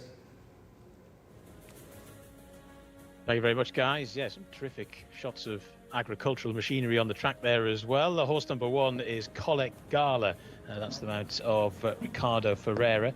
2 is Mashakat Al Riyadh, and that's Mohammed Al Habib's mount. Horse number 3 is Mabrukat Najd. Camilo Ospina now looking for the treble. Horse number 4 is Tata Jamal, Ahmed Al Tayar. Horse number 5 is Ovilla, Abdullah Al Fayrouz. Number 6 is Montahera, Tariq Al Mansour. He's had a double today as well. Horse number 7 is Mobatana, Abdullah Al Kradis. Horse number 8 is Wed Haya, Abdullah Al Khamis. Horse number 9 is Shaman, Abdulaziz Azuz Al Yesh. Horse number 10 is Asmar, that's Naif Al Anazi's mount. Horse number 11 is Ejabat Hom, Abdul El Al Hussein. Horse number 11 is, horse number 12 is Al Ray Janah, the man of Abdullah Al Rashed. Horse number 13 is Aoum Al Nayashin, Ayad Al Turisi. Horse number 14 is Anud Al Mokhtara, Eddie Castro. Horse number 15 is Yala Esike. Horse number 16 is Solana, Victor Gutierrez. Number 17 is Mabhotha, Khalid Al Mimoni. Horse number 18 is Daklat Noura, Abdullah Al Orfi. And horse number 19 is Dante. Adel Al Faradi is aboard. So another big field here to keep you occupied. Race number 9 on the card. This is for fillies who've yet to win 2 races. They may have won 1. They may still be maidens. They're making their way into the parade ring now. And we can get back to the guys in the studio. And Shamila. Quite unique to it's kind of unique to this region to have 4-year-old restricted races. Yes. But I think that's sort of just a reflection of the horse population. You just have so many horses that aren't haven't had a chance to really prove themselves, and this is a great opportunity in these restricted. It's a meta-restricted spot where it's not only 4-year-old fillies, but it's also locally bred non-winners of 2. You're looking at a huge field here. I have no idea where to land. I'm going to lean on you. I'm going to actually let you decide, inadvertently let you decide my top 3 or 4, and then I'll go from there. Okay, I like it. Yeah, I'll throw in a couple of obvious, but also a bit of a dark horse, as I know you like that kind of runner. So when we go through the runner by runner, which we'll start right now, we'll make the shortlist. We have Colette Gala number 1 is a 4-year-old filly by Laoban, who is was deceased early in his career as a sire, but was quite good. Yes, this filly won her 2nd career outing. Since then, she's not been better than 5th. Mashakat Al Riyadh is 1 for 17, 4-year-old filly by Spring at Last. No show recently, and it's a very small-looking type. Mabrukat Najid is 1 for 21, but does come off of a victory. Finally broke through last time up in a maiden at the 22nd time of asking. Camilo Ospina stays on board, which is key. 4th consecutive horse with 1 victory is Tata Jamal, 1 for 23. Just struggled since her win. She finished 7th last time, which was a step back in the right direction. Number 5 is Alvia, is 0 for 10. Yet to break through. I don't really like a maiden in this spot. Handicaps are surely the best option for her. Montahera is 1 for 31, comes off the 12th place finish. Layoff since that 12th place finish at Taif as well. Around 33 meetings since her last run. Mobatana is 1 for 10, number 7. You see in the shot there is 16th last out and the time before. Needs to improve. Needs to improve a great deal. Looks a leggy individual. Not for me today. Number 8 is Wed Haya, 1 for 8, comes out of a 7th place finish, but a daughter of Temple City is quite the underrated sire. Improvement potentially today, 2nd off the layoff. That 7th place effort last time up at meeting 64 wasn't too bad. Shaman, 4-year-old filly by Almodovar, is 1 for 12. 3rd up, I like the angle. Needs to take a step forward though, was 15th last time. Asma, hopefully she's breathing well. She's 1 for 7, was 6th last time. She could play a part. Naif Alanazi's on board. Aja Batom is 1 for 22. Not much form to go on there. Exposed, first time up this season, not prolific, not for me. One always tries to be Al Reginal. I was 1 for 21, 8th last time. No show last time, but actually wasn't too bad considering she was coming off the layoff. She showed bits and pieces of form last year. Number 13 is Al Nayashin, 1 for 23. Has a little bit of form in the last couple of races. Yeah, could be a top 5 contender today, albeit she does need a step forward. Anud Al Mukhtar, 1 for 13, but was 2nd last time. The most likely winner in the race, horse number 14. She's now against the local breds after running against Open Company. Yala AC Care is 0 for 11, 2nd last time, number 15. Maiden in here, but a bit of a dark horse, just needs a step forward. Let's see, there's number 16, Solana, 1 for 16, was 9th last time. She shouldn't be a threat on form, but I do always like the way she looks. I saw her back at meeting 60. Leggy, daughter of Belmont winner Tonalist. Then we have Mob Tatha, who's 1 for 13, 7th last time, but has some form in the back class. Dropping down in class, used to be White Stable owned, now has moved on. Daklat Nora is number 18, just saw her, 1 for 7, comes off a 9th place finish. Was slowly away that day on her return. She's only got the 1 speed, so she needs to break well. Dante is definitely not dainty. She's a bit of a size to her, 1 for 21, 7th last time. Widest draw, but Adele Alfredi's on board. We'll go to Shamila and see what she thinks about these. She's got an up-close and personal view at these 4-year-old fillies. Thanks very much, Michael. It is race number 9. This is for the fillies, and the filly that I really like is horse number 14, Anud Al Mukhtada, 2nd last time out, ridden by Eddie Castro, a 4-year-old filly by Frozen Power for Prince Faisal bin Khalid. I would really like to see them back in the winner's enclosure this weekend. Eddie is a fantastic jockey, so definitely one to keep an eye on. I really, really like the look of horse number 14. Horse number 5 as well as another looker and one to keep an eye on of Villa, 3rd last time out. There is one horse that I wouldn't say it's a paddock negative, however, just something to keep in mind. Horse number 10, Asma, is slightly on her toes, getting a little bit worked up in the prelims. Hopefully when the jockeys get on board, she will settle down a little bit. And the bell has just gone for the jockeys to mount for the 9th race of the night. So I will go back to you, sticking with my paddock pick, horse number 14. All right. Shamila is sticking with Anud Al Mukhtar, 1 for 13, comes out of one of 2 horses in here, coming out of a 2nd place finish. Yeah, this is the horse I like as well. Anuda Al-Mukhtar, definitely the most likely winner on ratings by connections. I like the run last time against imported horses too. This is a much weaker contest. She's drawn against a pretty weak group as well for the level. And with improvement likely, she's got to be the horse to beat. Eddie Castro on board. That curse is finally over. Curse of the Castro. He rode a winner last week, so hopefully he can do it again here. Yeah, I'm interested in Jcsa Care coming out of a nice second place finish as well. Yeah, I think this filly is one of the leading players. She's a maiden, that's the slight issue, but she was a good second last time. And again, improvement is expected from that run.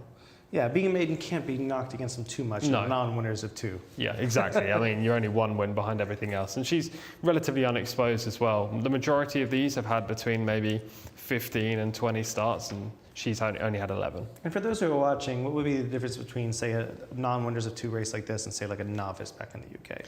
Well, I mean, in novices in the UK, you can have horses that have won races, so not much in truth. If you're talking about a maiden, the old school maiden, like a few years ago, then obviously your horse has never won before. Generally, I tend to think these kind of races are actually easier to win because in maidens you can get horses who are open and cup quality who are just having their first start, whereas these kind of races aren't used for those up and coming and potential superstar types. They're used for horses who are desperate for a win, and they're just trying to find the one spot on the program that gives them that chance, and maybe their handicap ratings aren't all that indicative of their true ability, and they don't want to run in handicaps for that reason, so they come in here and clash against each other, as we see footage of the most likely winner today. Anuda Al-Mukhtar looks, very much finishing well here and winds up being second here on November 16th. Yeah, it was a good effort. She was 5th in the early stages. She makes a nice run from around the 500 metre pole and all the way to the line. You can see here she's picking up close to home, and if anything, she actually accelerates coming up to the finish. She's drawing clear of the 3rd and 4th, and she's really eroding the gap on the leader. I think a repeat of that's just good enough. You think it's interesting that the maidens don't get any kind of allowance at all, like that? Because they're all carrying 58 all the way across the board here. Yeah. I'm surprised that the maidens maybe. I would be more inclined to even try to select a Jcsa Care if she had like a 2 kilo weight break there. Yeah, it would make perfect sense if they did have a weight allowance. As you talked about there, novice races in the UK where winners can run.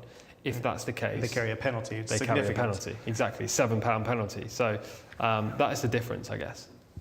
And we also have Mabrukat Najid comes off. I think it's the only one that comes off of the victory. Yes. Finally broke through at only the 22nd time, and it showed a little bit of form before that. But what are the odds of her kind of coming back and repeating that? She has a reasonably good chance. She's drawn inside. I like it with Camilo on board. So.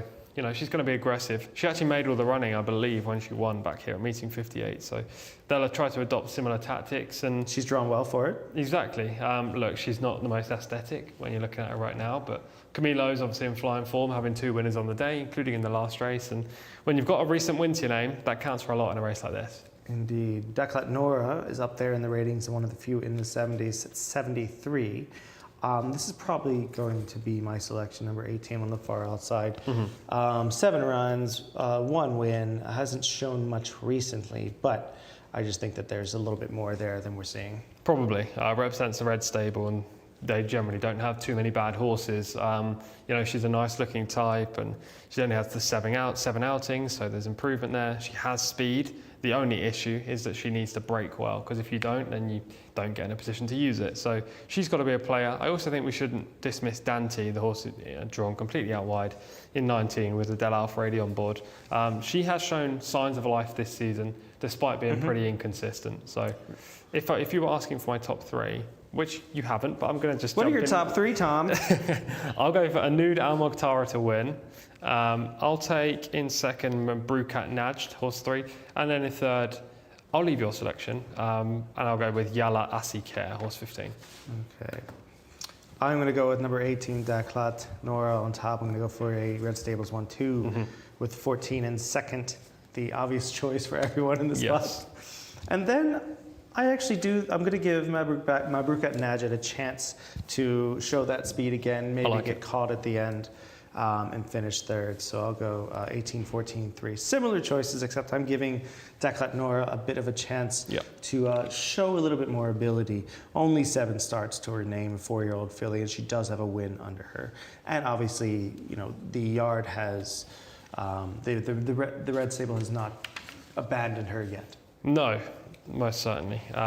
It's what you like to see, these big operations. They can move horses on pretty quickly, but you know, they're giving these horses a couple of chances. And Daklat Noura will have to perform in either today or her next 2 starts, but you know, they've given her that opportunity. There in shot there, number 9, that is Shaman. Looking well, it's a lot better than she did in the pre-parade. Number 15 there is Jcsa Alikare. We mentioned her. She finished second last time. This is going to be a fun race to see who can actually step up and prove that they actually want to win a race. Yeah, that's the main thing. One of these horses is going to graduate from this division and won't be able to run here again. And it makes the connections a little bit, you know, their job a little bit harder. They're going to have to look for 0 to 2s, or they're going to have to go to handicaps with the winner. But, you know, that's what they want. They're here for that victory. It's 12,000 Saudi Riyal to the winner, which is 50% of the total prize fund of this race. And yeah, it's a momentous occasion for whoever gets on top, because some of these horses have been running at this level for months. Speaking of winners, Jose Martinez is in the chat. Thanks for chatting along, everybody. Make sure you comment on how the races are going, any selections that you have. Jose says, "Good morning, Saudi Arabia." He's obviously coming from the States. Thanks for having me on. Oh, always glad to have you, and glad that you keep on engaging. That's what we need, and we look forward to.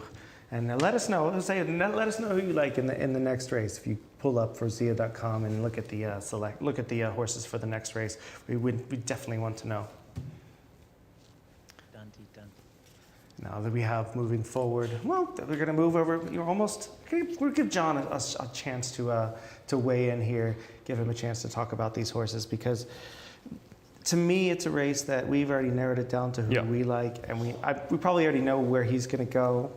But we'll give him a chance to do something more interesting and maybe even look at a long shot. John, give us the long shot do you think might have a shot here? Because we know you're going to go with Anud Al Mukhtar. Oh. Is that a cue?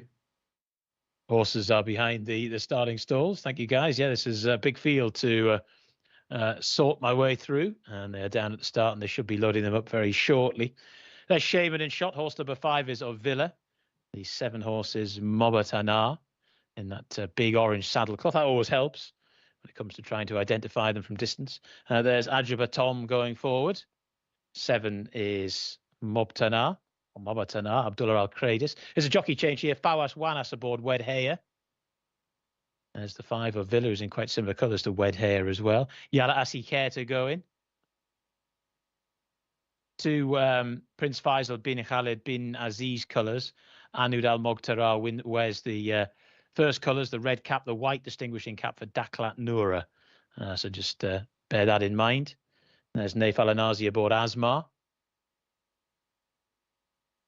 Horse number 14 going in now, who I think is the most likely winner of this race. I don't think you have to be Einstein to work that out. And my colleagues have dealt with Anud Al Mukhtar's chances very well. This is Ovilla to go in. Mabrukat Naj still to come forward as well. I can also see Dante, who's out the back, as indeed is Al Nayashin. In goes Tata Jamal. Almost. Horse number 8 going in is Wed Hire. Wed Hire is in. Still see Dante to come forward. Also at the back is Mashakut Al Riyadh. Mabrukat Naj still to go in as well. That's in the blue and yellow colours with a red headgear. Also still at the back is Kolek Gala. Just backing away a bit now, Mashakut Al Riyadh. Kolek Gala to come in. Once again, we're over the 1,600 metres here. The metric mile. Kolek Gala is in. Shaman still to come forward. Not about moving any mountain. They're trying to move a horse at the moment. And Shaman's not too keen on the idea.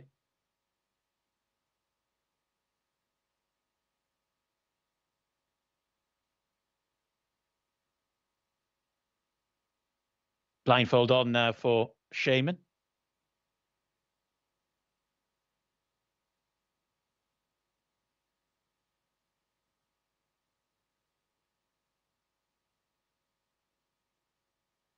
Edging forward.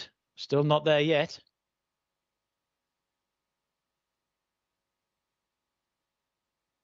Waiting patiently is Mashakut Al Riyadh.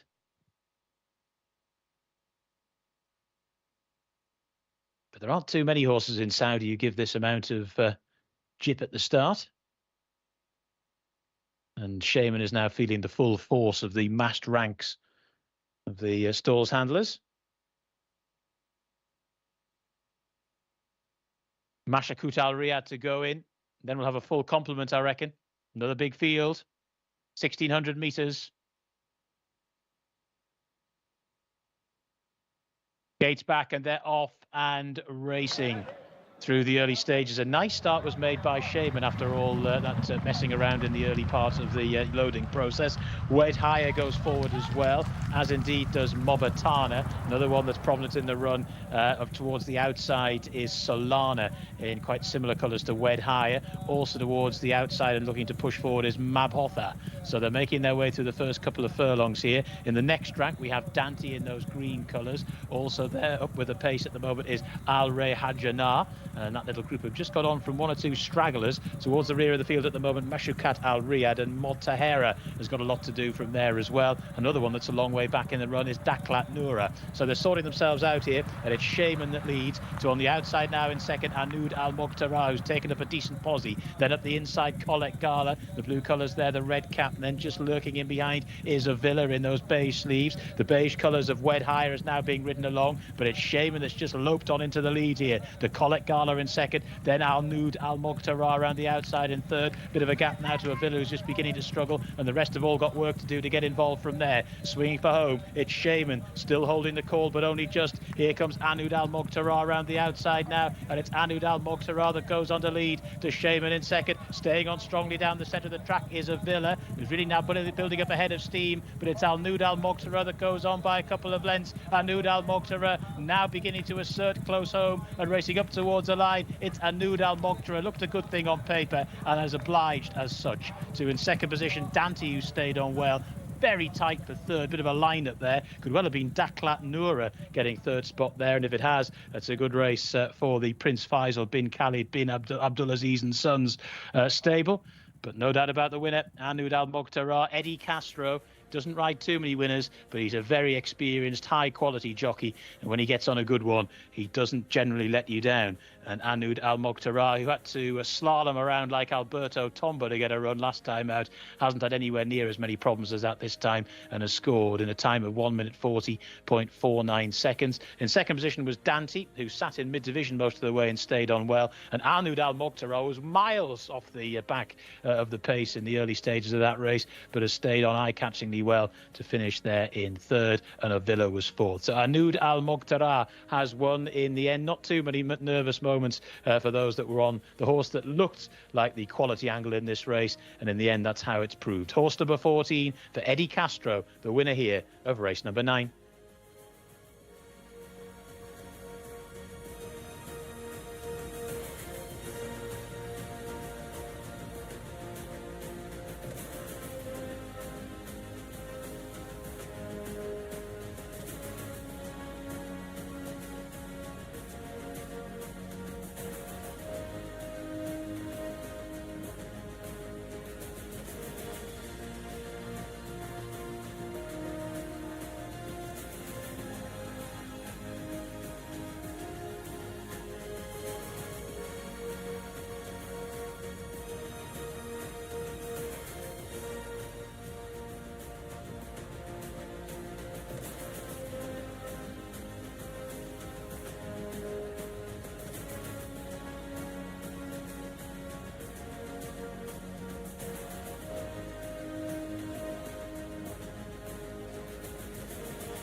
first winner of the weekend for Eddie Castro in the 9th race of the night with Anud Al-Mukhtar, and first win for the paddock selection as well, so absolutely delighted with that one.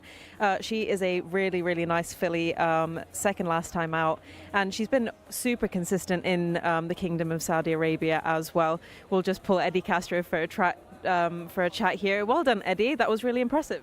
Right, thanks. Yeah, she's last time come back, finish second. She had a great race, and today she's I think ready. She's nice possession and thank God nice finish. Her last race was over 1,400 meters. Do you think she suits more a mile? Yeah, I think she's more and maybe far a little bit, and she is very handy to ride, so that's big important. Do you think she's really fit this season? Like she's going to win some nice races? I wish she's fit. I wish she win a big race. Thank you. Thank you, Eddie. You're welcome.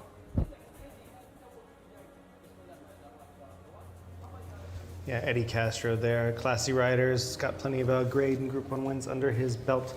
Nice ride here, rode it like the favorite and got it done from post 14.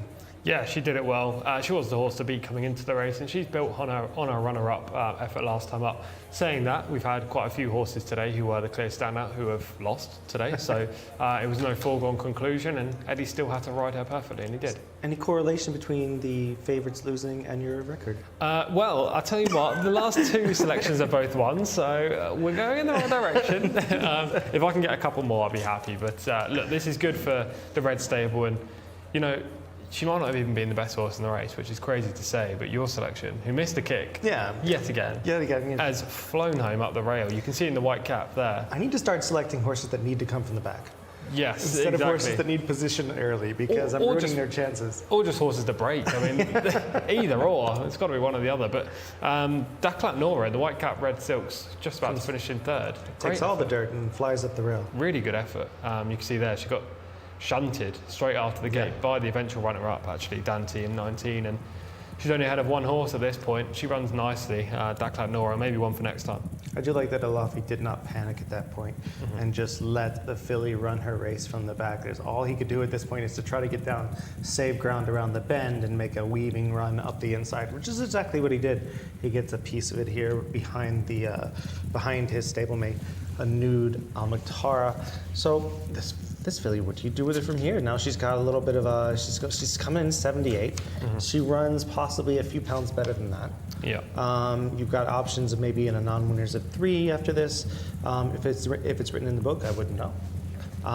But you know, what do you think her ceiling is? Yeah, so the non-winners of 3 are generally non-winners, generally horses who have won 1 to 3. So you don't have maidens in there. So she could go that route. She could go handicapping, but then you're bringing the mark into play.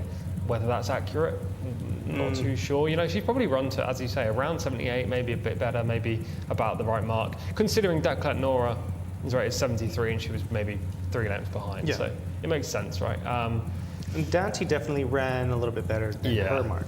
You could always tell when Adele's booked on a horse. It doesn't look obvious on paper that there's something there. So, yeah, I was expecting better from Dante today. Maybe not as good as she ran, but yeah, she was expected to take a step forward. As you can see her close into the image in the green silks down the outside. Yeah, nobody's moving faster than she is at the end of this race, so definitely one to look at moving forward.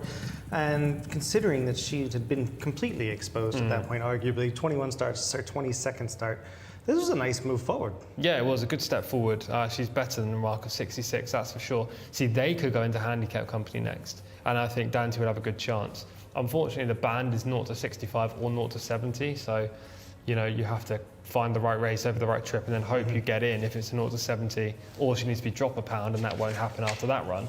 So they need to find the right spot for her, but she's definitely got the ability to win a race. Yeah, definitely. The only thing that I would say about that is if she does drop into the bottom of these handicaps, it's just going to be tough to book Alfaredi once again, because I don't know if you can get down that low weight-wise. Yeah, exactly that. And also, albeit handicaps, you don't run to the same stall as your saddle cloth, but you know, you don't want to be drawn out in 19 again. Saying that, the winners come from 14, the runner-up from 19, the third from 18. Wide draws are just dominating again. I mean, it's no bad thing.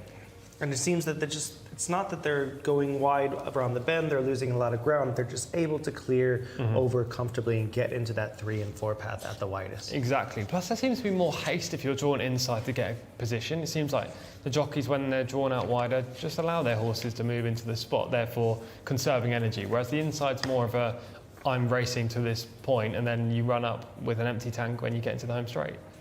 Well, hooray for Tom. 2 very obvious winners in a row. He is just raking it in today. Well done. We're going to move forward here. We're going to go to John. We're going to go over race 10. It's going to be a 1,600-meter 3-year-old filly maiden. And he's going to take us through the runners and riders in what could be a wide open, exciting one. Yeah, many thanks, lads. Looking forward to the 10th of the 12 race card here at Riyadh. We're into this evening now. Darkness having fallen. Sakaka is the first horse there, number 1. Still yet to receive news on the jockey there. Horse number 2 is Speed Code, Luis Morales aboard. Horse number 3 is Annalene Mohammed Saeed. Horse number 4 is Slael Naif Al-Anasi. Horse number 5 is Mossa Wema. Number 6 is Durat Al-Bar, Alexis Moreno. Horse number 7 is Manea Abdullah Ella Al-Hussein. And horse number 8 is Update, and that's the mount of Mohammed Al-Dahem. Horse number 9 is Ward Al-Taif, Tariq Al-Mansour. Number 11, sorry, horse number 9 is Ward Al-Taif. Number 10 is non-runner. Number 11 is Mota Jcsa, Fahed Al-Faredi. Horse number 12 is Suali. That's the mount of Abdullah Al-Khamis. Horse number 13 is Daweya Abdulaziz Al-Yesh. Horse number 14 is Al-Kahila, Muhammad Al-Shamari. Horse number 15 is Rewa, Ayed Al-Turisi. Horse number 16 is Al-Zamea, Abdullah Akradis. Horse number 17 is Webar, Abdulaziz Al-Fayruz. Horse number 18 is Juju, Sultan Al-Mimoni. Aboard horse number 18. Number 10 day member is the non-runner. Horses making their way into the parade ring. Just 3 more races left on this bumper card at Riyadh this afternoon, and it's back to the guys in the studio. Yes, we got a big field here to pull apart, and some high-end owners who definitely have well-intended sorts in here. Yeah, it's a nice race, isn't it? It's a nice race in terms of pedigrees and in terms of the owners, but it's difficult in terms of form. There's a selection of horses you expect to be better than they have been recently. There's a couple of horses who have been running consistently in around 3rd to 5th places. Yeah, it's an interesting contest. I think I'm just coming down on horse 4, Slael, but I'll firm up that selection. It's going to be mine, so now I'm going to have to choose something else. No, stick with me. We've got to have a winner together at one point. We have to. This horse might break for you as well. I know.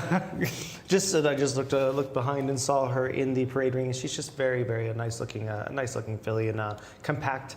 Yeah. Looks like an athlete, and very much could be interesting in this spot. Has shown a little bit of form in the last couple of runs. Yeah, exactly. That 5th place finish last time off the layoff was pretty strong. That came over 1400, and to me, she just screams like she wants this distance. So I'm happy to side with her. And another one I'm interested in would be the 14. We're going to go through the, we'll get to that in a moment. Number 1 here is Sakakar. Camilo Ospino, leading rider, is going to take the ride on this 3-year-old daughter of E.H. Indy, and she looks well within herself right now. But that might just be my penchant for the Greys. Yeah, she's had plenty of chances. 14 so far. She finished 13th last time, over the 1400 metres on her return to the track. Speed Code definitely hasn't cracked it yet. She's a 3-year-old Fairly Bay Honor Codes coming out of a 10th and a 17th place run. She has speed. She doesn't stay this trip though. Annalene is 0 for 6 coming out of a 16th place finish. The return was pretty disappointing. I mean, I wasn't expecting her to pull up everything, but she still finished 16th. She needs a big leap forward. She is here to slay L. Hers is he's 0 for 5. She's 5th in her last run, 3rd in the race before. Most likely winner of this race, 3rd over the 1600 on her return, 5th over the 1400 last time, stepping back up, hard to beat. Mosa Wemas, 0 for 2, 9th last out. Any chance there's more there? That came over 2,000 metres, big drop down. She's had the layoff since. Interesting profile, don't know what to make of it. Number 6 is Durat Albar, 0 for 2, hasn't shown much in either. It's a very lengthy type. She's yet to feature in either run, as you say. Number 7 is Manar, you see right there in those yellow silks. 0 for 14, unfortunately, but has shown a little bit of interest in her runs. She could be a place player in this race. It's just super consistent. She hasn't got much talent, but she puts her heart on the line and she runs well. 2nd, 3rd, 4th and 6th on her last 4 outings. We'll put a pause on that and finish those in just a moment. We're going to go to Shamila and see what she thinks in the parade ring. Thanks very much, Michael. My parade ring selection for this 10th race is horse number 4, Slyell, a 3-year-old filly by American Freedom with the mount of Naif Al Anazi, 5th last time out, 3rd the time before that for Mamdou Al Ali. And her coat is absolutely glistening under the floodlights, if I do say so myself. All of these fillies are looking really well. Another one I want to highlight is horse number 7, Manaya, also looking really, really well. I do have some news about Abdullah Al Khamis. Apparently he had a fall in the mornings. Not much else to report other than they think he's broken something in his back, but they're not absolutely 100% sure yet. But he has had a fall, and that is why he has been stood down from all of his rides this weekend. That is too bad. Wishing him a speediest of recoveries and soon to be back in the saddle. We're going to go with number 8. This is Update. 0 for 3. Comes off at the 8th place finish. She's been shaping as if she wants further than the mile, so not today for me. Ward Al-Taif is a first-time starter by Ifraj, and the Ifrajes do fire early. Yeah, looks a nice type as well in the prelims. She could be the dark horse in this race. Jcsa is 0 for 8. Has shown a little bit of interest in her run so far. Just an average performer. 3rd on the debut was this season was promising, but taken backward steps since. Solely number 12 is 0 for 7. She seems to she had some form earlier in her career, but hasn't quite got there yet. Yeah, regressing very much so. 7 starts, not finished in the top 10 on the top 9, sorry, in the last 3 outings. Cyrus Stern is very speedy. Number 13 is the Awea, 0 for 2, 16th in her second start. Was playing up a touch there in the paddocks. You can see just ahead on the shots right there. No show on the debut. We have Al Kahala, 0 for 5, comes out of a 7th place finish, number 14. Consistent, but again, not good enough to win a race like this. 7th last time off the layoff. Number 15, we just saw that's Rawaya. She's 0 for 8, comes out of a 10th place finish. Inconsistent, 2nd, 13th, 8th, 10th. Just needs to find the right note. Al Zamaya, number 16, we just saw in there. She is 0 for 5, comes out of a 19th place finish, unfortunately. Rated 35 and beat 1 home last week. Weba, you just saw her there. She is 0 for 6, a daughter of Ardad. Must improve. Drawn wide today, rated 52. Hoping for some good juju for Juju. She's the daughter of Kitten's Joy, 0 for 7, but 9th last out. I don't like the post, but she should be able to track across and maybe a top 5 finish awaits. Big fan of Kitten's Joy, rest in peace. Yeah. One of the best, easily the best turf stallion in the States for a long time. So, and that translated over into, definitely translated over into Europe with Roaring Lion and a few of the, and Kamiko as well. Mm-hmm. So we had some top ones over there for Qatar Racing. Now, looking at this field, where's the pace coming from? Standard question, where are we going to see? Because these fillies are obviously, a lot of them are inexperienced, and a lot of times the pace in these races lasts longer than it should. I think the pace comes from speed code in 2. Lou Morales has to go forward on this filly. She doesn't stay the 1600, so unless they revert to more hold-up tactics to try and get the trip, I think they'll go to the front and try to just dominate and blow away the rivals. I don't like her recent form, but she has got speed, and look, she might be vulnerable on the home turn, but I expect her to be at the front at least. Yeah, she's going to be drawn well for this, but very much like, and Luis Morales is very good at getting them out there and getting them comfortable in the front end. So yes, very much good call. But he does have Espina inside of him, and Espina is definitely has a tendency to go forward. I don't think he's going to give up the pole position if his horse breaks. Probably not, and this horse is another that's stepping up from the 1400. So there is a chance the horse is drawn in 1 and 2. Sakaka and Speed Code go a little bit hard early on, setting up maybe absolutely perfectly for Slayell in 4. Maybe Naif Al Anazi will try, well, he will try to be prominent on this filly, there's no doubt about that, but maybe he takes the nice stalking position, especially if the front 2 go on. He could sit in that nice position back in 3rd, maybe 3 off the rail and use that home turn slingshot to get in front. Yeah, it looks like we're all going to land on the same horse, which is very frightening. We tried yesterday, on Saturday. Yeah. Did not work out. We'll try again with a horse that was twice as obvious. Yeah. This, I'll tell you, this one's going to work out. I've got full confidence. The FAQ stables haven't had a winner since we've been here, I don't think, this last fortnight. So hopefully they can get one on the board here. And Naif Al Anazi is a good jockey booking. I like Slayell quite a lot in this spot. Should do well. $95,000 OBS graduate as a 2-year-old. Now, at the end of her 3-year-old season, very much looks like one that needs to step up. So not only her impressive physical and pedigree, but also, you know, the potential that she seems to have, or the bit that she seems to show in her form. Yeah, these horses generally, well, the top end horses that we're talking about as major players in this race are rated in the 60s. So, you know, it's not the best of contests, and a horse like Slayal with the pedigree and the connections generally needs to take a step forward. The likes of Speed Code as well, like represents Prince Sultan bin Mishal, Shala Aladiani. So, you know, these connections would have hoped for a little more from their horses prior to today, but you know, there's always a chance to break through, and hopefully Slayal does it here. Looks like David in the comments has said, I'm going to go with Juju. I was about to bring up Juju is the one I fear the most from the outside. Could have a nice clear trip, has already proven to have interest in racing. Wouldn't be a shock at all. And as we said before, the Kitten's Joys, I don't see any issue with them handling this kind of a track. Yeah, for sure. This horse at least is consistent. The wide jaw is not a negative, and Sultan Al-Mamoni doesn't have too many good rides here, I have to say, but he's landed on one with a shot in this race. And he had a big week last week. He did, yes. You know, and he's a jockey of lots of talent. All three Al-Mamoni brothers have a fair amount of ability in the saddle. All right, it's gonna be fun. We'll see if the speed duel hopefully develops on the inside. Love to see number one Sakakra, number 2 Speed Code go out there and set up for what could be, you know, hopefully a nice little pocket seat for Slayal. We need a victory here. Yes. But you know, not playing favorites, but I am going to pick Slayal. I do think that she is due a big run, and definitely is probably going to climb off that 62 eventually. Yeah, for sure. She's got to. She's got the ability to be better than this. She's shown in 2 starts this year. She's trained on from 2 to 3 as well, and there are a lot of horses in this race that just haven't done that. So, yeah, I think Slayal's the most obvious winner. You've got Manea in there for a place play, Juju place play. Yeah, they're probably the 3 for me. We'll go early to John and see what he thinks about these. It's a wide open race and not really an obvious sort of favorite in this spot. So who are you going to go with, John? Well, this is maybe quite concerning to the pair of you, but I did come down on Slayal as well here. Naif Al-Anazi, a man that we got very familiar with over in TAFE, riding plenty winners. He hasn't been quite as prolific here over in Riyadh, but I think he's more than capable of steering this one into a pretty good position in the latter part of the race, and hopefully we'll have enough to win, but we will see.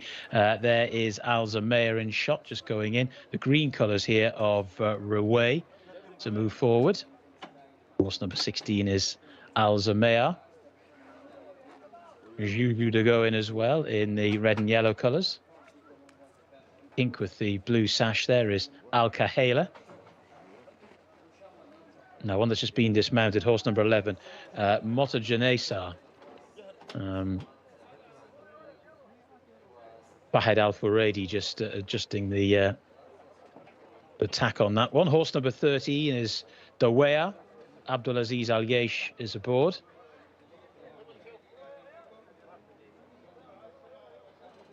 Dawea goes in. The 6 is Durat Al-Bar. In those striking colours, Alexis Moreno aboard. Horse number 5 is Mosa Wema. Abdullah Alofi. Been a good day so far for the Red Stable, as it's colloquially referred to.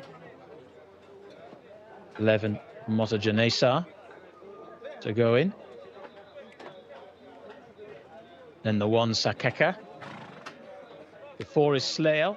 It does look to be nicely berthed the way this race might pan out.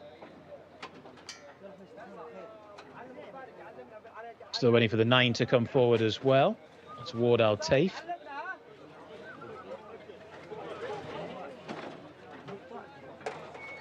Jcsa just getting a bit reluctant, or a bit nervous in the starting gates. Looks like the 17 Webar still to go in. I think we're all right though. We're off and racing for this fillies maiden race once again. We're over the 1600 metres. Nice start was made by Mosa Wema, just taken back in the early stages though. Slayal has got out nicely. Early speed up the inside there from Speed Code, as we thought might eventuate. Also there is Al Kayla in the pink and dark blue colours, so it's a Kayla that just about leads. The Speed Code in the black colours, who's racing in second position. They're then followed by Dawea, who's racing in third. One that's parked out wide is Webar from a wide gate. Another one that's quite wide on the track track at the moment is Al Zamea. That's your front rank at the moment. Just now, Slael around about 6 spots in the grey and black colours. Right up the inside rail is Sakakare, who's now making a little bit of progress. The yellow and black colours of Manea are also relatively prominent too. Field trailing back at the moment is Suli, who's just about the back marker. Starting to make the turn for home. Speed Code, the leader. 2 in second position. Al Kayla now just being niggled along. Towards the outside, Daware is being asked a question. Nicely smuggled into this race now. Slael by Naif Alanazi, making good headway up the inside. Round the outer is Webar, the sheepskin noseband of the white cap. Swinging for home. Speed Code, the leader. Set down for the drive now. Slael, the 4 horse in second. Right round the outside in third is Webar. They're then followed by a boxing on Mota Janesa, who moves into fourth. But as they go inside the final 400 metres now, it's Slael who's stretching away from them. Has had a lovely race set up and now goes on by 4 or 5 lengths to its second position. Webar, who's persevering from the back of the field. Juju's getting into it as well. But this is all about Slael, who was well clear as the race up towards the line. Slael by panels, an easy win. Slael up towards the line. Naif Alanazi into the winner's enclosure in Riyadh. Next in second was Juju, who stayed on well. The third horse home was Manea, and the fourth was Mossa Wema, who was never nearer. Tom Collins' form graph is going up and up, I think it's fair to say. Slael the winner. I think a third win for Tom this afternoon, our resident tipster. And there were very few problems at all. Naif Alanazi, always extremely confident, had the horse in a perfect position. Not too far back, but not desperately close to that speed burn up early, just 3 or 4 lengths off him, and then smuggled his mount into the race as they swung for home, and has absolutely sped clear in the closing stages. 1 minute 40.05 seconds. Juju was finished in second. Third horse home did look like Mossa Wema, who started well, went back through the field, and then finished quite quickly. That hasn't been yet confirmed in third, but I think it's only a matter of time before it will be. And then we'll get you some of the other minor positions later. Mossa Wema in third, beaten a length and a half behind Juju, who was 7 1/4 lengths behind Slael, who won, and Manea fourth there, horse number 7. So that was your 1, 2, 3, 4 in race number 10. 2 more still to come here at Riyadh this afternoon.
What a fantastic result for Faisal Al-Khatani and Mamdou Al-Ali stables.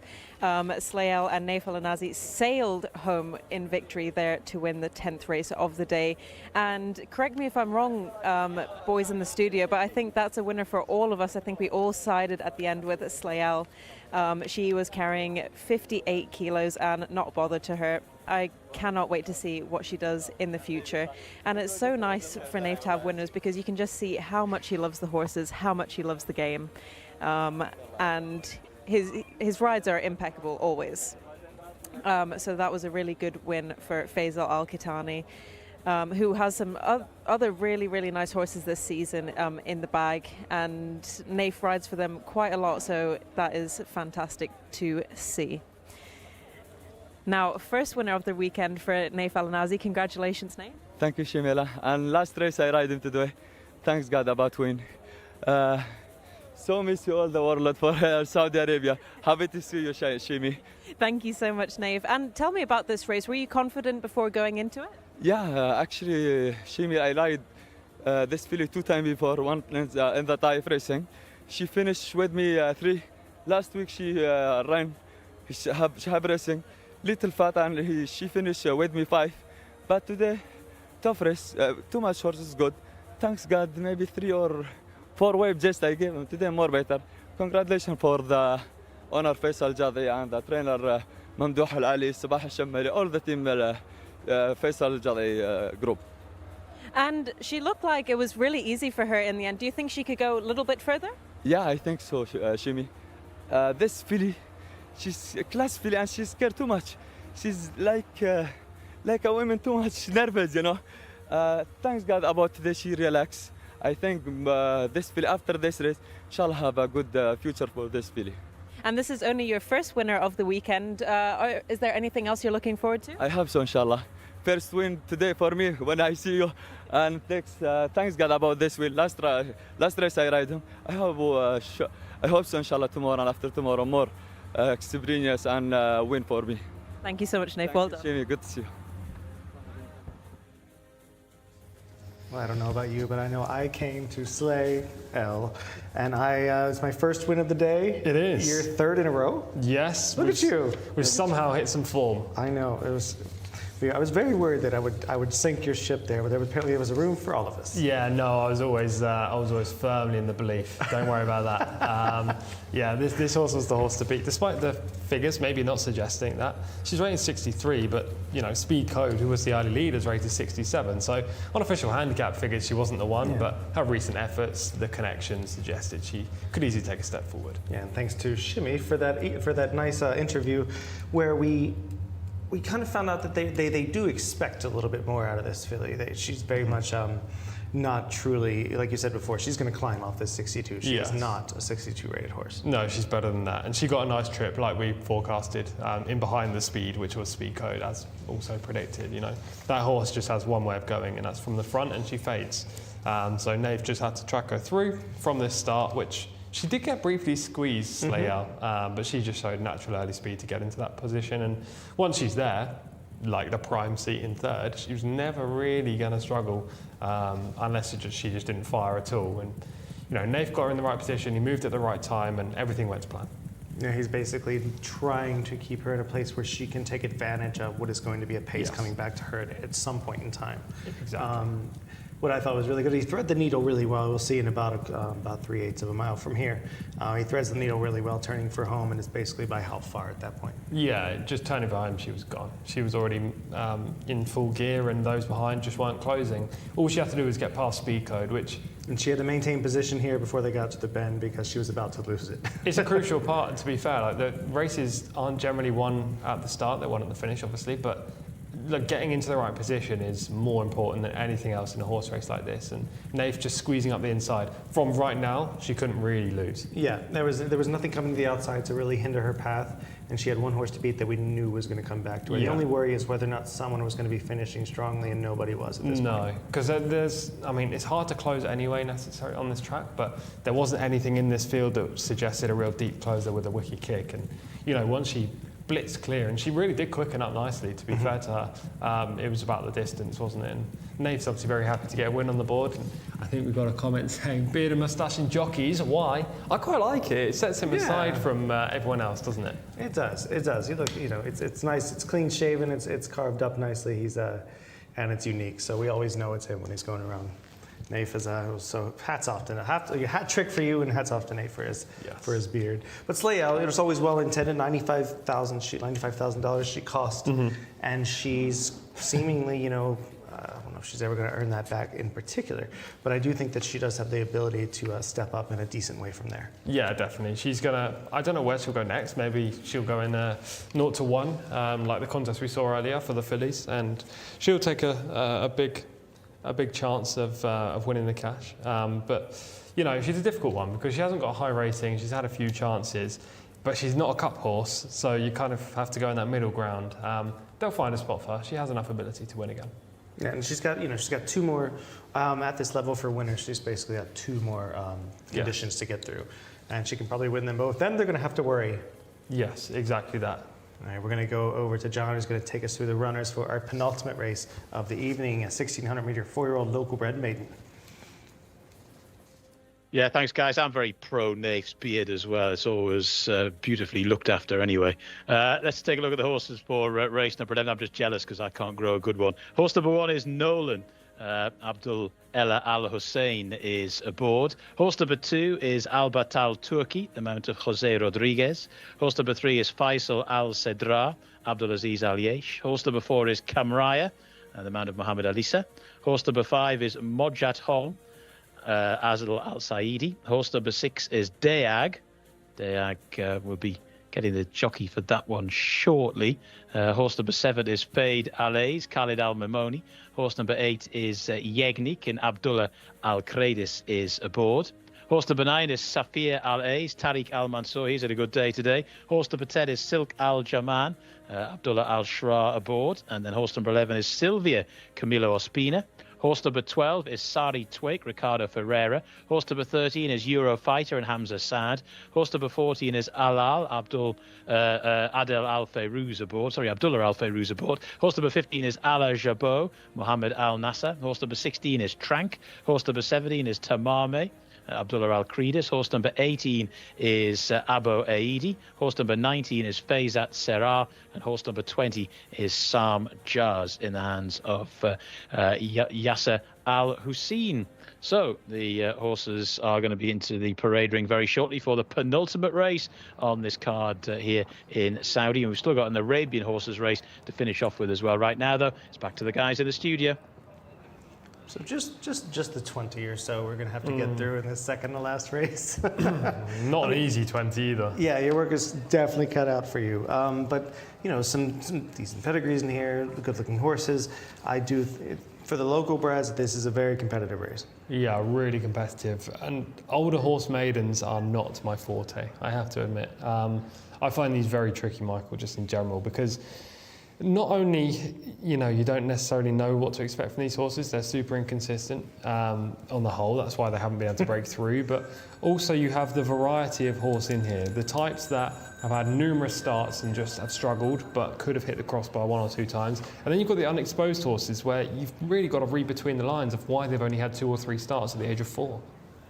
Yeah, unfortunately, the horse that I really liked that was in here did not draw into the race. That was number 23, Zamar, who looked like the logical winner. Agreed. But we'll be looking for that one in the entries moving forward. To me, we're going to start here at number 3. We'll back up to number 1, actually. We'll go to Nolan, who's over 18, 4-year-old. We'll try to catch up here. 4-year-old colt by Tranquil Manor. His last 9 runs have come over 2,000 metres. He's been hitting the crossbar recently, but this trip is going to be sharp. Albatal Kirky is 0 for 2, 17th last out. Nothing on that return, long layoff since. Faisal Cedra is 0 for 13, has not shown much. Yeah, we're talking 7 months off the track between the penultimate and recent efforts. I'm not sure what to expect today. Kamraya is 0 for 2, 10th last out. Just long gaps in the career, made debut at 2 and then ran last time as a 4-year-old. Moshtahat Home is 0 for 13, 8th last out. Nice pronunciation of a difficult name there. Just a limited performer, rated 49. I do what I can. Daag is 0 for 16. Been put in his place in maidens recently. I mean, he's got a good chance if this is a handicap, but it's not. Fade Alayez is 0 for 3, has shown a little interest. Showed some talent last time over 2,000, but now drops down to 1,600 again. Yannick is 0 for 7, 14th last out. Plenty of opportunities, just cannot get close. Yeah, so we have Safir Alaez is 0 for 4. First run for new owners and trainer today. Almost 2 years off the track though. In 10 we have Silk Al-Jaman, who's rated 52, 0 for 17. Yet to make any challenge in 17 career outings. We'll cut the field in half. We'll get the last 10 in just a moment. We're going to go to Shamila and see what she thinks in the parade ring. Thanks, Michael. Well, off the back of 2 winners, I'm definitely not going to find you the winner of this race. It was quite interesting seeing the horses go around here, and it was quite difficult for me to choose a total standout in this race. However, I am siding with horse number 12, Sari Tawarik, trained by Sami Al-Harabi.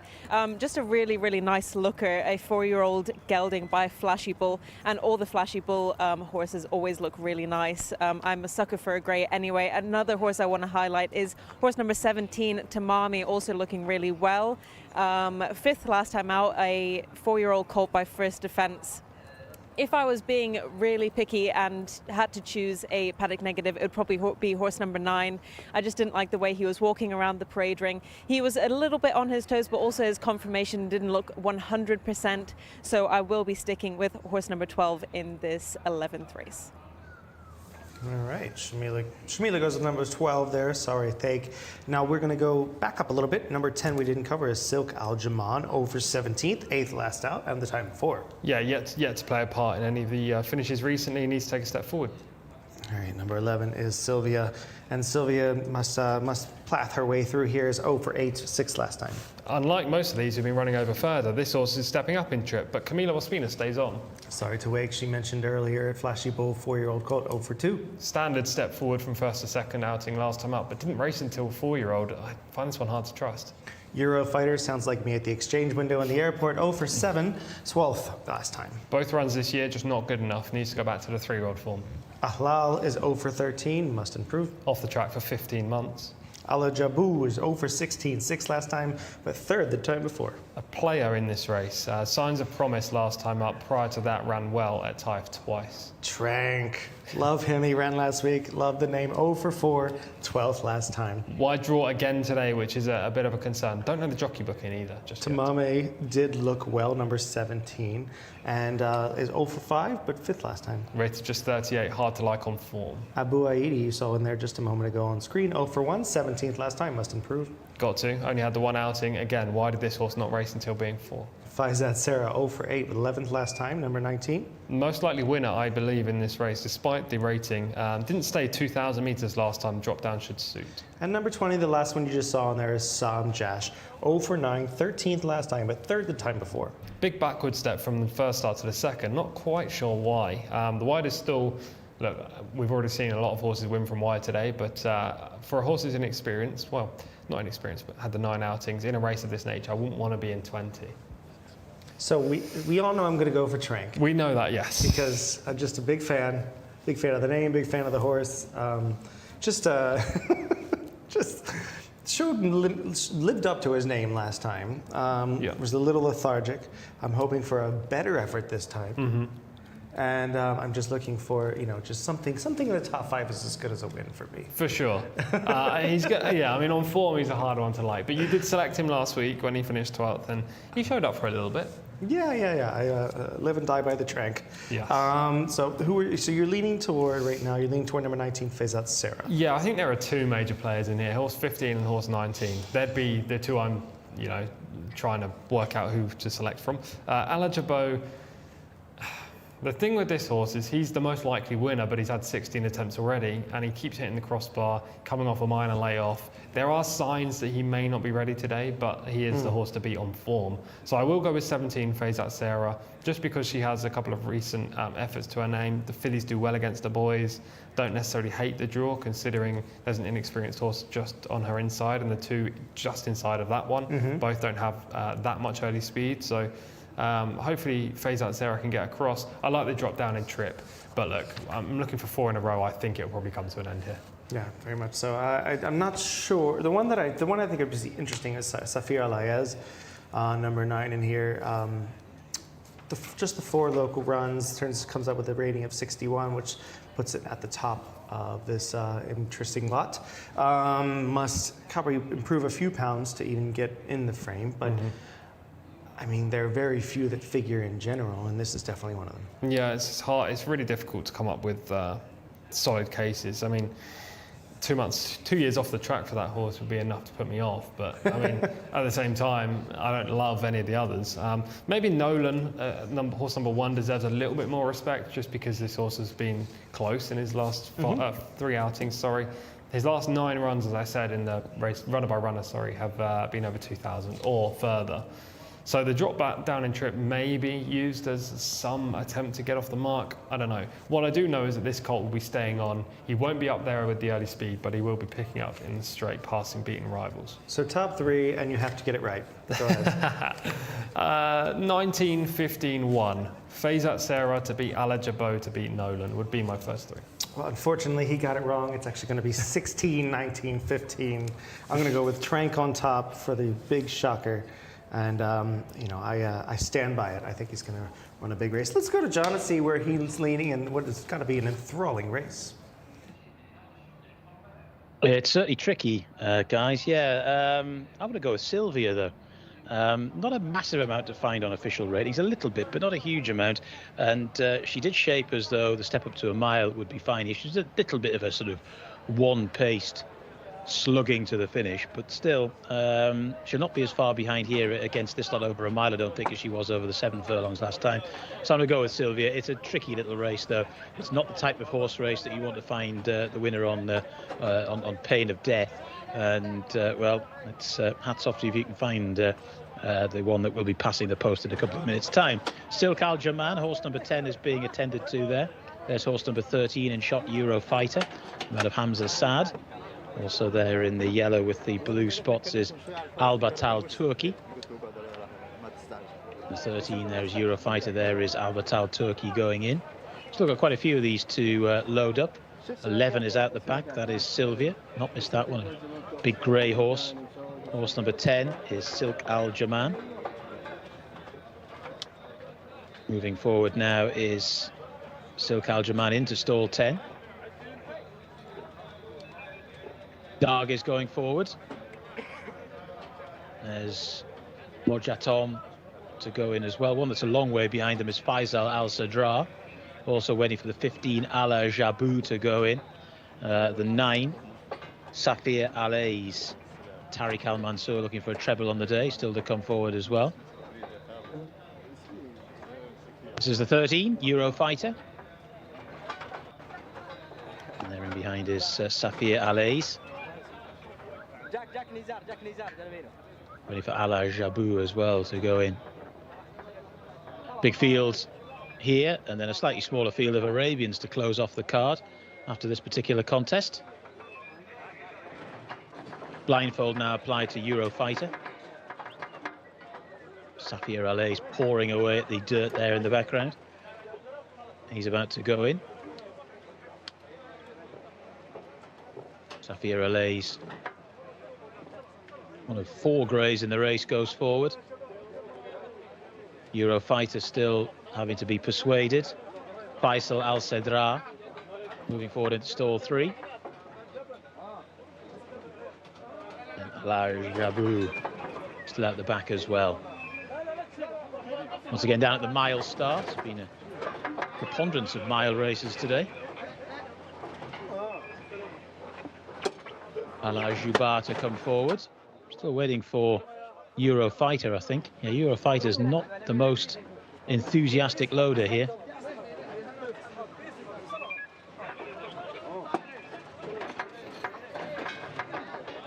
Euro Fighter inching in.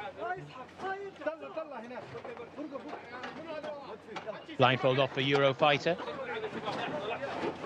You've got a full complement here for this locally bred horses maiden contest for colts, geldings and fillies.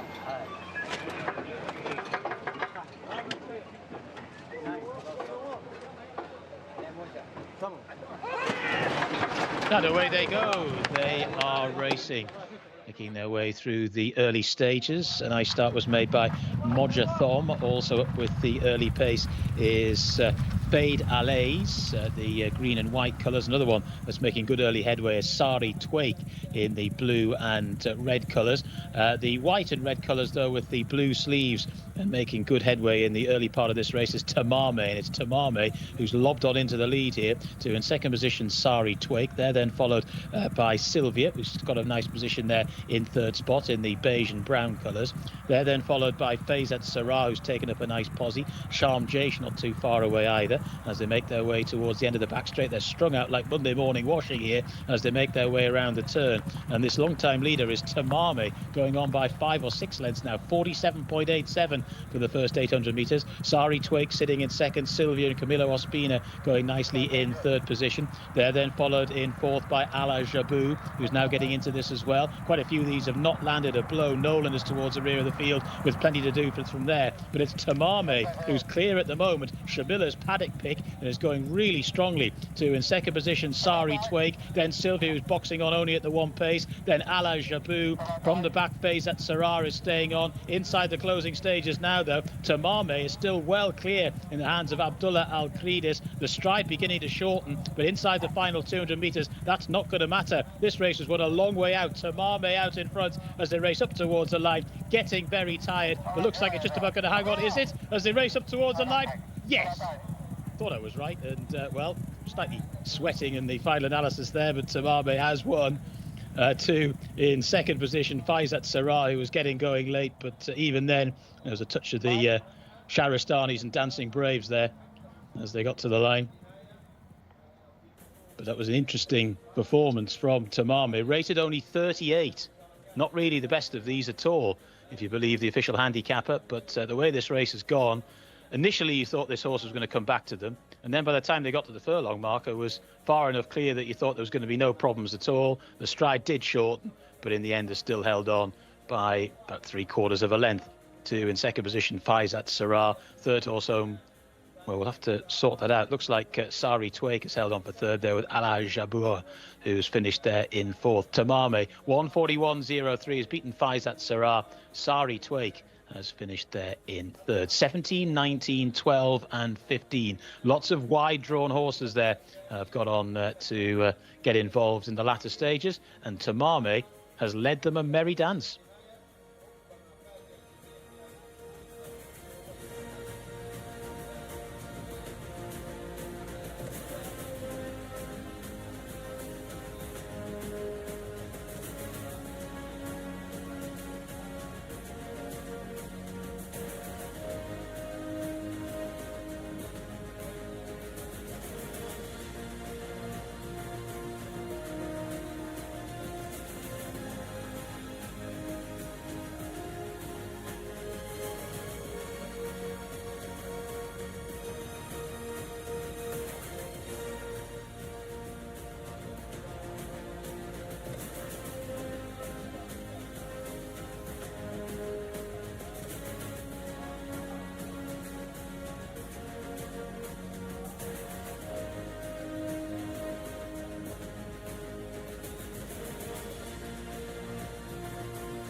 Well, from the word go, he had his foes running Tamami, as Tamami goes gate to wire and holds off his foes, and surprises everyone, including us.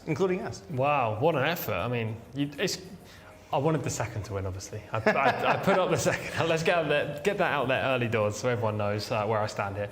I wish that the line came 50 yards later, but this horse gave us some thrill in the early stages. Yeah, very much so. Rated 38, was putting on wicked sectionals, sub 11 seconds between the 1,800 metre marker.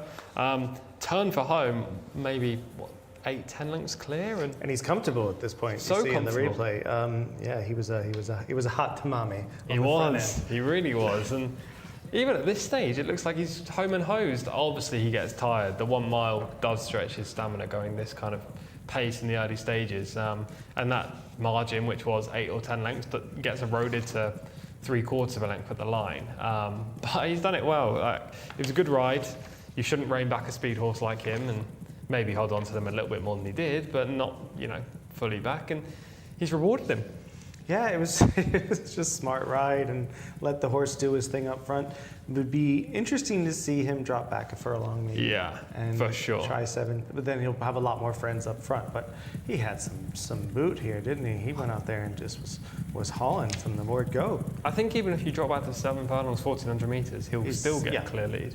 I mean, he's still, because somebody's trying, on the inside, trying to go with him, but just cannot, with every intention to set the pace, just cannot keep pace. And that's probably one of the reasons he set off as quickly as he did in the first 400 meters. Yeah, to try and get over and across, or at least match the horse who's actually in second at this stage. But this lead that he's currently got just grows and grows and grows and grows all the way to the home straight. And he's somehow still got this advantage, and then just couldn't be reeled in. I thought my horse phased that Sarah around very nicely in second, I should say. She bounced right back today to where she was earlier in the season. And it was fair to say her last effort when she was 11th over the 2,000 was just due to the elongated trip not suiting. But at this point, she's 5th, and she must be 15 lengths off the lead. And so she has a mountain to climb to get there, but at the same time, it's not her rider's fault. It's the fact that this lead has gone off so quickly that he was just way and gone at this point. Now Teresi at this point definitely is hitting the emergency button, realizing that he has to go a little sooner than expected to try to get within range. But he does come back to him quite quickly here, getting more than leg weary. Yeah, really tired late on, but there's no surprise given how quick he went. Just look at this margin; it's still 6 lengths. This is where it gets interesting, especially for John calling the race. He definitely was. He was ready to let the horse win home free, but this was. He was about 3 strides away from being pipped on the wire. Yeah, 1, 2, 3. I do have a little bit of sympathy for John, because in that kind of situation, it looked like he was home and hosed, and then there is a brief second where you think, oh no, this could be dramatic. But fortunately for him, he did call it very well. John is a fantastic race caller. And when you look at wins like this, horses that go off like that, is it?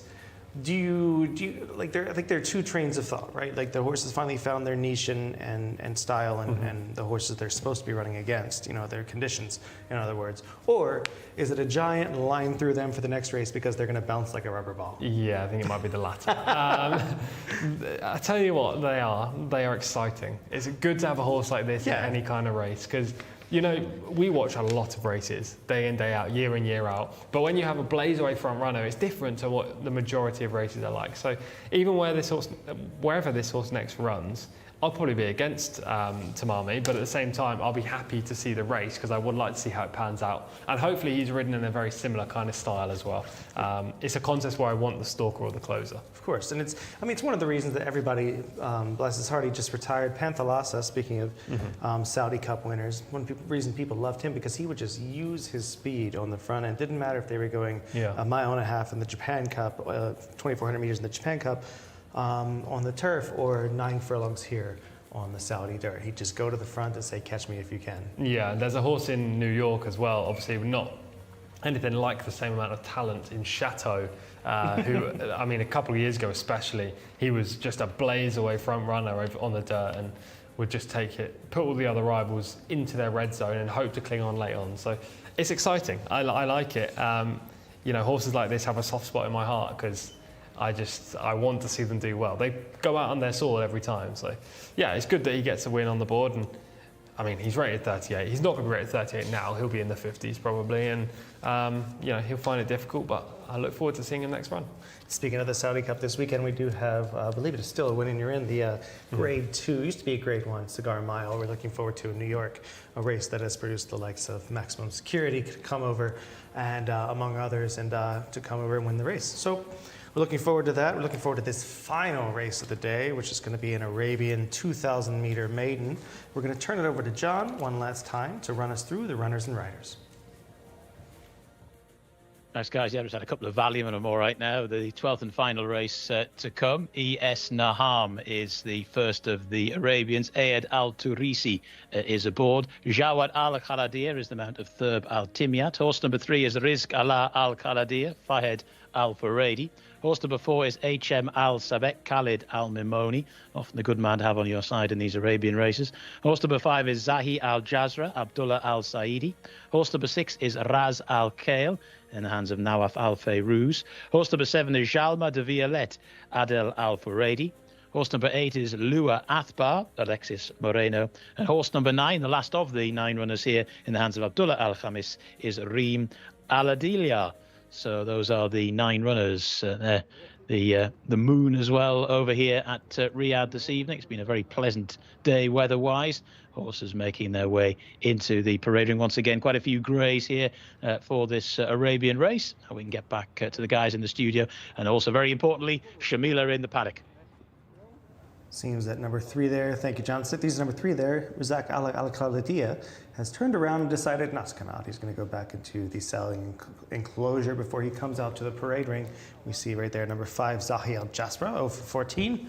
Must improve. A lot of these are, I mean, they all are maidens, obviously, but a lot of these are quite unexposed. Yeah, it looks like the grooms of horse number 3 are just maybe resaddling or doing something. Probably resaddling, maybe regirthing. Yeah, something to do with attack. I mean, anything that makes it safe for the jockey, that's all that matters here. He'll rejoin the proper order when he comes into the paddock. But yeah, it's a good contest, this.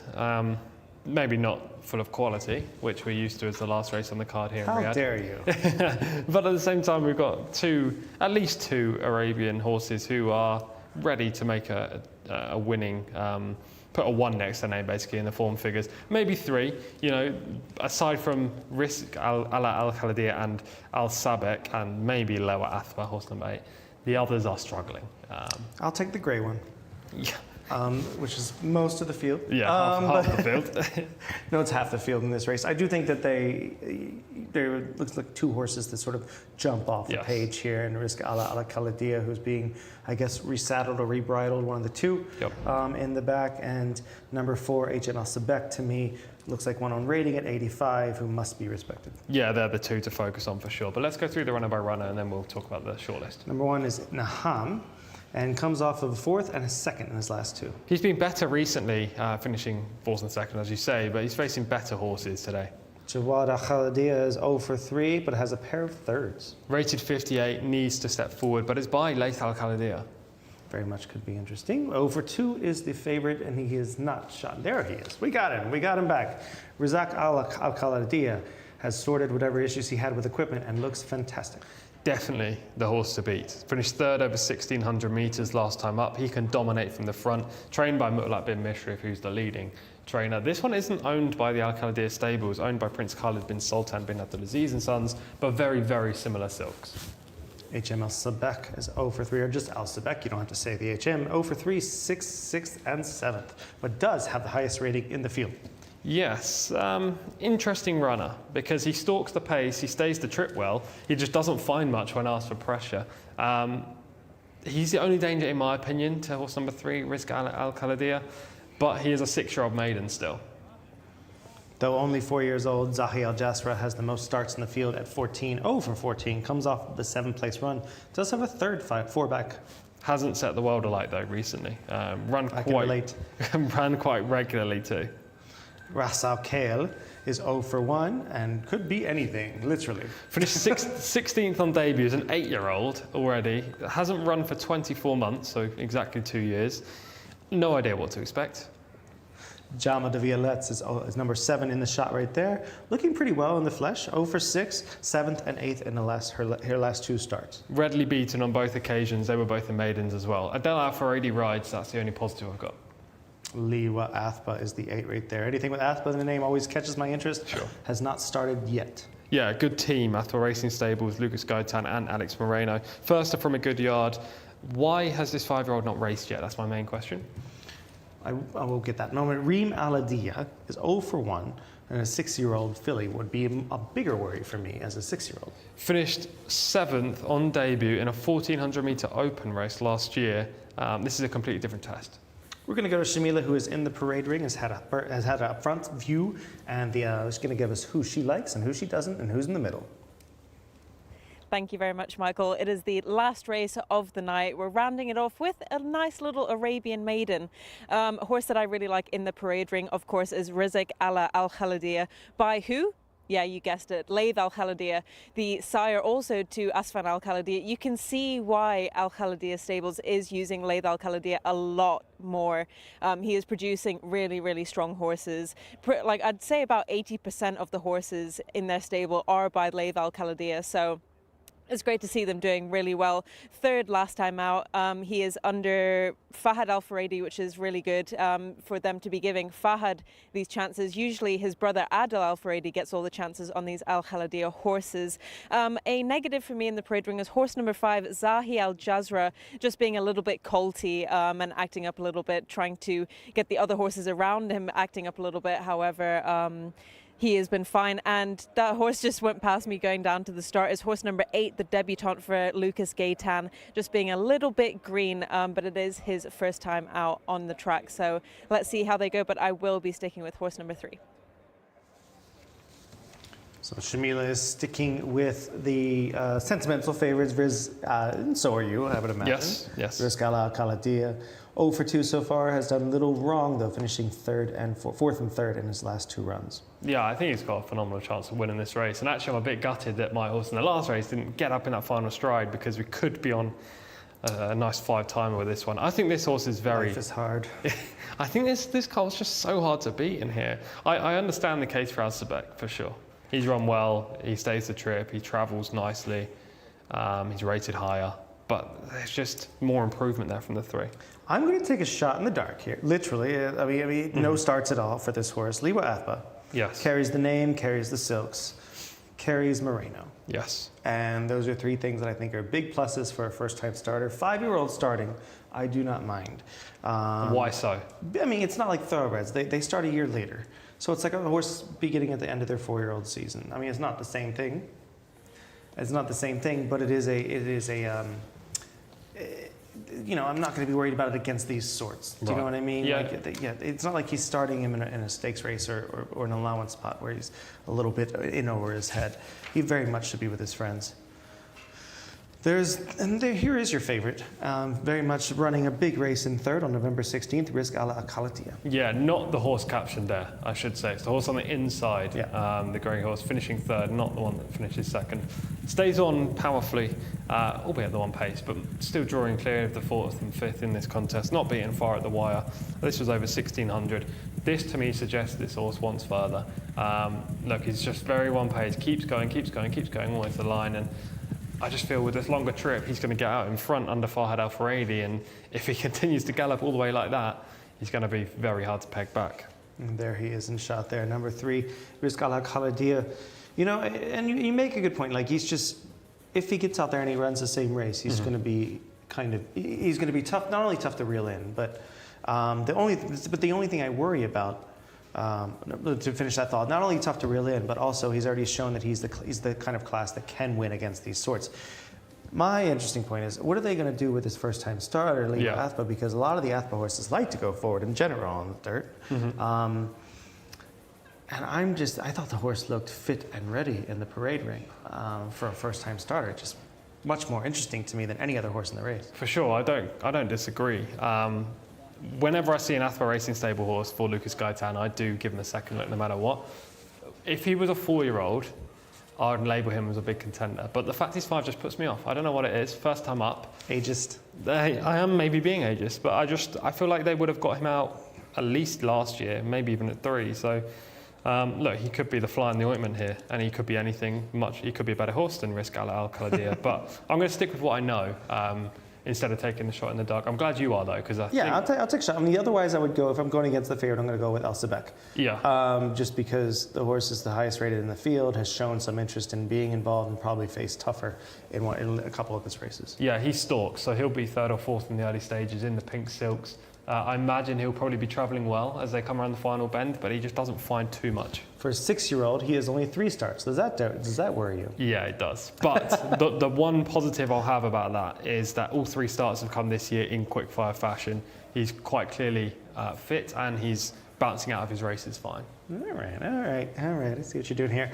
But, you know, I think you cannot hold this. You cannot hold the lack of starts with this horse against it. There's no way that there's, I don't know. I just think Athpa horses, they are well intended completely. If they don't like the horse that they have, or they don't think it has any ability, they usually disseminate it somewhere else to a lesser yard. So I'm going to take a shot there. I think the horse has every chance to upset the apple cart. You and Shamil are going to stick with Risk Al Khaladia. Mm-hmm. We'll go up to John and see what he thinks about this semi-wide open field, and let him call the final race of the evening. Yeah, thank you very much, Michael. And yeah, over 2,000 metres as well, so certainly stretching the stamina of one of 2 of these. Yeah, I like Risk Al Khaladia as well. I am not as well versed in Arabian races as you guys, I think it's fair to say, but I've learned quite a bit in all the time I've been working here in Saudi Arabia, and I've seen quite a bit of Risk Al Khaladia as well, and this looks absolutely ideal, this sort of race over this trip for the horse, of course, partnered by Fahad Al Faradi, and that is no bad thing. This is Lua Athbar going in. A very good case was made for this one by Michael Adolphson in the studio, and well, could well be a very interesting recruit to Arabian racing. Still waiting for Jalma de Violette to go in. And, be all right there. There's one maybe getting a little bit excitable in the starting stalls, but it looks like the starter's happy. Stand by.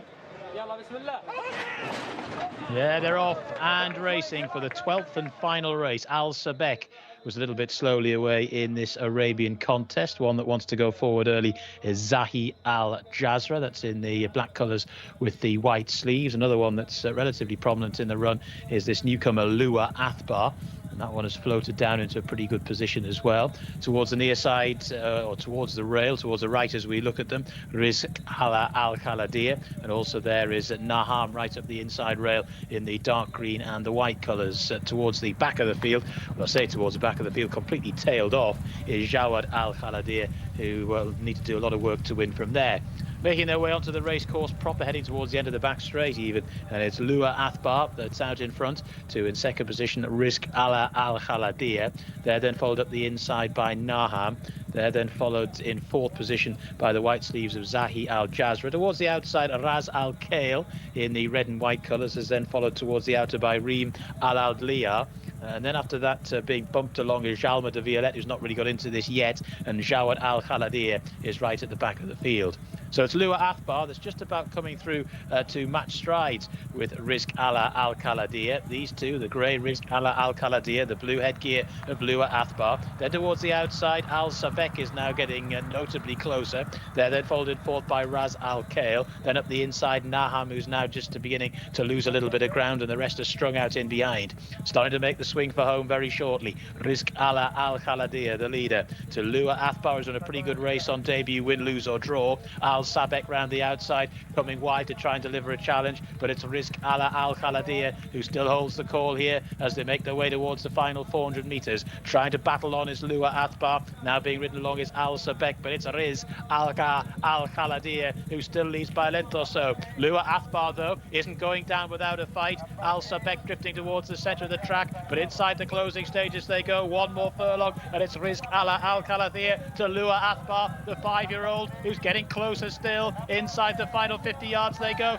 Risk Al Khaladia, but here comes Lua Athbar as they race up towards the line. Lua Athbar on debut has scored.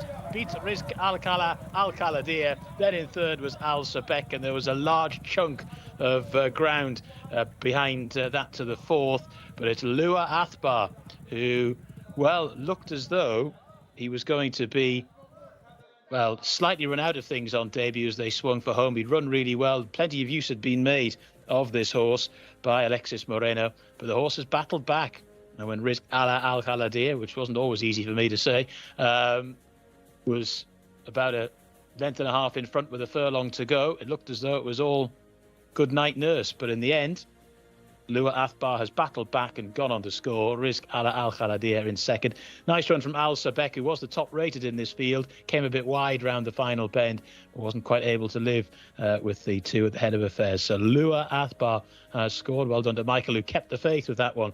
Rizq Al Khaladir in second, then Al Sabek in third, and Esnaham has finished there in fourth, 18 lengths behind the third placed horse as well. So there we go. That was the 12th and final race here at Riyadh this afternoon. We'll be hearing from the rest of the team very shortly. That's it from me, though. Many thanks for watching, but stay tuned as the rest of the team go through the day's racing with a proverbial fine-tooth comb.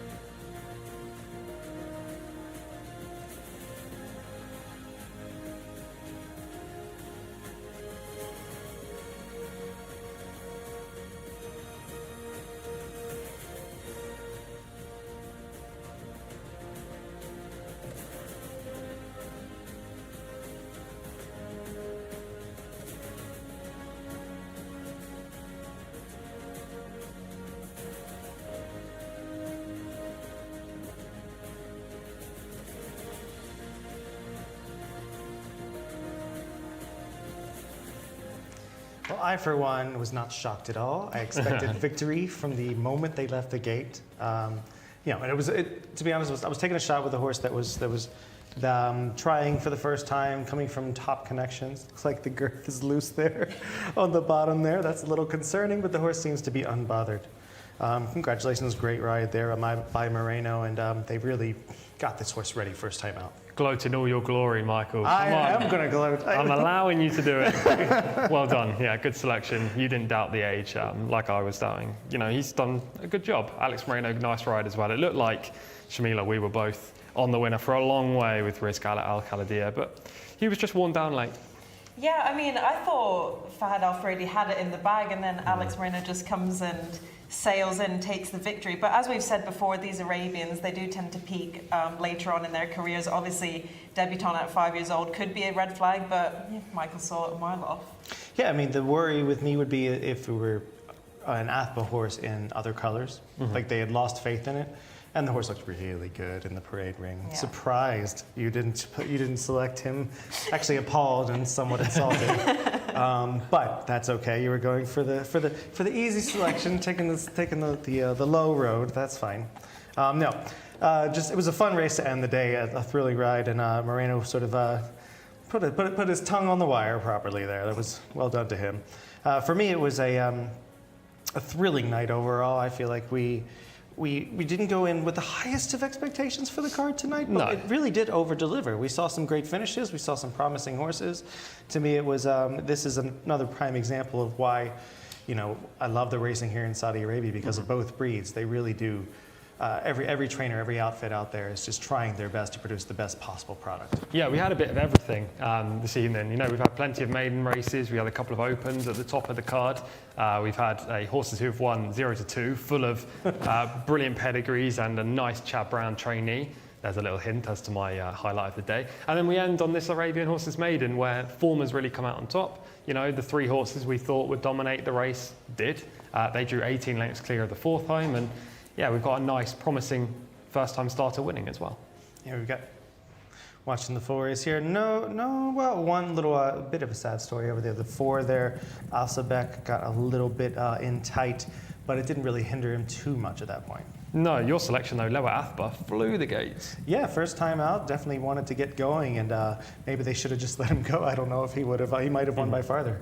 Yeah, it looked like his real asset in the closing stages was stamina and grit, wasn't it? So you see that a lot with them. I've noticed it in, I think, 3 now of the last 2 weeks, 3 Athpa horses have run. They've all run through the line. Yeah, maybe Alex was under instruction not to go forward. But if he wasn't, then it's surprising, because I would want to, in the future on this horse, go forward and try dominate. Yeah, it was to me. It was a smart ride. I mean, I think that maybe he goes forward, but the horse probably doesn't learn anything at that point. He's being around in his first run here. He's around horses, and it's obviously a horse inside of him who's the horse to watch, the horse that possibly wins, according to you guys at least.